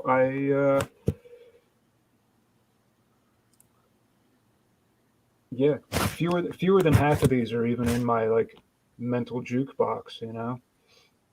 I just remember the last song sticking out as kind of cringy. Bye bye bitch, bye bye. The lyrics and stuff were just phoned in, stupid lyrics. Yeah, really, really reaching and not even really reaching in the right direction there, I think. Yeah, it's another good example of the lyrics are just a little are very loose at this point. And not from any kind of politically correct standpoint or anything. It's just it's the kind of thing you'd expect some kind of very immature band to try to do to get a little bit of attention with a song title. It's Motorhead doesn't need to do that with a song title, and musically it's not the worst song, but it's just such a silly kind of blasé thing to do lyrically. It's just it doesn't have any impact, coming from a band, this far into their career. It just doesn't work. No. And here's a song which musically could really stand to be elevated a bit by some decent lyrics, some meaningful lyrics. And and what's the guy writing them is a very smart man. It's just a band at the end of their career, and there's no hunger here anymore. And his days are not always good days. No, either. They're not. That's the thing. And they had to, at this point in their studio game, they had to, if it wasn't a good day for Lemmy, they had to wait and try again the next day. Yep. So the other piece of that is you have to take what you can get on the good days. Yep. So I think that's a very real challenge at this point. That's got to be a lot of pressure on Lemmy too. I'm sure he knows. I'm sure I mean, you got to know. You've got to know better than anybody else, right? Yeah. How you're feeling. So, and this was around the time that he started having problems with the show. Like there was in was it in what year did this come out? 11, 10. I don't remember when it was. 2010. But it was at Wacken. He only made it through, 4 or 5 songs of the set. But it was like 1,000 degrees on stage, and Yep. who knows what else. So you always think, well, it could be something else. He's, I'm sure he's doing the best he can or whatever. But then, in the back of your mind the whole time, you're like, well, he's standing up on the stage at Wacken singing a song called "I Know How to Die." It's like, does this guy know something we don't know? Is something real bad about to happen? Yeah. Because he always said if he could choose how he was going to die, he'd want to die on stage or in bed with a chick. But I don't know. Speaking for myself, I think the whole like dying on stage thing sounds like a horrible idea. Yeah, I don't want to, have all those people watching me crap myself. My final thing in the world. No, I'd rather die at home with my people. Yeah. It's Well, another. he was with his people, though. I mean, that's he structured his life around that. That's true. Yeah, that's true. And my mind just went there too. It's like, everybody's going to do it their way, or everybody's going to do it their way, and it may or may not be the way they wished for. But yeah, it's another just example though where a lot of people will buy into that mythos because it sounds like part of the mythos. Oh yeah, die with your guitar, in your hand, playing the ultimate power chord, and your heart just explodes all over the front row. But yeah, and then if you stop and rub 2 brain cells together and think about it, it's just like, no, nothing about that sounds good whatsoever. It's kind of traumatizing for the audience, I'm sure. Yeah, everything about that's just wrong. The only way it would be good is if you were hit by lightning. That'd be pretty cool, I guess. You gotta stop and separate the fantasy from the reality sometimes. Leave a permanent stain on that stage. Yeah. One of my old high school teachers, one of his jokes that is actually always kind of rung true, was that there's literally only one good way to die, kids. And we're all just sitting there, they're just like, 11th grade government class. We're just like, okay, all right, is this going to be on the test? But he's just like, you live to be 96 years old and you get shot by a jealous husband. I'm like, I don't think that scenario is that scenario works. And that was from your teacher? That was from my 12th grade government teacher. Yeah. This was in the 90s when you could, such things could be said in high school without everybody recording it and posting it all over social media and having you canceled within 6 hours.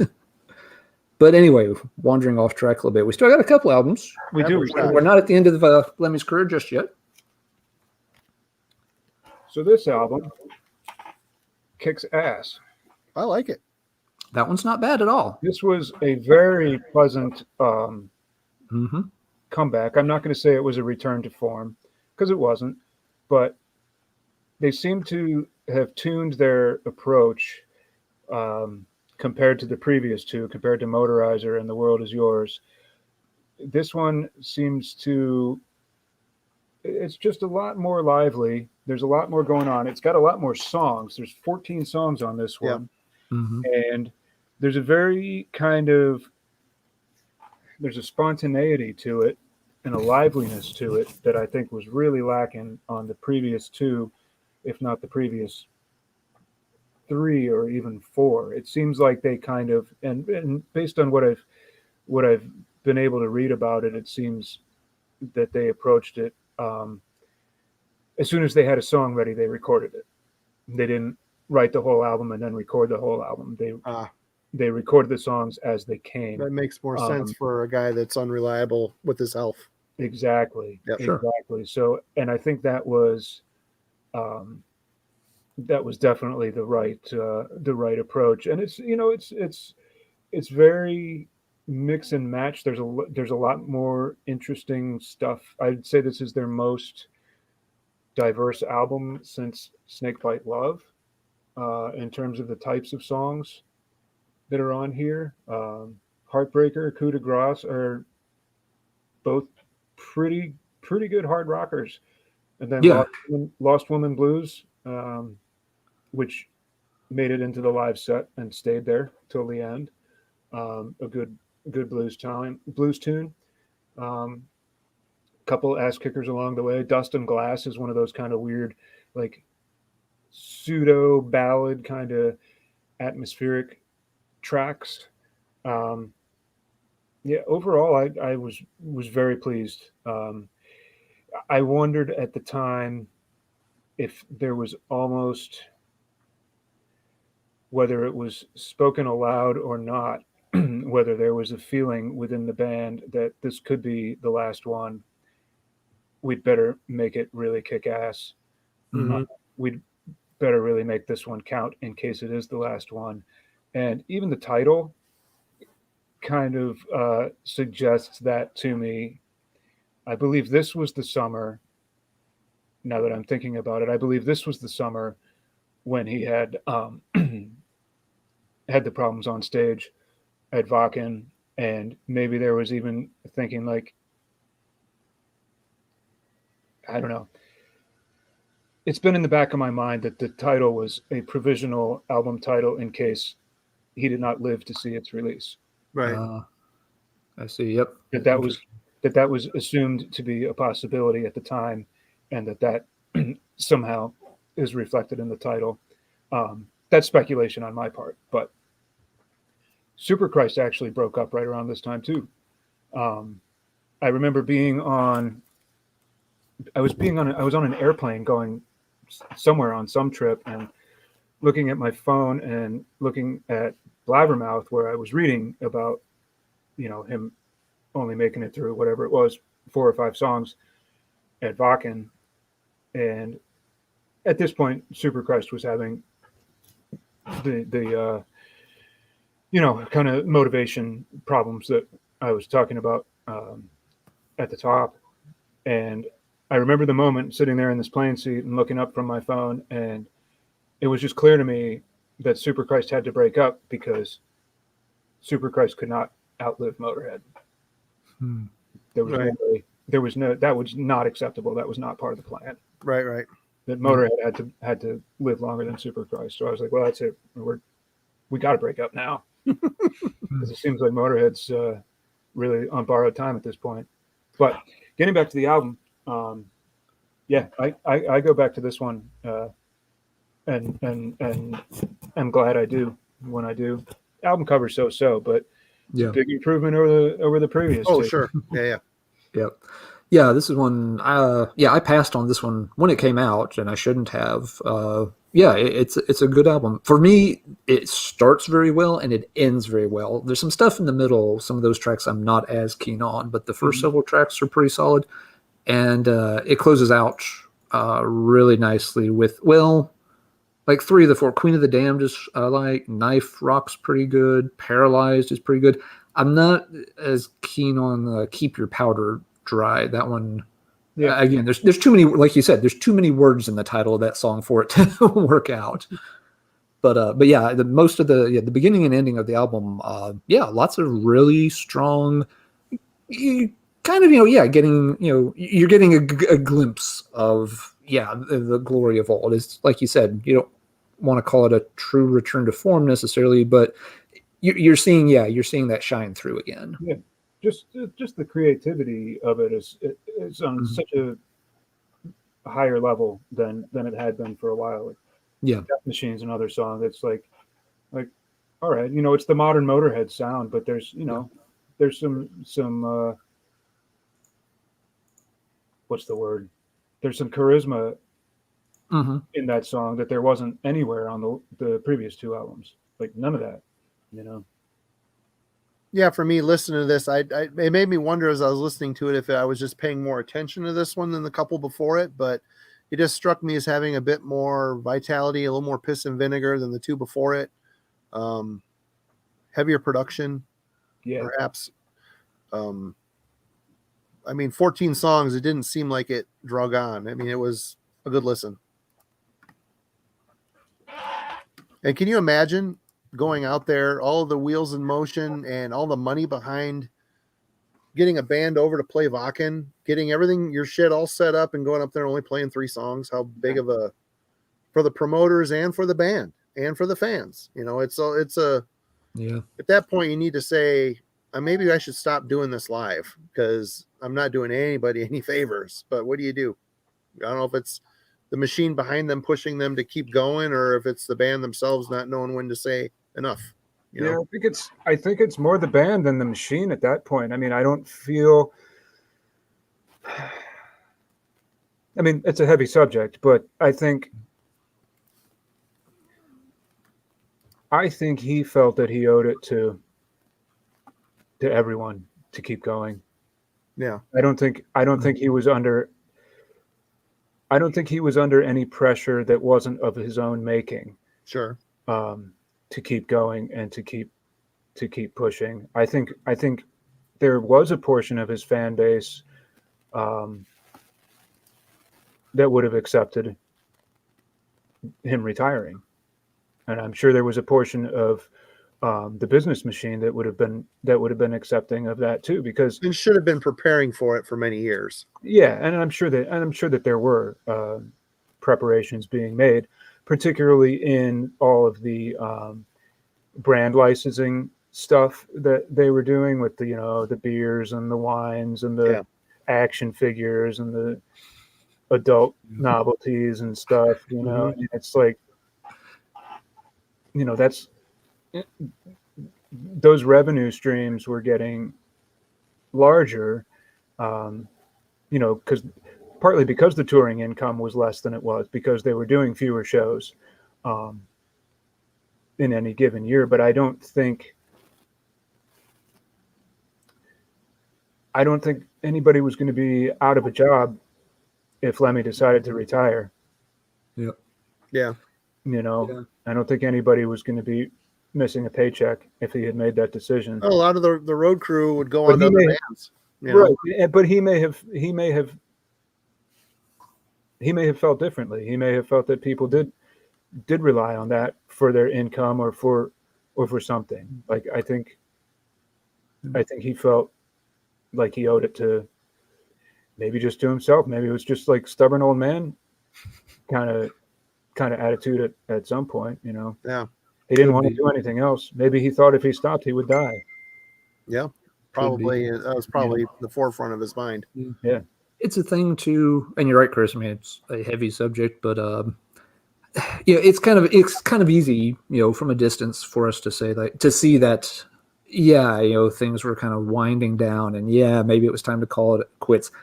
I mean, at the same time, Lemmy had been doing this long before even Motörhead. I mean, one thing that was a little odd about Motörhead and the new wave of British heavy metal, Lemmy was like an old veteran of the scene before that happened.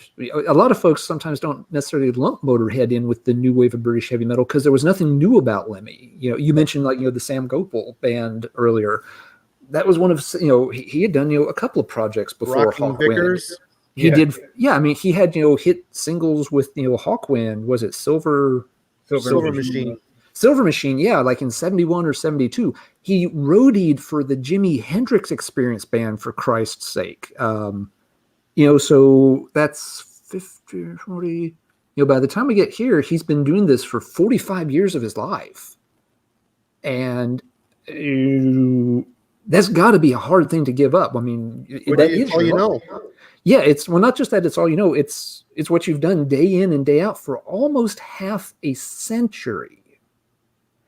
And I mean, like we've all said, he was an intelligent guy. I'm sure it wasn't lost on him that, he was losing, prowess.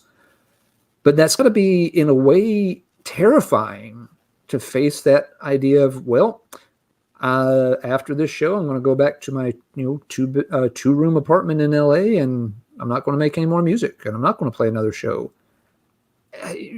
That's got to be a terrifying kind of thing when you've had that much time invested in something. By a lot of accounts, Lemmy wasn't necessarily like a big egotistical guy. He did not get hung up in all of the I don't give a shit what people think of how I look or how I dress or how I act or how I live. Those things didn't affect him the way they do a lot of people. But at the same time, this was a big part of his whole lifestyle, his whole personality, going back to, getting his first guitar when he was in grade school. So because he noticed that, with the guys with the guitars at school, the chicks would just flock around him. So he's just like, I don't know how to play it, but I can carry it, and they'll come hang around. Well, I'm sure a lot of it played into the health thing, played in it too. I'm sure he was a extreme diabetic. I'm sure his dick stopped working a long time ago, so he wasn't enjoying that part of the road anymore with the ladies and all this other stuff. He's an old man at this point, Yeah, but yeah, I mean, old man. From the standpoint of young people, old men are stubborn. I'm guessing from the standpoint of old men, they're really scared. They know the end is closer than not, and they don't want to admit it. Yeah, they will. Even if they want to admit it, they don't. They have those things that have brought them joy for a long time. Like in this case, making music. And when you hang that up and give that up, you really are admitting to yourself that I'm done. Oh shit! I guess tomorrow I'll go get myself measured for a fucking coffin, because what else am I gonna do? It's got to be that you can kind of feel like, as long as I've got this going on, maybe it's not quite that bad. Anyway, shit got heavy there. He's been described by a lot of people as very loyal, as a very loyal person. He was loyal to his fans. Mm-hmm. He was loyal to his bandmates. Some would say even to a fault. I mean, imagine what a bronze lineup reunion could have done, and not just the revenue, but the joy that could have brought upon them. But he wouldn't do it.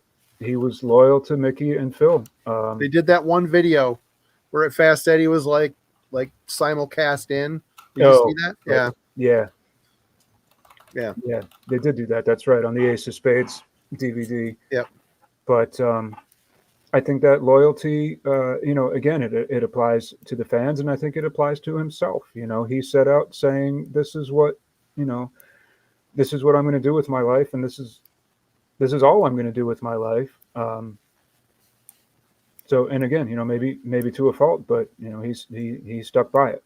Yep.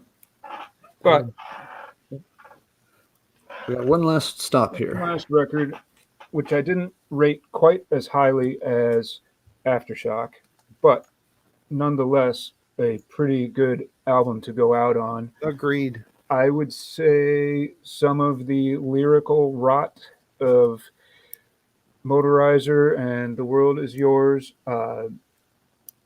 began to creep back in on this album in a way that it hadn't on Aftershock. I think Aftershock had a little more to offer lyrically compared to Bad Magic, which again is a lot of just like catchphrases and inside jokes kind of strung together in very familiar fashion and patterns. Let's see. What's the one song that I liked on here a lot? When the Sky Comes Looking for You. Too many words for the title, but otherwise that's a pretty good song. It did go into the live set. I think that's the only one from this album that they did live. I do not like at all that their recorded career ended with a fucking Rolling Stones cover. Yeah. They did a nice job with what's a very average and played to death song. Mm-hmm. But I find that a very kind of sad note that that's how they're recorded. That's how they went out playing the fucking. At least it wasn't Cat Scratch Fever. Hey, at least it wasn't Cat Scratch Fever. Well said. But yeah, like I said, a worthy album. Not quite as good as Aftershock, but close. Has its moments. Has the right atmosphere. Has almost as many songs. What does it have? 13 songs. 13. Yep. Yeah. For me, it's an okay album, and this is one I've only heard a couple of times, so I don't have any real deep takes on it. But yeah, what you said, yeah, the lyrical, sort of Decay is there. Song titles are too long. The one and I remember the first time seeing the song title, I literally just stopped and thought to myself, what is wrong with this fucking title?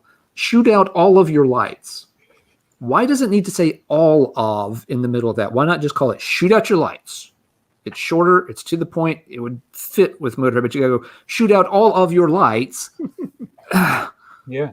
It's awkward to say. Well, it makes no sense. It's too many syllables. It's just for lack of a better way to put it, at 1:30 in the morning, it's a lack of quality control on the little things that you would never have seen, 10 or 15 years earlier. There's no reason for that song title to have those extra 2 little words jammed into it. It does nothing but drag it out.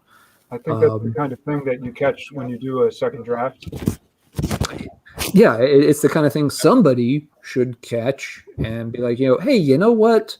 What if we just, hey, look, that's a lot tighter and actually punchier. It sounds more like it's something. Right. Yeah, it sounds like Motorhead now. It doesn't sound like you're trying to be grammatically correct by including the proper preposition or some shit. But I something think Jeff Wagner would know about as an editor. Right. I think it tells our earlier conversation. Their working conditions at that point too. Again, like we were saying, getting what you can on the good days. Sure. I think there was not a lot of time allotted to, tweaking those kinds of little details, or like let's maybe go try that one again tomorrow and see if we get it a little better. I think it was go, get it out on the road if we can. That's very fair. Last time, so yeah, I don't disagree with you at all, but I think that's what those little imperfections point to more than anything. Makes sense. I gotta say, my main takeaway from this album is listening to it maybe a little closer because it's his last statement upon the world. How good he sounded. I don't know if it's studio magic, but you listen to interviews during this time, he's very frail. His voice is very weak, and he doesn't sound bad on this record. He sounds strong. He sounds, I don't know if they've auto-tuned him. I don't know what the deal is. Again, the shine that they put on it in, post-production, but he sounds really good. The songs are pretty damn decent. It's a solid Motorhead album. And, the Symphony for the Devil, they could have put on the covers album that came out afterwards. Mm-hmm. I still think he did a good job on it. I mean, I'm not a Stones fan at all, but I would rather listen to Lemmy sing this song than Mick Jagger, to be completely honest. I'll agree with that, but it's kind of an anticlimactic. When you put it that way, it's the kind of anticlimactic limp dick way to go out, on your final fucking album, It is. But, one thing that struck me funny about it too, and it was just something I remember from some random Lemmy interview, and again, this may have been more, tongue in cheek on his point, but the subject somehow, he'd come up, he was being asked about, some of those more, other English, rock bands that were big on the scene when he was growing up. And I remember him making this, kind of, big thing. He was, very much, about the Beatles, and that, even he thought, the Beatles, had this, this great, wise ass personality. And he kind of tied in as like, where they came from, that, these were Liverpool boys. You didn't fuck with these guys, in that city. And he continued on. He's like, now the Rolling Stones, on the other hand, they're a bunch of fucking, what do they call it in England? Like, they're like, the secondary school kids from London and la-di-da. And, you shake your fist at them and they're pissed their fucking pants. But, the Beatles, you don't fuck with those kind of guys. They were the tough guys. Yeah. And so I remember thinking back on that when I first noticed this cover and close. I'm like, really? Why didn't you have a Beatles cover if you're going to close it on a cover? Why'd you pick the Rolling Stones after that? To his credit, it's one of the better Stone songs. But that's not saying a lot. Yeah. If they'd covered Paint It Black, maybe that's good. That's the other good Stone song. It's the good Stone song. Yeah. I'm not a fan of Sympathy for the Devil. But yeah, from Lemmy's perspective, I'm surprised he didn't pick, a Beatles track to go out on. But again, he may have just been funning around. It's funny, all those old English guys too. Like Ozzy said, he's still trying to make a Sgt. Pepper record. I mean, the Beatles had a profound impact on the world. I'm not a big Beatles fan, I know, but same here. It sure did impact a lot of people, especially people from there when It seems to be very common for bands to hate other bands for bands to hate the other local bands. Could be, yeah. The Beatles, I'll give them their due. I mean, they have nothing to do with heavy metal as far as I'm concerned. I've never been a big fan of them. The number of people who went on to pick up guitars and learn to play hard rock and heavy metal music, Sure, because they were inspired by watching those early Beatles performances, is legion. We will never be able to count all the people who got, and big people, Mark Reale from Riot level people. He picked up the guitar because he saw George Harrison playing a guitar and stuff like that. You don't hear that in Riot's music, but yeah, the Beatles have such a profound impact on everyone from Lemmy on down. So I guess it was good that they were around. Definitely. They changed the business too, I think, in terms of, in terms of just how, the album as a concept instead of just, a pile of singles put together. The entire idea of, this, sort of more intelligent psychedelia within music rather than just, pop hits and such. Yeah. But, if I'm saying nice things about the Beatles, it's probably time to start wrapping things up. All right. Well, Chris, did you have a few others you wanted to show? Did anybody listen to this one? I couldn't. I did not. Okay. No. I got up to what do they open with? Bomber? Yeah. I got up to where the vocals started on Bomber, and then couldn't do it. And it's not good. Said, Marty, the voice is feeble, and it's just not there. I couldn't. After those first few lines, I couldn't believe that they released it. It's just a cash grab by management, probably at that point. But you hate to have that kind of view of it too. But like I said, I just couldn't do it. I didn't go see him live at the end either because I didn't want to see him that way. No, you don't want to remember that. And that tells me even more that they did a lot of studio stuff on his voice on Bad Magic. Oh, I'm sure they did. Did. And whatever they did, I don't care. I mean, I don't either. It still sounds good. I've never been one of those anti-tuning, anti-click track, anti-reamping people or whatever. I really don't care how the sausage is made. No, either. As long as it's good sausage. Yep. Yeah, exactly. But with the live album, it's like there's really no hiding it. And like I said, I just couldn't do it. What I could do was this is the last bootleg of the night.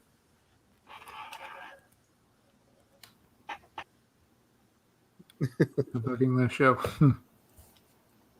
Which is basically the same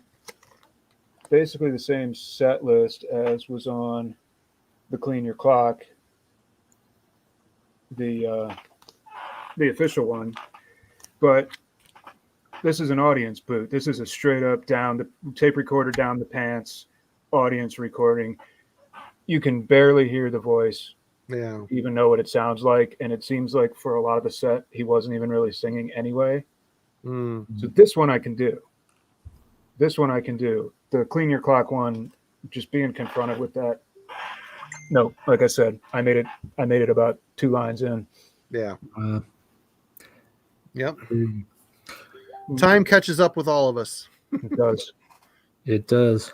I think time has caught up with us here tonight. It has, and we did it. I mean, this was our biggest episode yet as far as length, and man, it was quite an undertaking. Huge discography to go through. And Chris, you were the man for the job.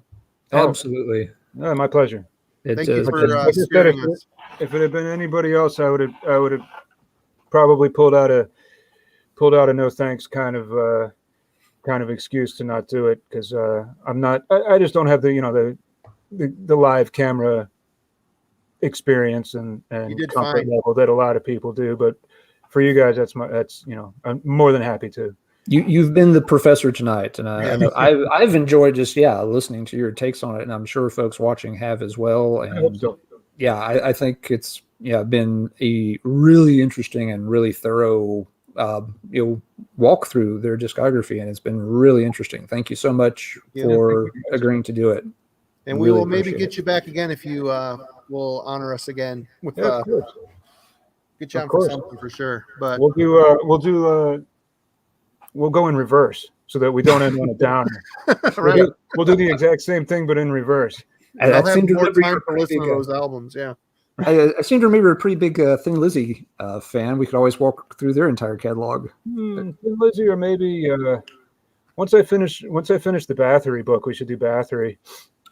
Oh Battery shit, would be that's fun. right. That's coming. Yep. Slowly but surely. Oh, I can't wait. I And saw just- that news. I'm like, fuck yes. Can't wait for that. But how do you put a book like that together when a guy lied in every interview? You start from scratch. You forget Yeah. about what he said and start from scratch. Yeah. That's exactly what we're doing. That's why it's taken a damn long time. But Are you having any input from the family or not really? short answer is not really. There have been a couple exceptions along the way. They're not.